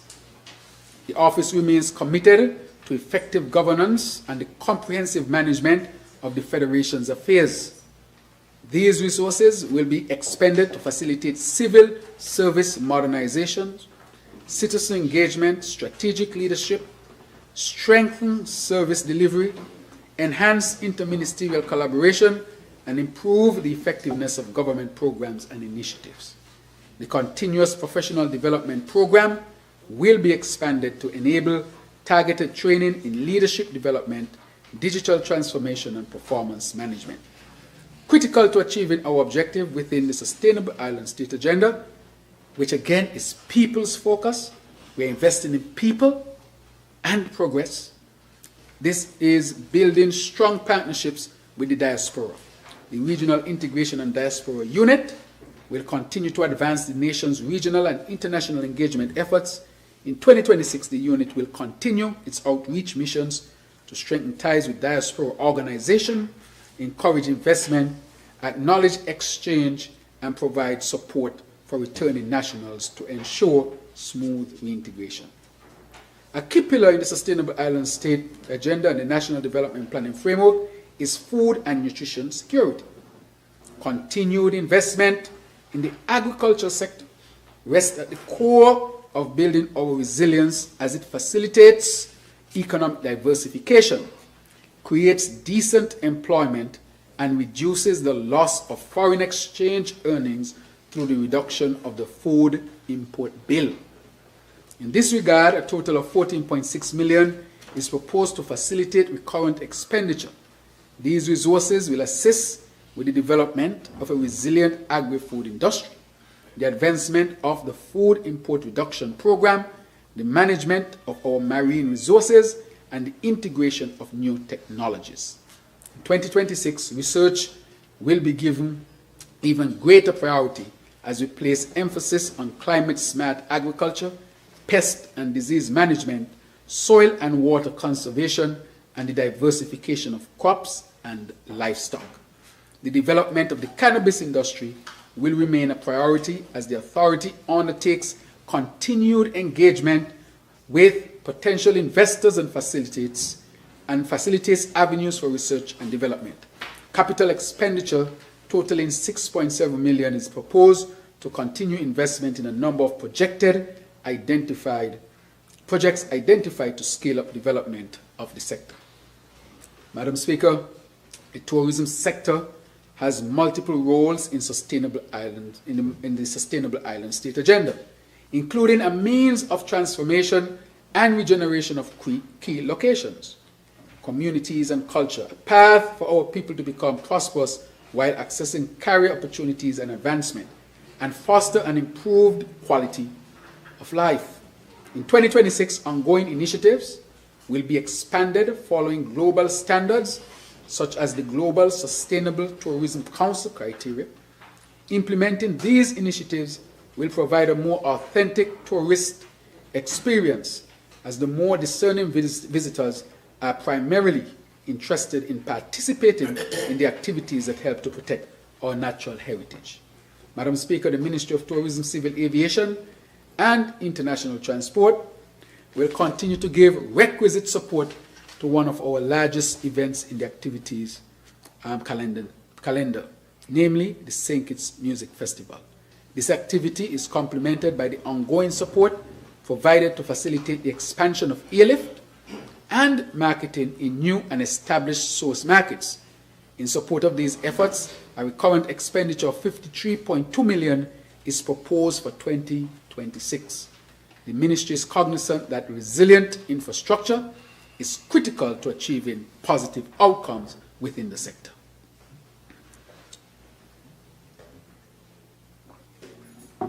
To this end, capital expenditure totaling $4 million will be invested to further enhance the ambience of the beach experience through ongoing work on the South Frigate Bay Beach Enhancement Project and to facilitate grassroots tourism-related developments.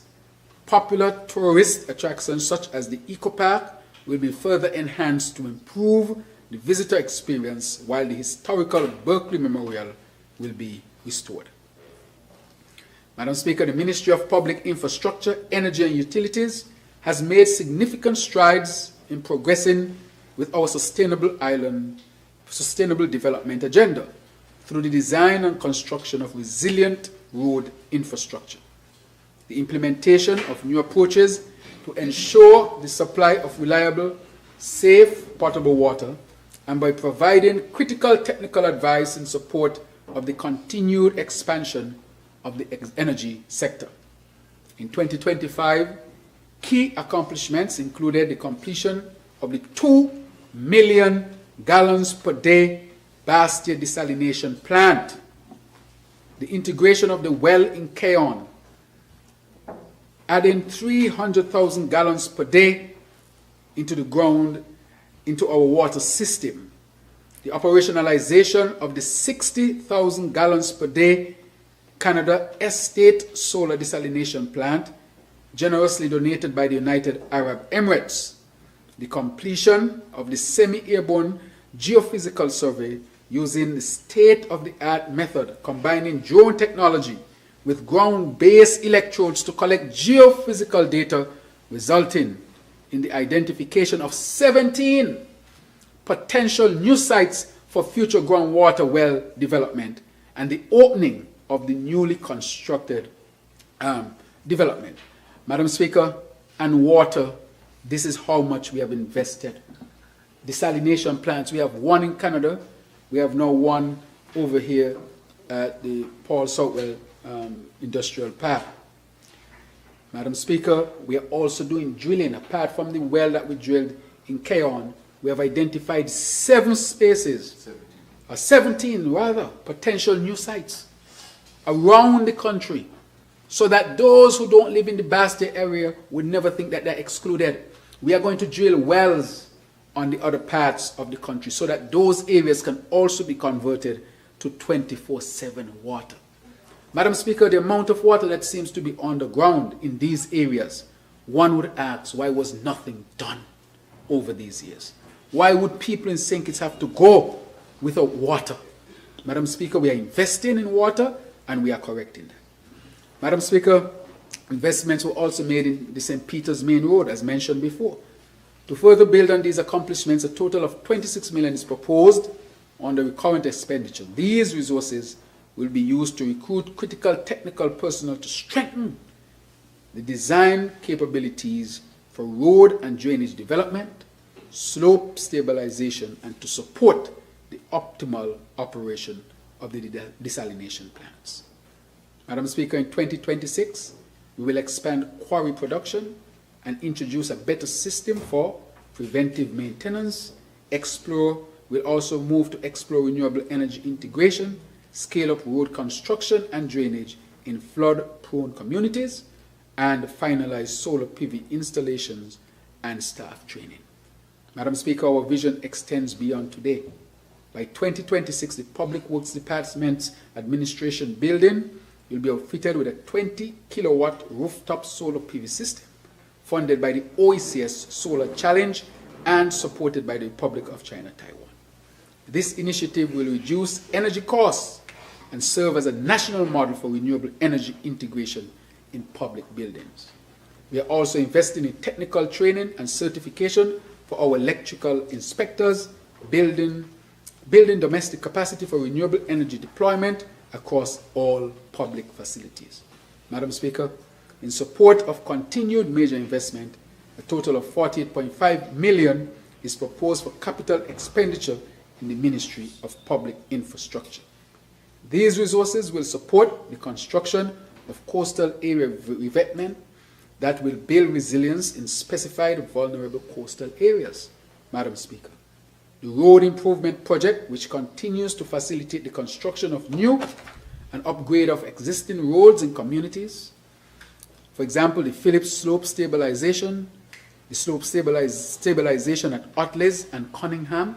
Madam Speaker, I got a call about that recently. The well drilling and extension of water lines, the procurement of meters and lockable valves, the construction of reservoirs and the groundwater drilling program.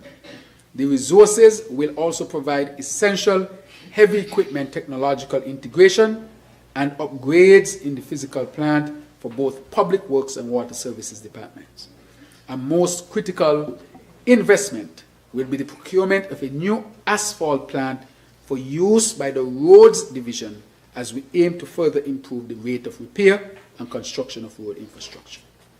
Madam Speaker, the delivery of a modern curriculum to ensure competitiveness of our students, inclusive of our lifelong learners, remains priority for the Ministry of Education. And so I will touch education. Work will continue to provide access to relevant training for educators and support staff across various institutions under the remit of this ministry. Areas of priority include updating curricula, facilitation of remote teaching, and classroom management, taking into consideration the options to integrate technology in the teaching and learning environment. Resources will also be prioritized to strengthen the operations of the newly created Christopher Wilkin Institute of Technology. Therefore, the ministry proposes recurrent expenditure totaling $108 million for the Ministry of Education. It is proposed that the Ministry of Education be allocated $14.8 million to support capital investments. Madam Speaker, this reflects how important it is to invest in education. This represents an increase of 14.1% when compared to 2025. These resources will support work being undertaken to maintain safe, healthy, and secure learning environments.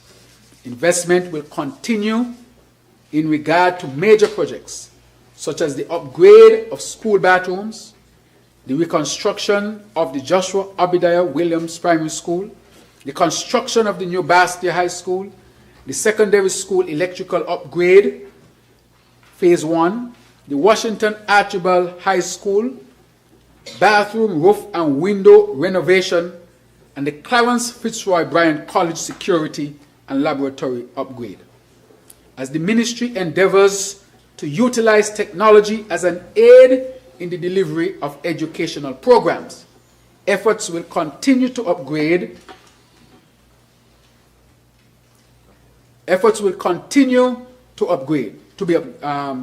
College security and laboratory upgrade. We will continue to work on that.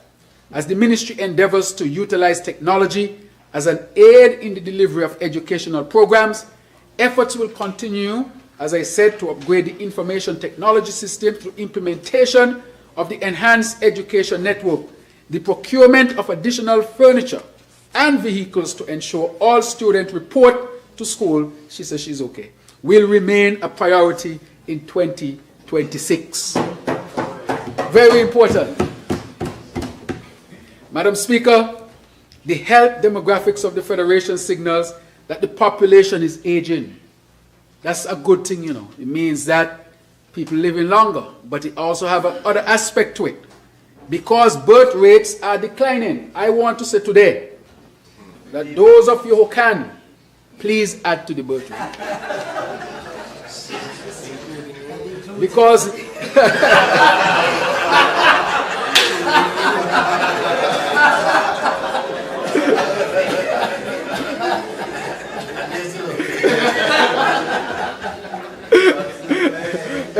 So, no, it's an appeal. Now we are seeing where the birth rate has now dropped below the death rate.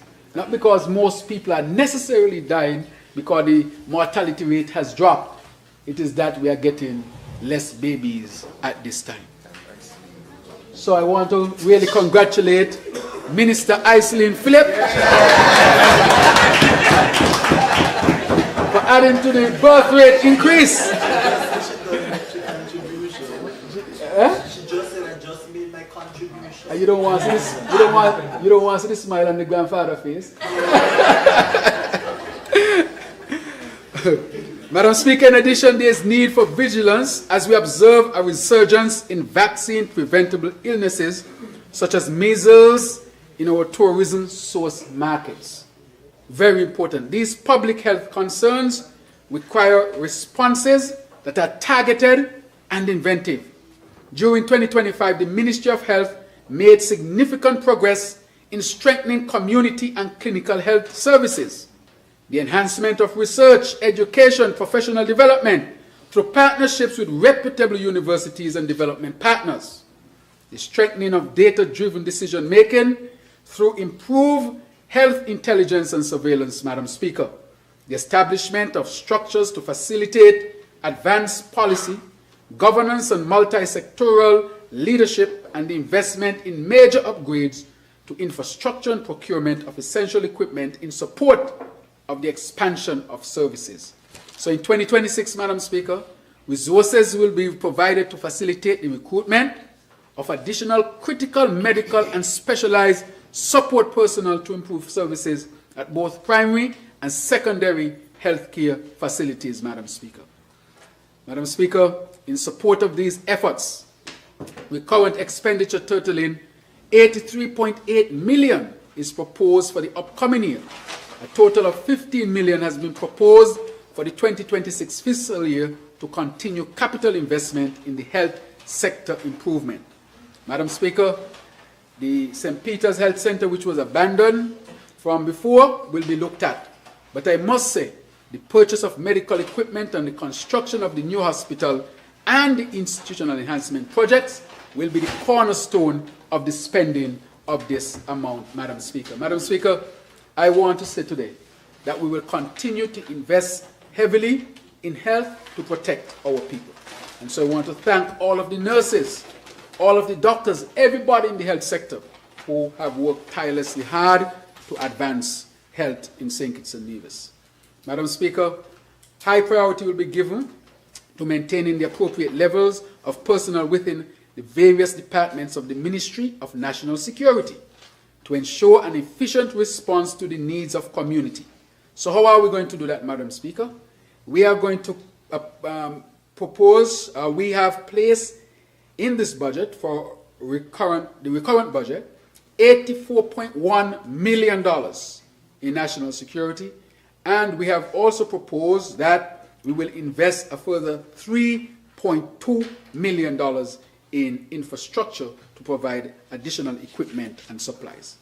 Major initiatives will be, Madam Speaker, will include safety and security improvement program, the refurbishment of police stations, the closed-circuit television surveillance and traffic management system, the purchase of radios and tactical equipment, the purchase of vehicles, equipment for fire services, the demolition of the fire and rescue facility, the construction and refurbishment of Camp Springfield Barracks, and the National Security Technology refresh projects.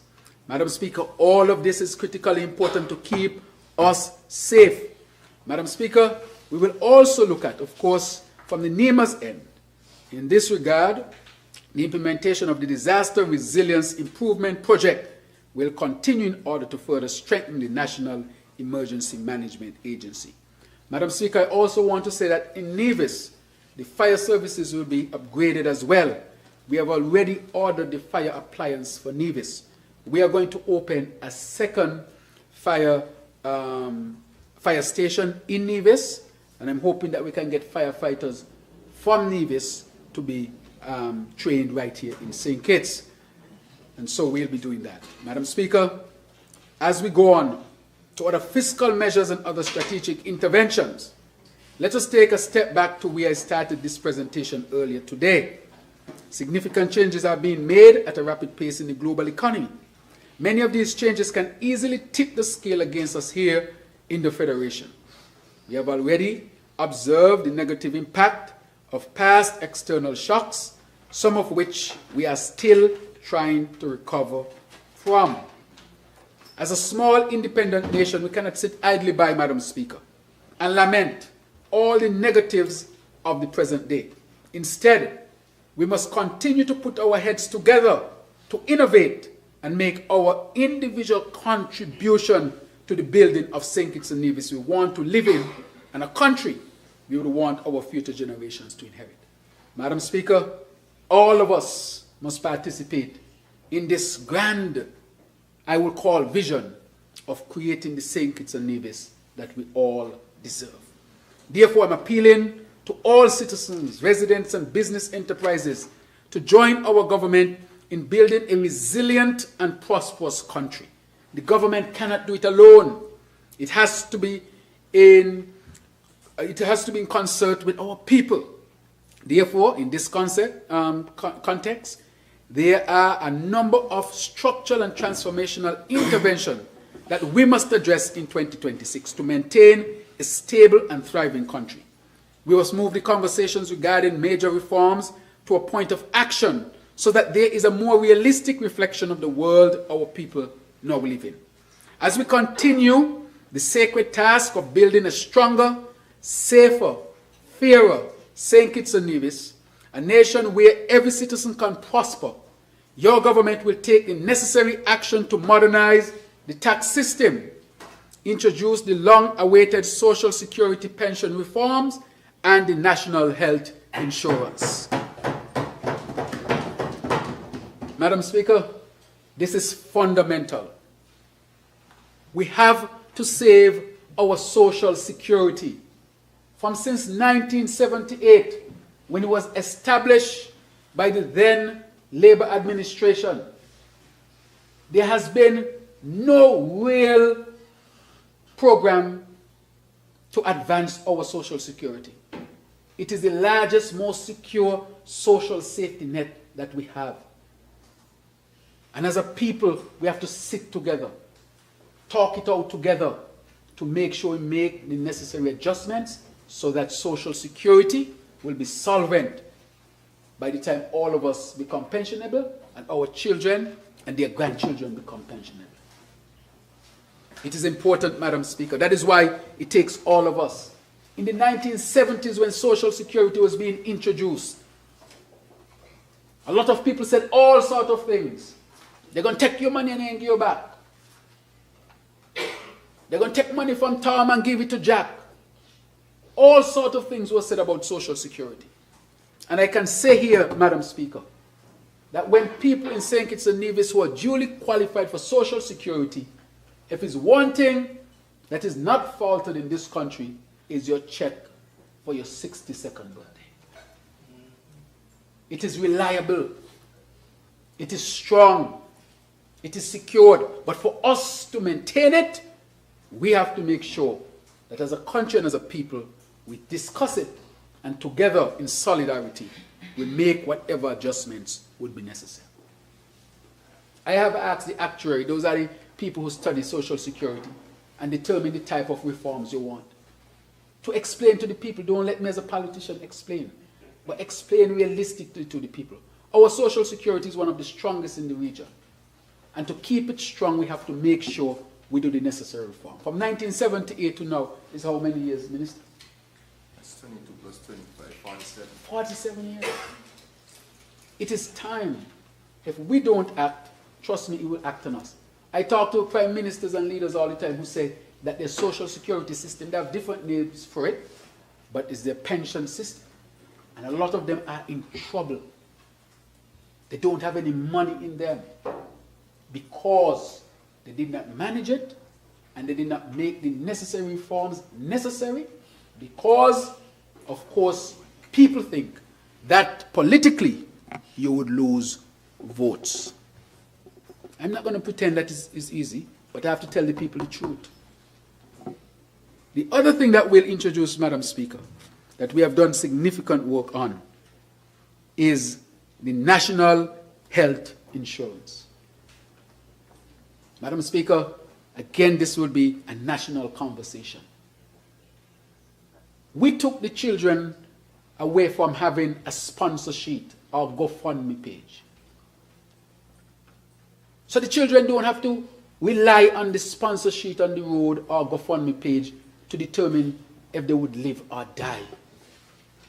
But in this country, there are adults with sponsor sheets and GoFundMe page because they don't have health insurance. And if we continue on that path, the amount or the number of persons who will go without care, which would lead to their demise, will continue to increase. This is a serious matter for our people to look at. The studies have been done.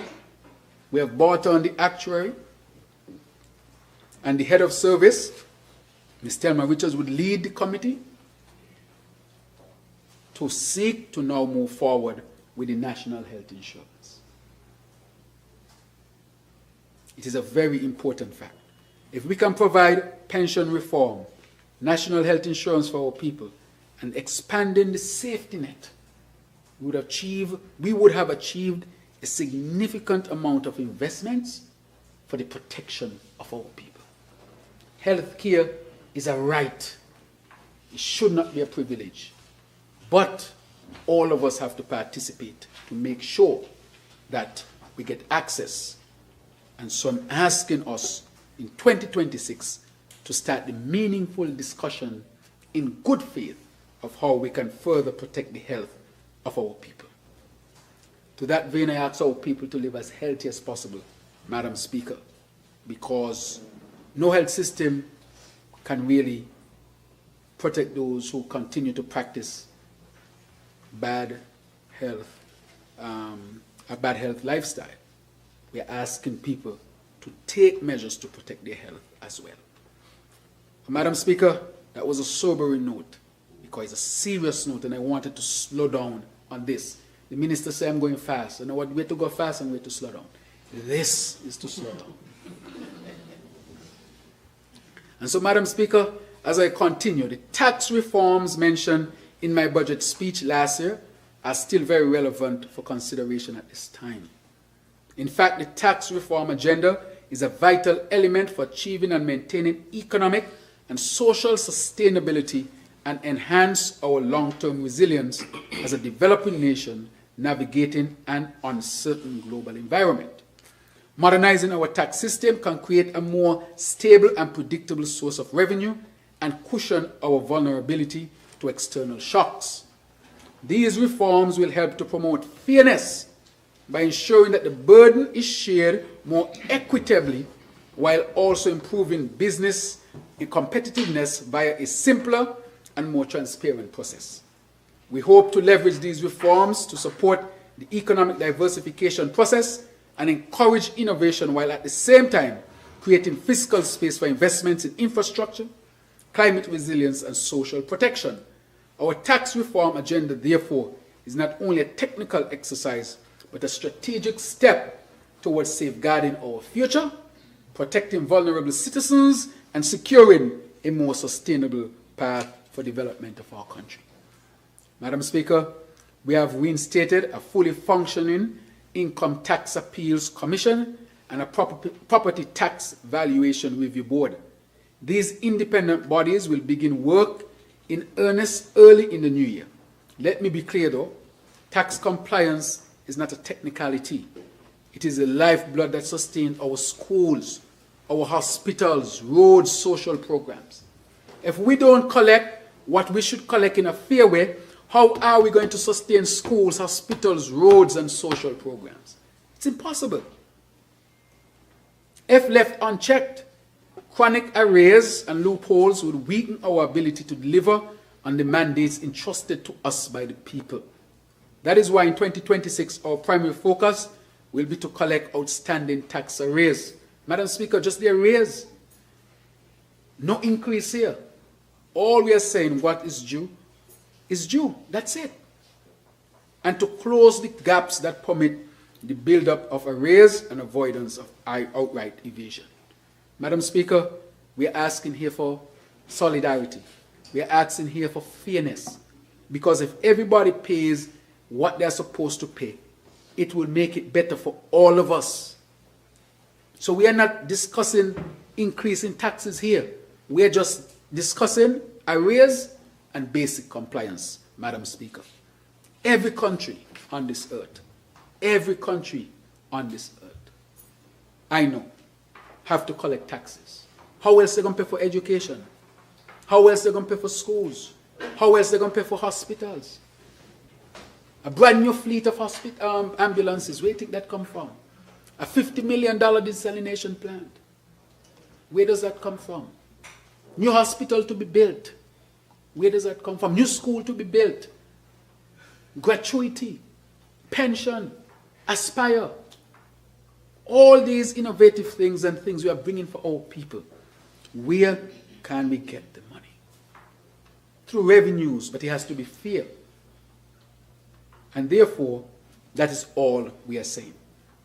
So, Madam Speaker, we are calling on our people to make sure that there is compliance with whatever is there. Madam Speaker, these reforms will be rooted in a simple but powerful principle: fairness. Fairness. I remember I was told once when I came in as Prime Minister, Minister of Finance, that if you don't have fairness, you know who suffers the most? The most vulnerable. That disproportionately tax more than those who can really pay more than them. It is not fair to them. So to improve our tax collection capabilities, the Ministry of Finance will operationalize a business intelligence dashboard and a risk-based audit modules within the tax management system to enhance closer collaboration between the Inland Revenue Department and taxpayers that require support to meet the required obligations under the tax legislations. In addition, steps will be taken to facilitate the implementation of the electronic interface between the Land Registry and the Inland Revenue Department.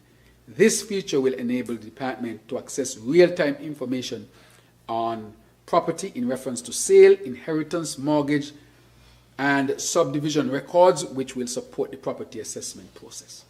Madam Speaker, the Customs and Excise Department will utilize enhanced technology and data analytics to effectively make sure that a fair tax is paid. So, Madam Speaker, there will be no increase in taxes. No increase in taxes. We are saying whatever the arrears are and what is the law at this particular time, to seek to comply with that. This will help us to do all that we seek to do and make sure that there is no increase in taxes, which I think is a good thing, Madam Speaker.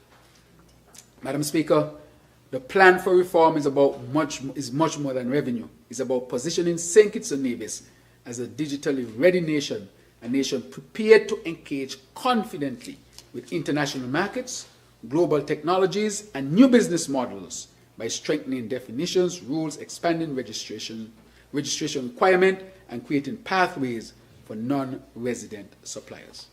Madam Speaker, so that is all we're asking for: a modern system that allows us to communicate with our partners across the globe and to make sure that it is fair to our people. For example, if somebody's taxed, they need to be able to go and say if they were taxed too much. You can't just tax people and then they don't have a place to go. That is why we set up the board. Look, Inland Revenue, this tax too high. They can come to the board and present as to why they think their taxes are too high. That's part of the fairness. So it's not about the government taking, but people must have an opportunity to appeal and say, okay, this is so and that is so, and we are putting that in place so that people can have access to justice within the tax system. So that is why those are there to protect our people, Madam Speaker. And if they don't agree, they can appeal, and they should appeal if they feel aggrieved, Madam Speaker. Madam Speaker, 2025 was a significant year for government employees. This year, we turned conversations into action by bringing one of the most vital upgrades to the Pension Act. History will record that it was in St. Kitts and Nevis Labour Party administration that ushered in the award of a gratuity and pension to all government employees. Not some, Madam Speaker, all. This, Madam Speaker, is pension justice.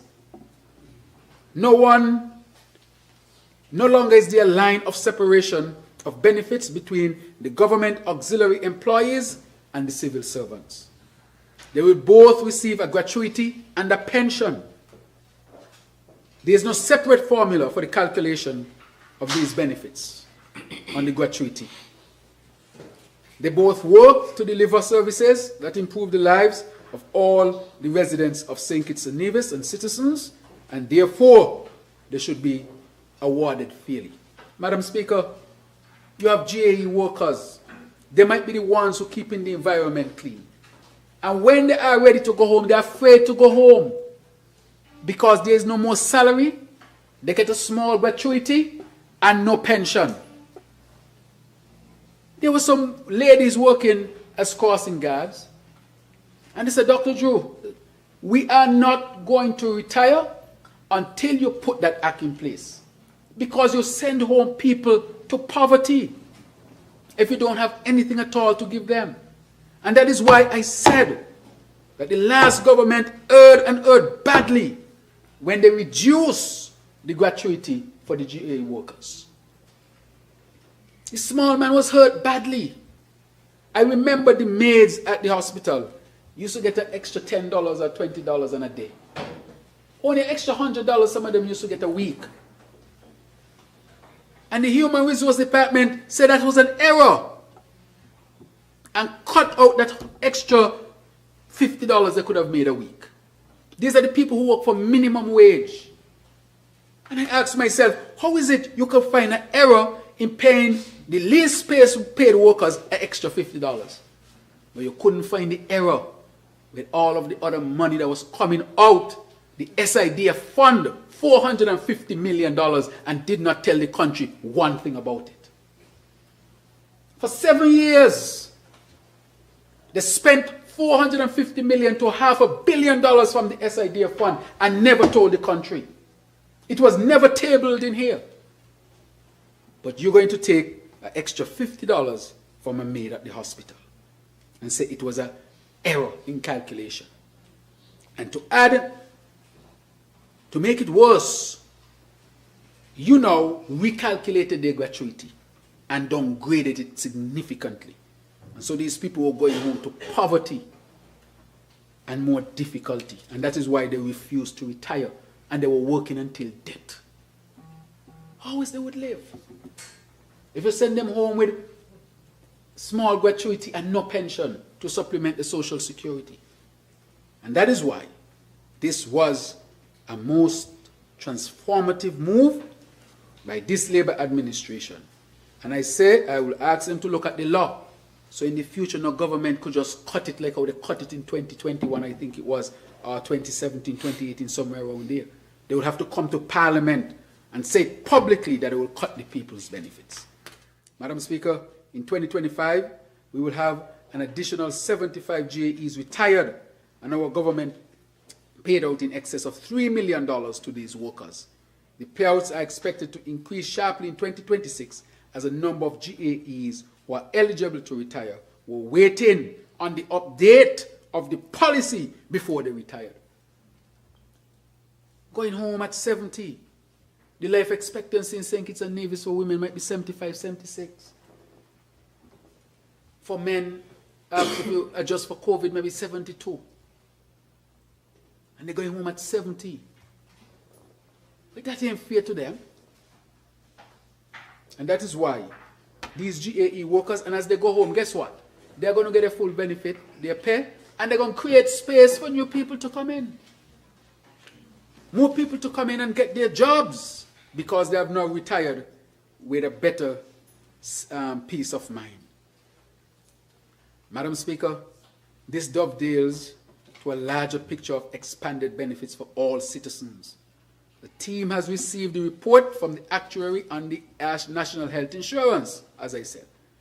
This is another game changer and one that impacts all citizens, Madam Speaker. We dealt with the pension and gratuity. We dealt with Aspire, the Aspire program. We dealt with the bonds so that our people can invest in bonds. Now we're going to start the serious discussion on national health insurance. I know a lot of you receive these texts. So-and-so have sick with so-and-so and she going to the States, so-and-so and she don't have the money. You all receive them. Let's do a breakfast. Let's do a walk. I want to commend the community of Connery because a number of residents died from Connery and they recognized that they could not get treatment because they had no health insurance. And so the community came together and said, we're going to pick up $5 a week or a month, something like that. And we're going to form a fund. That's Connery's response.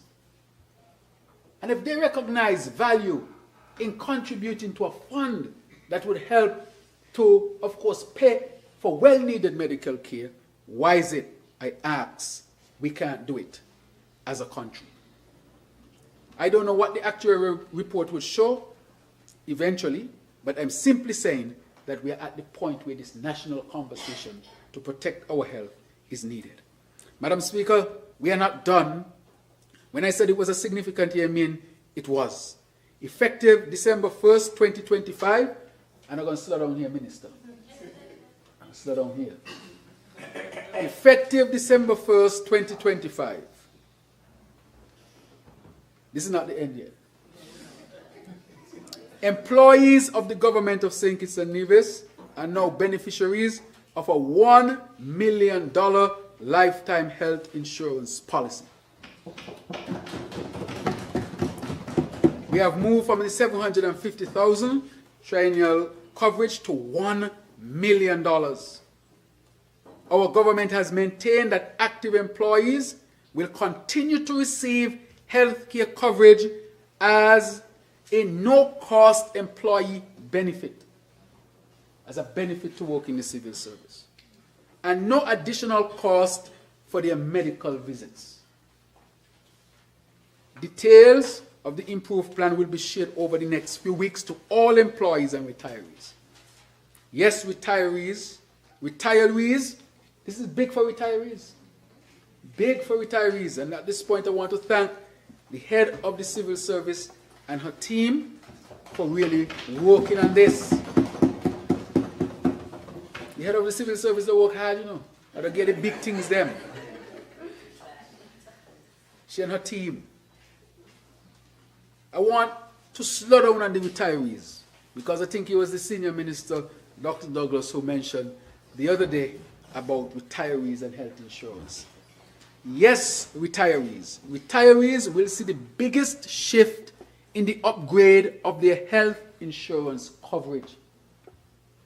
When people retire, that is when they are older and they now start to worry about what is going to happen to their health.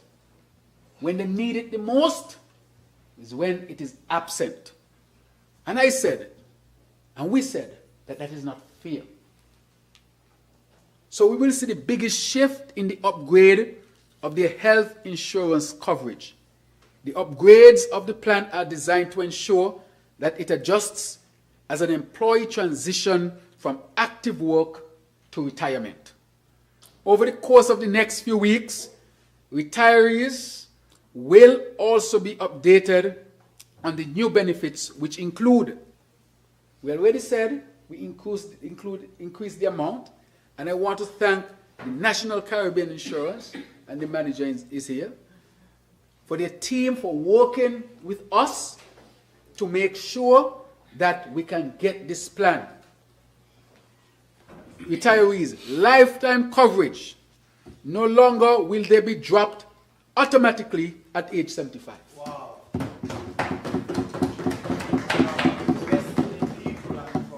Investing in people and progress. I have a constituent who is also a professional, who is very healthy at her age. And she is concerned that she will no longer have health care coverage.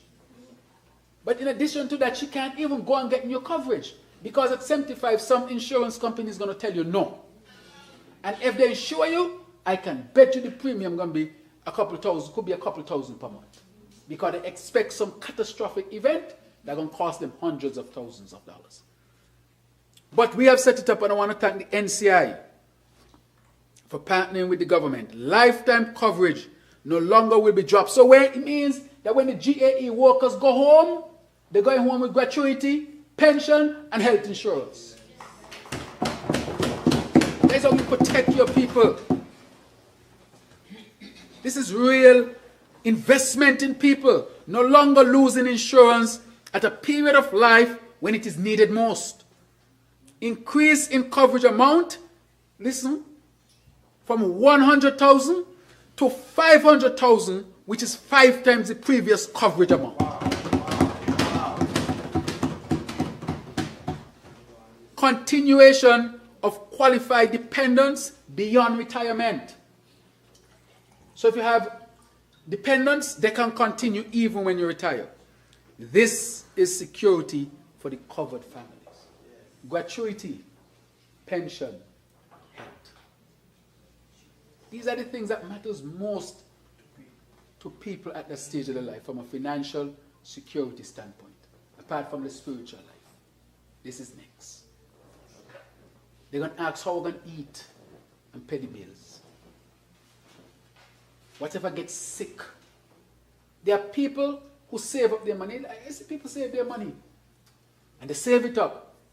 And I can bet you that a large percentage of them would spend a big part of their life savings at the end of their life on health insurance. And many times they would leave their families in debt. I'm telling you. On health costs. And health costs. Right, and health costs. The reason why I say that is because you think $200,000 is a lot to get an illness. And do 2 CT scan and MRI, see 3 doctors, and you see how quick the money disappears. And these are solid middle class people. I'm talking about professionals who end up in these circumstances and all of a sudden all of their savings are gone. They're on a sick bed, they have nothing to live for the family, and the family incur debt to help to protect them. And I'm talking about teachers, police, civil servants, nurses. Even some doctors could end up in debt if they don't have insurance.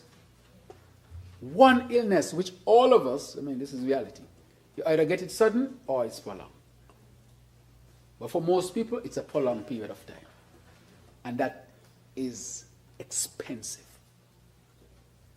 And so, that is why we have done this. And this is another thing to be proud of. What Labour give you? Pension, gratuity, health insurance. Increased wages, increased salaries. And more social protection. This is investing in people. Madam Speaker, this is a washy-washy budget. This is a budget that is investing in people and investing in progress.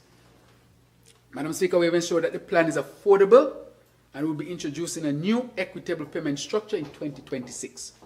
No longer a blanket payment of $75, no matter how much pension a beneficiary is paid. The new payment structure will allow for pension recipients to pay as little as $25 per month, and some will pay nothing at all. Why did we do it? You might have a worker who is a GAE worker, working for minimum wage. They've gone home, so because their salary was small, the pension is calculated against it. So you would expect that they're not going to bring in a lot either in retirement. So if you now start to tax them on that, you're going to decrease their spending power, their disposable income. And many of them might forego paying for the insurance to have that extra $75 because $75 means $75 bread. Think about it. They calculate it like this. How much milk this can buy? How much bread this can buy? How much this can buy? And they put that against the $75. And somebody will say, well, I say, just let me go. But today they got to live. And they make the choice between paying $75. And for some people, $75 may not seem a lot. But for others, $75 could make the difference between a meal and no meal. And So these are hard decisions that people are making. And we said, we will see what pension they get and base it on that for it to be equitable. It's not always about equality. It's about equity. If a man tall and you could see over a wall, why you give him a bucket? He could just stand up and see over the wall. But if a man short, give him a bucket. Because if you get the short man a bucket and the tall man a bucket, all of them gone up, he's getting more advantage than the man who was short before. So you could bring up the man who was extra short. That's equity.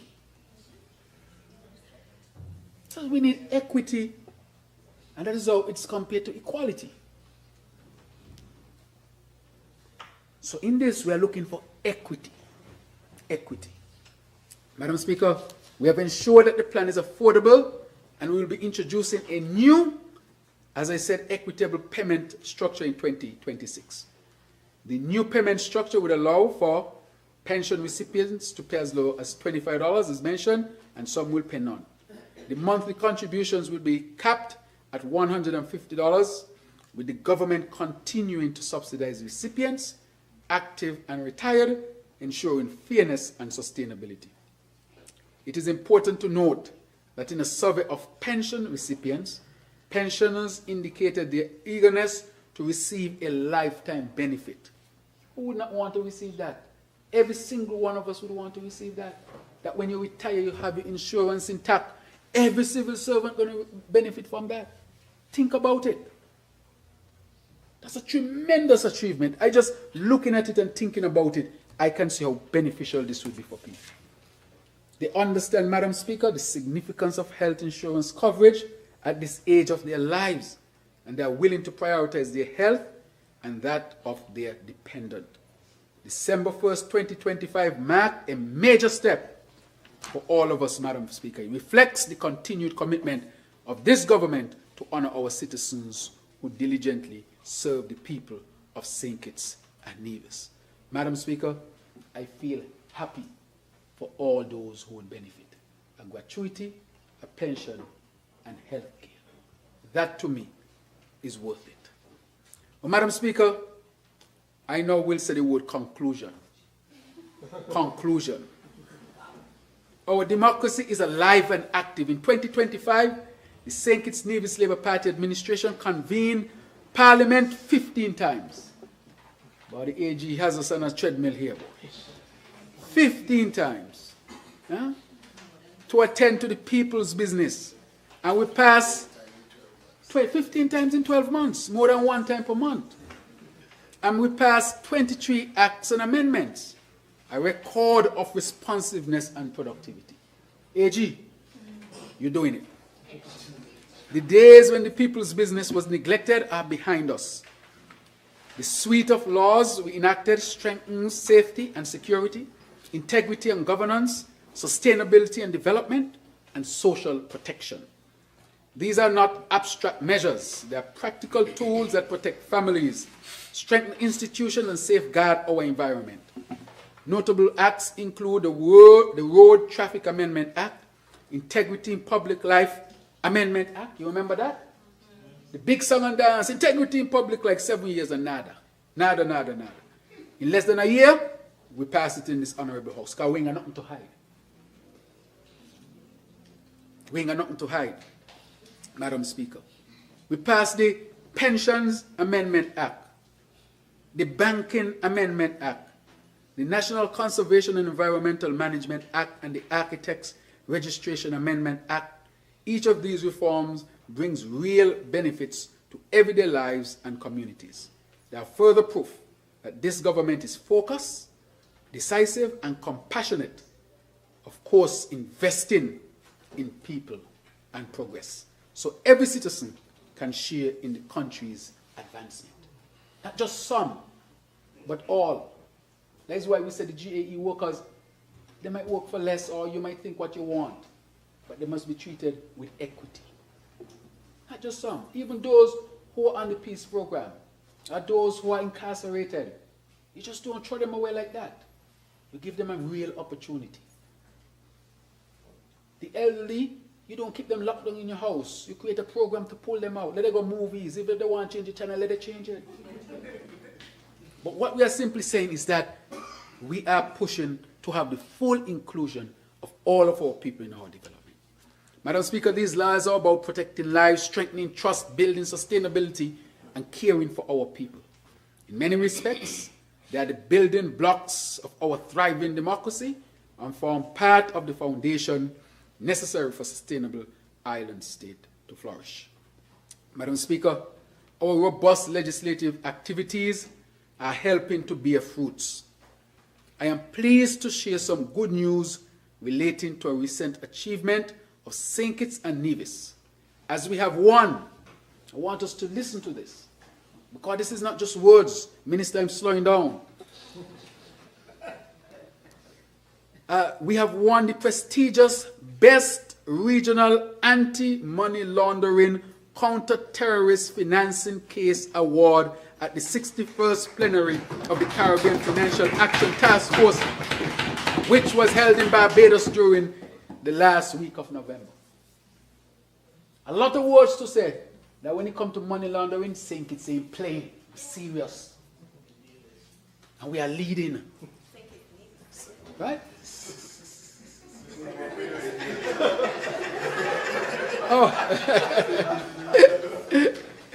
This federation is not plain at all when it comes to that. And I want to thank the AG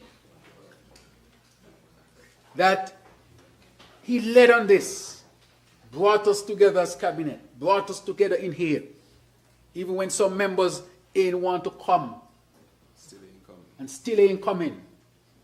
And when they come, don't come to make noise and confusion. Nobody's supposed to miss the Minister of Finance presentation. That's part of the governance. You come and you listen. And then you formulate your response. But when some people don't care about the governance, that is what they do. But I want to say we passed these bills anyway, and I want to thank those on the other side who supported these. And even though the member is on the other side, he said Nevis. So it means that he voted for these as well. All right? Excellent. You say Nevis, the agent come from. Oh, the agent from Nevis? But we are one people, you know. Oh, one people. So I want to say, and can really thank the AG for his significant work on this. You know what this says when people see this? This is a serious jurisdiction. This is a place we can trust to invest. When other countries see this, they say this is a serious country. Look at this. You just can't come in here and use us and do all kind of nefarious things because you think we are small. As you know, as Honorable Congressman, as a member from number 3 would say, we're small, but we talawa. Madam Speaker, I am proud of this. Madam Speaker, is significant and it demonstrates the rigor of the targeted systems, legislation, and coordinated mechanisms in place in our country to detect financial crime and deter money laundering and terrorist financing. The case which was submitted for this award not only showcased the efforts utilized to detect, research, investigate, analyze, and prosecute financial crime in St. Kitts and Nevis, but also demonstrated the effectiveness of the AML/CFT systems in St. Kitts and Nevis and the commitment of all of the relevant agencies. Madam Speaker, this award set the stage for our continued efforts in preparation for the next round of mutual evaluations by the CFATF, which would largely assess the effectiveness of the Federation system in combating financial crime. St. Kitts and Nevis is therefore on the right path for achieving excellent results in this process. Madam Speaker, for those who understand what this means, it is a tremendous achievement. Madam Speaker, let me address a particular matter that has become national discussion. And as I said before, that this Parliament will be a robust Parliament and discussions with our people will always be focused. Madam Speaker, I'm speaking of the Special Sustainability Zone Authorization Act 2025, a landmark measure we passed on 11th August 2025 that provides a clear, accountable, and constitutionally anchored framework for sustainable investments. I'm going to slow down on this one. The Act creates legally designated zones where developers must commit upfront to strict standard of sustainability, climate resilience, infrastructure, and public services, including reliable water systems, robust renewable energy targets, climate resilient construction, health access, and dispute resolution mechanisms, and where any concessions granted are proportionate to the demonstrable public benefit. Madam Speaker, developers must meet rigorous conditions before any agreement proceeds. Independent economic analysis, detailed infrastructure and environmental plans, proven technical and financial capacity, and secure their own land. The law preserves our sovereignty. As a matter of fact, when I put this law in here, I said one thing that must not be violated is our sovereignty. And I brought it here because I want it to be clear and open. I've discussed this here in town hall meetings, wherever I have discussed this. And so I want it to be clear. The law preserves our sovereignty and constitutional responsibilities, reserving matters such as foreign affairs, defense, citizenship, courts. All of these things are, of course, to the government and to the people of St. Kitts and Nevis, while also providing investors with clarity. Madam Speaker, speed and legal certainty, the need to commit here without cutting corners. Madam Speaker, in the law, independent oversight bodies and parliamentary ratification safeguards are built into the process so that transparency, accountability, and community value are non-negotiable. In short, this act is development on our terms, disciplined, democratic, designed to deliver jobs, diversification, lasting value for our people. That is what it means to invest in people and progress. Madam Speaker, in the past, when you had a major development in St. Kitts and Nevis, most of the places where it went, because things have changed, is in the back room of the cabinet. It is agreed to, and then all you hear is that this major project is now going to be implemented. It did not have to come to the parliament. I am hearing that persons are discussing, and of course, in Nevis, a particular project. It's in the discussion stage.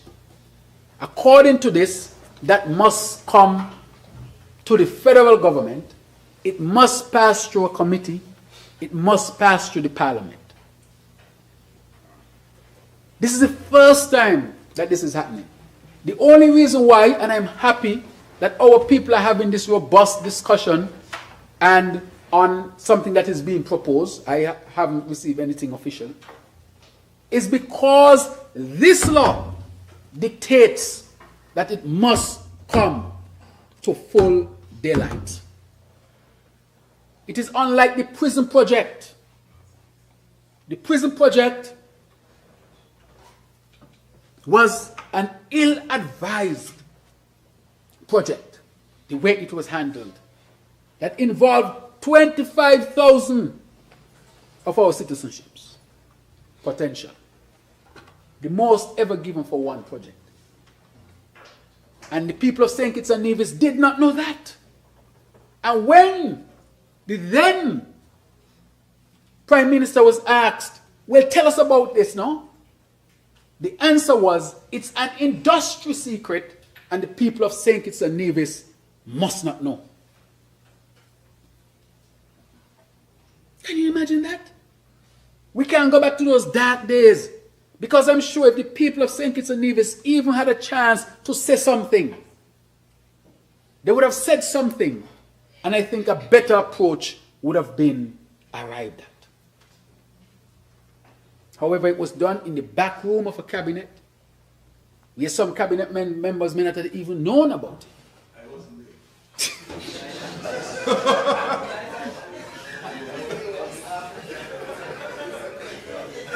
You're not sure we were not there. I'm telling you. The unity government? The opposition has said. I hear. The opposition has said they weren't there. Well, we're hearing that opposition members who were in the cabinet then said they were not at that cabinet sitting. They were out in the yard. It is serious like that. And so we have put this together so that any other major development to come, it must come to the people. But in addition to that, it cannot just come to the people. There have to be an oversight committee that is broad-based. And I told the people from day one that that a committee would be put together, which we have done. This has always been the plan, go to the law. So this is not reaction to anything. It is well thought out and prudent that the people must have an input on different levels. And so yesterday, I announced aspects of the committee. Here do you have the list? I'll get the list.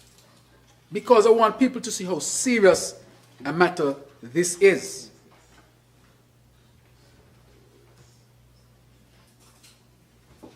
All right, let me go to the list of the Oversight Committee. And this was not reaction to anything. This is how I think it should be done. Members of the Advisory Committee on this matter, which was the intention all along, St. Kitts Christian Council, St. Kitts Evangelical Association, St. Kitts Nevis Chamber of Industry and Commerce, St. Kitts Nevis Trades and Labor Union, Bankers and Financial Services Association, Caribbean Confederation of Credit Unions, Eastern Caribbean Central Bank, Organization of Rastafari in Unity, St. Kitts and Nevis Medical and Dental Association, St. Kitts and Nevis Bar Association, Institute of Chartered Accountants of the Eastern Caribbean, St. Kitts Nevis Branch, St. Kitts and Nevis Institute of Architects, St. Kitts and Nevis Building Contractors Association, and St. Kitts and St. Christopher National Trust. We have also invited organizations from the region, the Organization of Eastern Caribbean States, OECS Authority, the OECS Bar Association, and the Caribbean Development Bank. This is what was always intended. Never before in our history has this been done. The Four Seasons established, you only heard about it after it was signed in cabinet. Of course, it's a very good investment. I'm just simply saying that the people did not see it before. The prison project, industry secret. So I'm simply saying that this law is intended to bring everything in the daylight for our people to see. And then from that committee, everything is submitted, and they work together and bring something forward to me, as the law says. And then, even then, it still has to come back to Parliament, debate upon, to be passed. Not just the law, each development must go through those stages. So it's not just word of mouth and people out there talking and making politics out of this and that. Those who are making politics out of it. But for those of our citizens who are seriously concerned, I take their concern seriously. I do not brush them off because they're hearing all sorts of the things, and of course some of these things are influencing them. And as I've said from the beginning, I welcome this. This was embedded in it. Tell me how I can improve it. Make it tighter. That is why we have the Bar Association in there as well. We want to hear from the layman perspective all the way up to the legal lumine. and everybody else in between. So that never again would we see a major development in St. Kitts and Nevis, or potential, not come to the full view of the public. And through that, the committee will help to decide how it will interact with the population as well, because I've held a town hall meeting, gather that information and recommend to me. And I'm looking forward to those recommendations, because that is how it has to be. I was determined that no other major development going to take place in the back room of a cabinet, not even my cabinet, without the full view of the people and the participation of our people in any decision to be made. And that is what the law does. So all this discussion is because the law allows that. In the normal state of things, come sign here, bam, bam, bam. Or two back or down there, development. What going on down there? Boy, they sign something, said development going on. And we have an example of it, the prison project. And that, I think, should never happen in St. Kitts and Nevis again. And so we'll continue to that. So I'm happy we're able to put our committee together and get our people in further discussion so that we can arrive at the best position. So there's a good balance between what we seek as a country and to make sure we don't turn away investments. So that is in balance that as a country we'll discuss and see where the best position is. Protect our constitution, protect our sovereignty, protect our way of life as a people, while at the same time, how can we attract investments?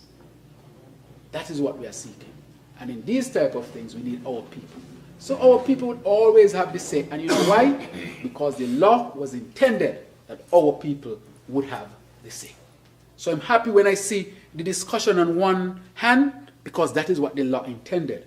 But when you see people who know better trying to mislead people, that is where the issue becomes. But for those of our people who are genuinely concerned, I take your concerns seriously. You have a right to ask. You have a right to question.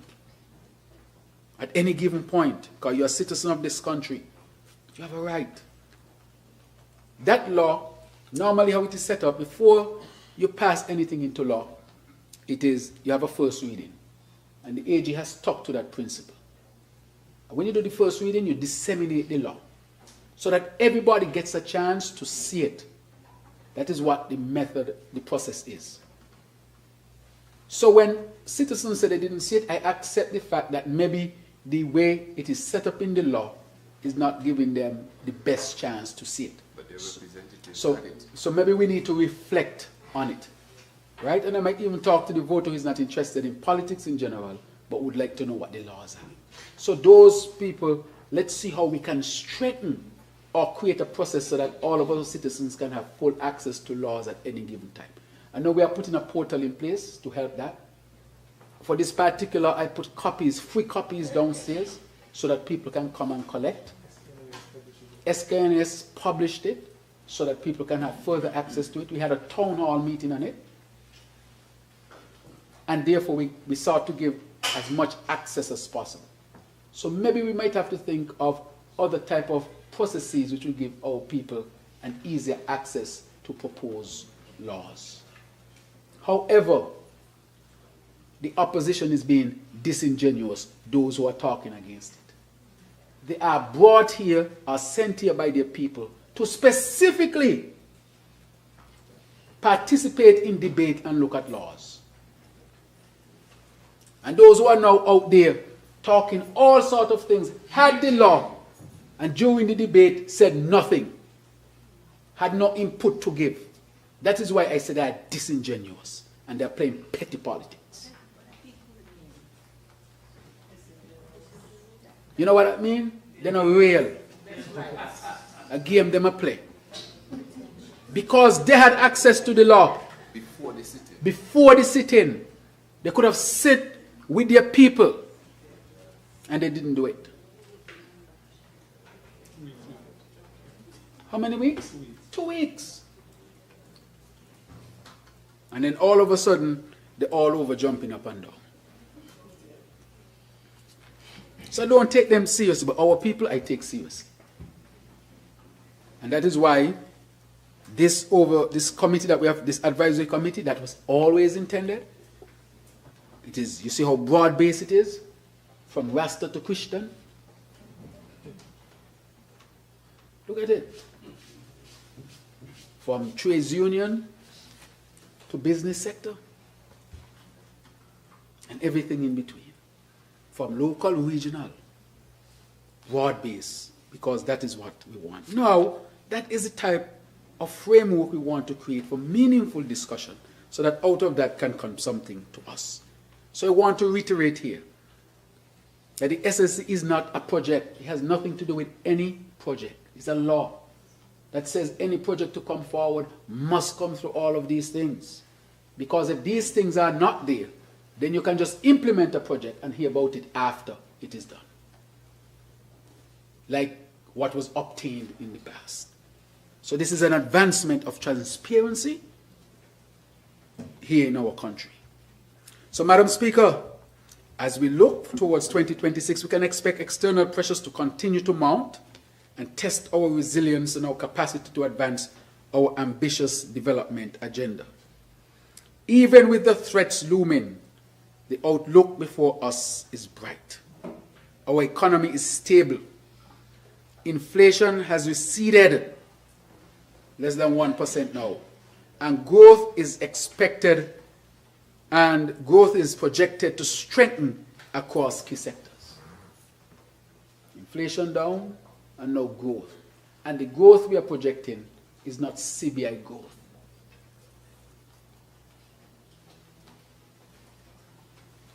So we are creating a more resilient economy. Madam Speaker, construction continues to expand through housing, healthcare, tourism, and other construction projects in the public and private sector. Tourism is regaining momentum. We have surpassed pre-COVID levels, supported by new airlift and destination marketing. Agriculture and fisheries are advancing with renewed energy and is projected to grow annually. These are not abstract ideas. Each initiative represents jobs, jobs, jobs that will be created, families supported, and communities empowered. This budget, Madam Speaker, is therefore a people-centered budget. It is designed to ensure that every citizen feels the impact of growth in their lives. It invests in education so that our children are equipped for the future. It strengthens healthcare so that every family has access to quality services. It supports small businesses and entrepreneurs, recognizing that innovation and enterprise are the engines of prosperity. And it prioritizes climate resilience, ensuring that our island state is prepared to withstand the impact of natural hazards while protecting the heritage of generations to come. Madam Speaker, the 2026 budget is a declaration of confidence. It reflects the St. Kitts Nevis Labour Party's proven record of service and the government's determination to build a nation that is fiscally strong, socially just, and environmentally sustainable. It is a budget that says to our people, we see you, we hear you, we are working for you. We envision a St. Kitts and Nevis where every child has access to quality education, where every family enjoys food security, where every community is protected from the ravages of climate change, and where every citizen has the opportunity to contribute to and benefit from national progress. We envision a nation that is fiscally solid, socially united, and spiritually grounded, a nation prepared not only to endure, but to excel. Madam Speaker, this budget is more than a financial plan. It is a vote of confidence in our people, a covenant of responsible leadership, and a clear pathway to a brighter tomorrow. Under the National Development Planning Framework, anchored in the Sustainable Island State Agenda, we are laying foundation stones for resilient, innovative, and inclusive St. Kitts and Nevis. A nation where prosperity is shared, opportunity is real, and progress is visible. This budget is a budget of purpose. It is about jobs, jobs, jobs. It is also about justice, schools and health, homes and hope. It is about cost of living. It is about practical measures that change lives, and it is above all about investing in people and progress. Let us be deliberate. We will manage our resources prudently, invest boldly in our people, and lead with integrity and compassion. We will protect the vulnerable, reward effort, and open doors for the next generation. We do this not for headlines, but for households, not for applause, but for outcomes. Madam Speaker, this 2026 budget is our collective pledge to govern wisely, to invest courageously, and to deliver results that lift every community, Madam Speaker. Madam Speaker, we have sought over these years, these 3 years, to create an economy that serves our people. I think I have an abstract here. Yes, I have an abstract here. Boy, I'm telling you.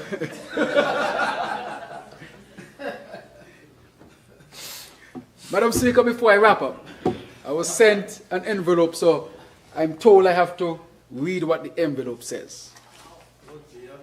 Madam Speaker, this administration has kept people at the heart of every decision. A principle reflected in the concrete steps we have taken this year. Through the budget boost wallet and the holiday, we put real money back in pockets. The BBW, as it's well known, amounted to $36 million, while the VAT relief holiday saved our people $24.8 million.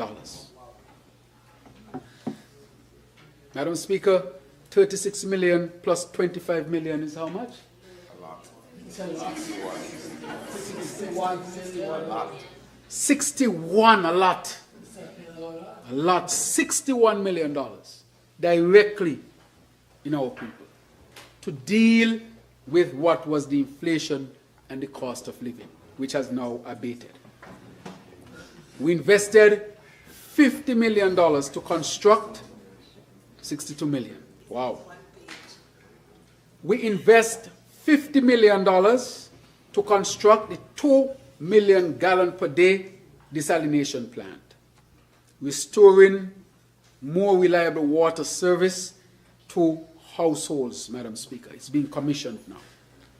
In health, we committed more than $10 million to broaden and strengthen service delivery, including $5 million in MRI and machines, $2.7 million for CT scan, $2.2 million for the new fleet of ambulances, a total of $120.7 million plus. Madam Speaker, this year we invested $127 million in just these projects.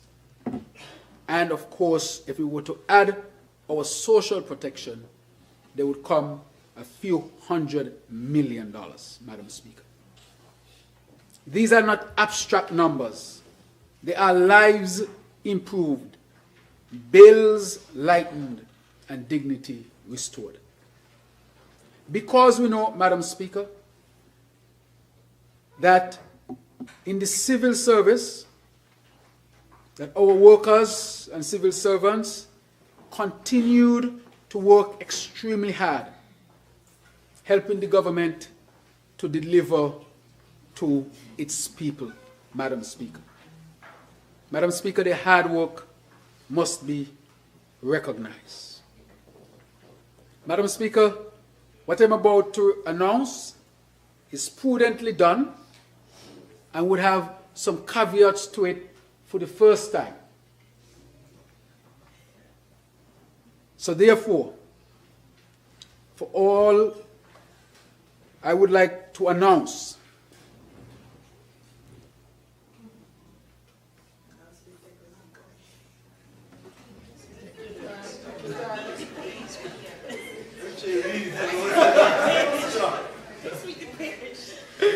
the anticipation is here. Okay. I will say this now. I am pleased to announce an extra payment of 1 month's salary, commonly called the double salary. This additional payment will apply to our people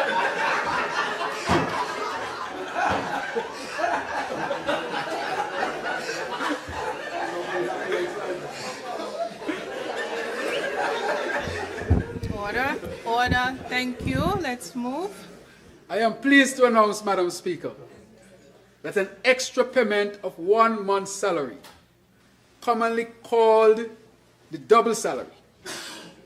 This additional payment will apply to our civil servants, to our government auxiliary employees, our pensioners, our workers on our STEP program.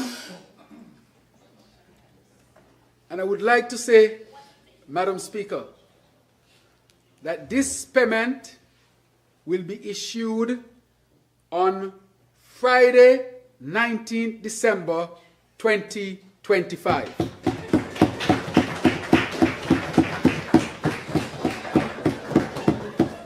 Madam Speaker, I will come to the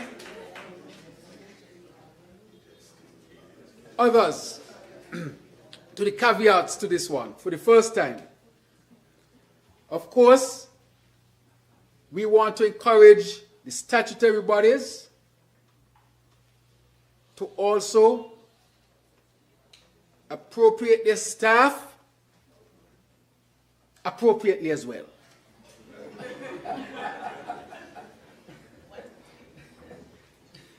And this is a caveat. Ministers of government and government advisors under this new arrangement this year will be excluded from this extra payment.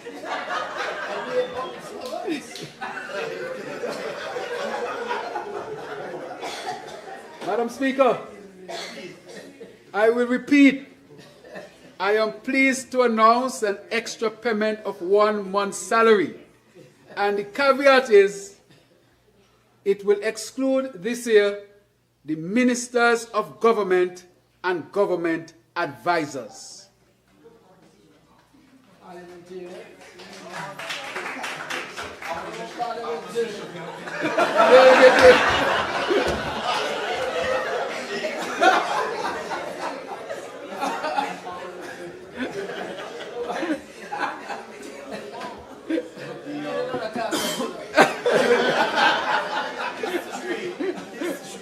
Madam Speaker, this has never been done this way before. As we say, we'll protect our people and we'll be prudent. We know that I am foregoing it, the ministers are foregoing it, the advisors are foregoing it, and it will help to save the government some money as well. However, for our hard-working civil servants, you will be given an extra month's salary called a double salary on Friday, 19th December 2025.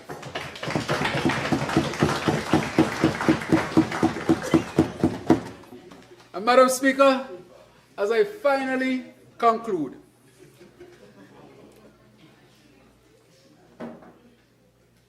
this 2026 budget is our collective pledge to govern wisely, to invest courageously, and to deliver results that lift every community. Madam Speaker, this budget is about investing in people and progress. I remain, as always, one who would serve the people humbly.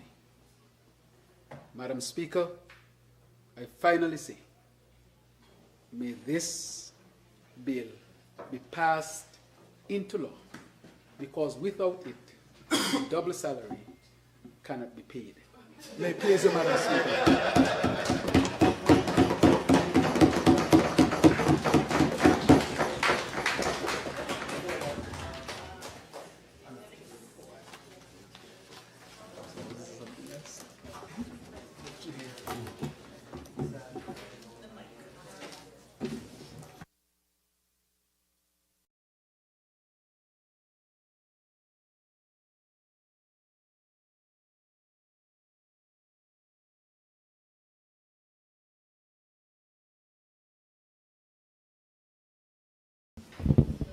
Seconder. I recognize the honourable member for St. Christopher 3. Madam Speaker, I would like to second the motion and reserve my right to speak on this bill at a later time. Thank you to the mover and seconder of the Appropriation 2026 Bill 2025. Now, on the instructions of Standing Order 40, subsection 5, the member who speaks first from the opposition is equally entitled to the amount of speaking time that the Minister of Finance was afforded. For the record, the honourable member for St. Christopher 8, Minister of Finance, spoke for 4 hours, 45 minutes and 51 seconds.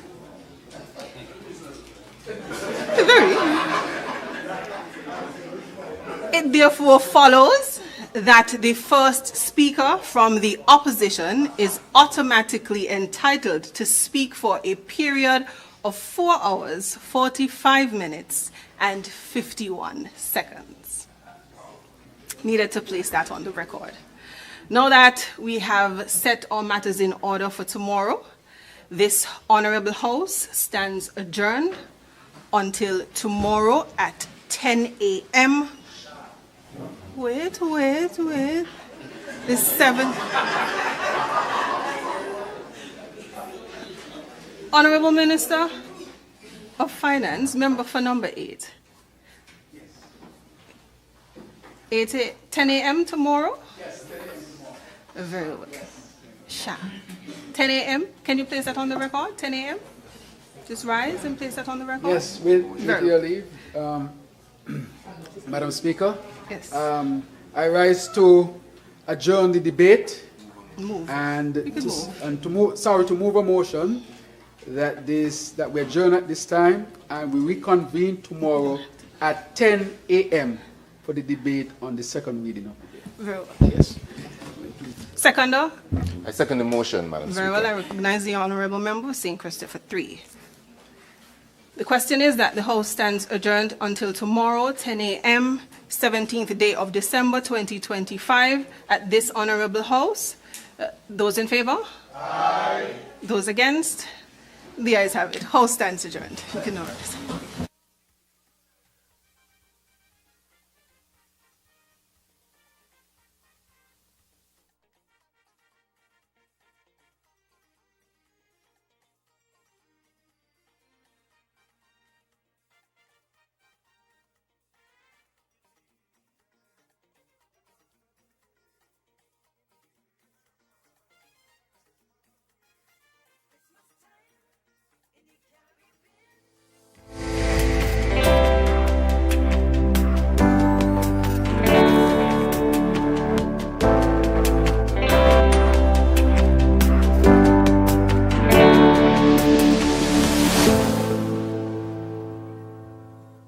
Last year, St. Kitts and Nevis embraced a bold new vision, one built on resilience, innovation,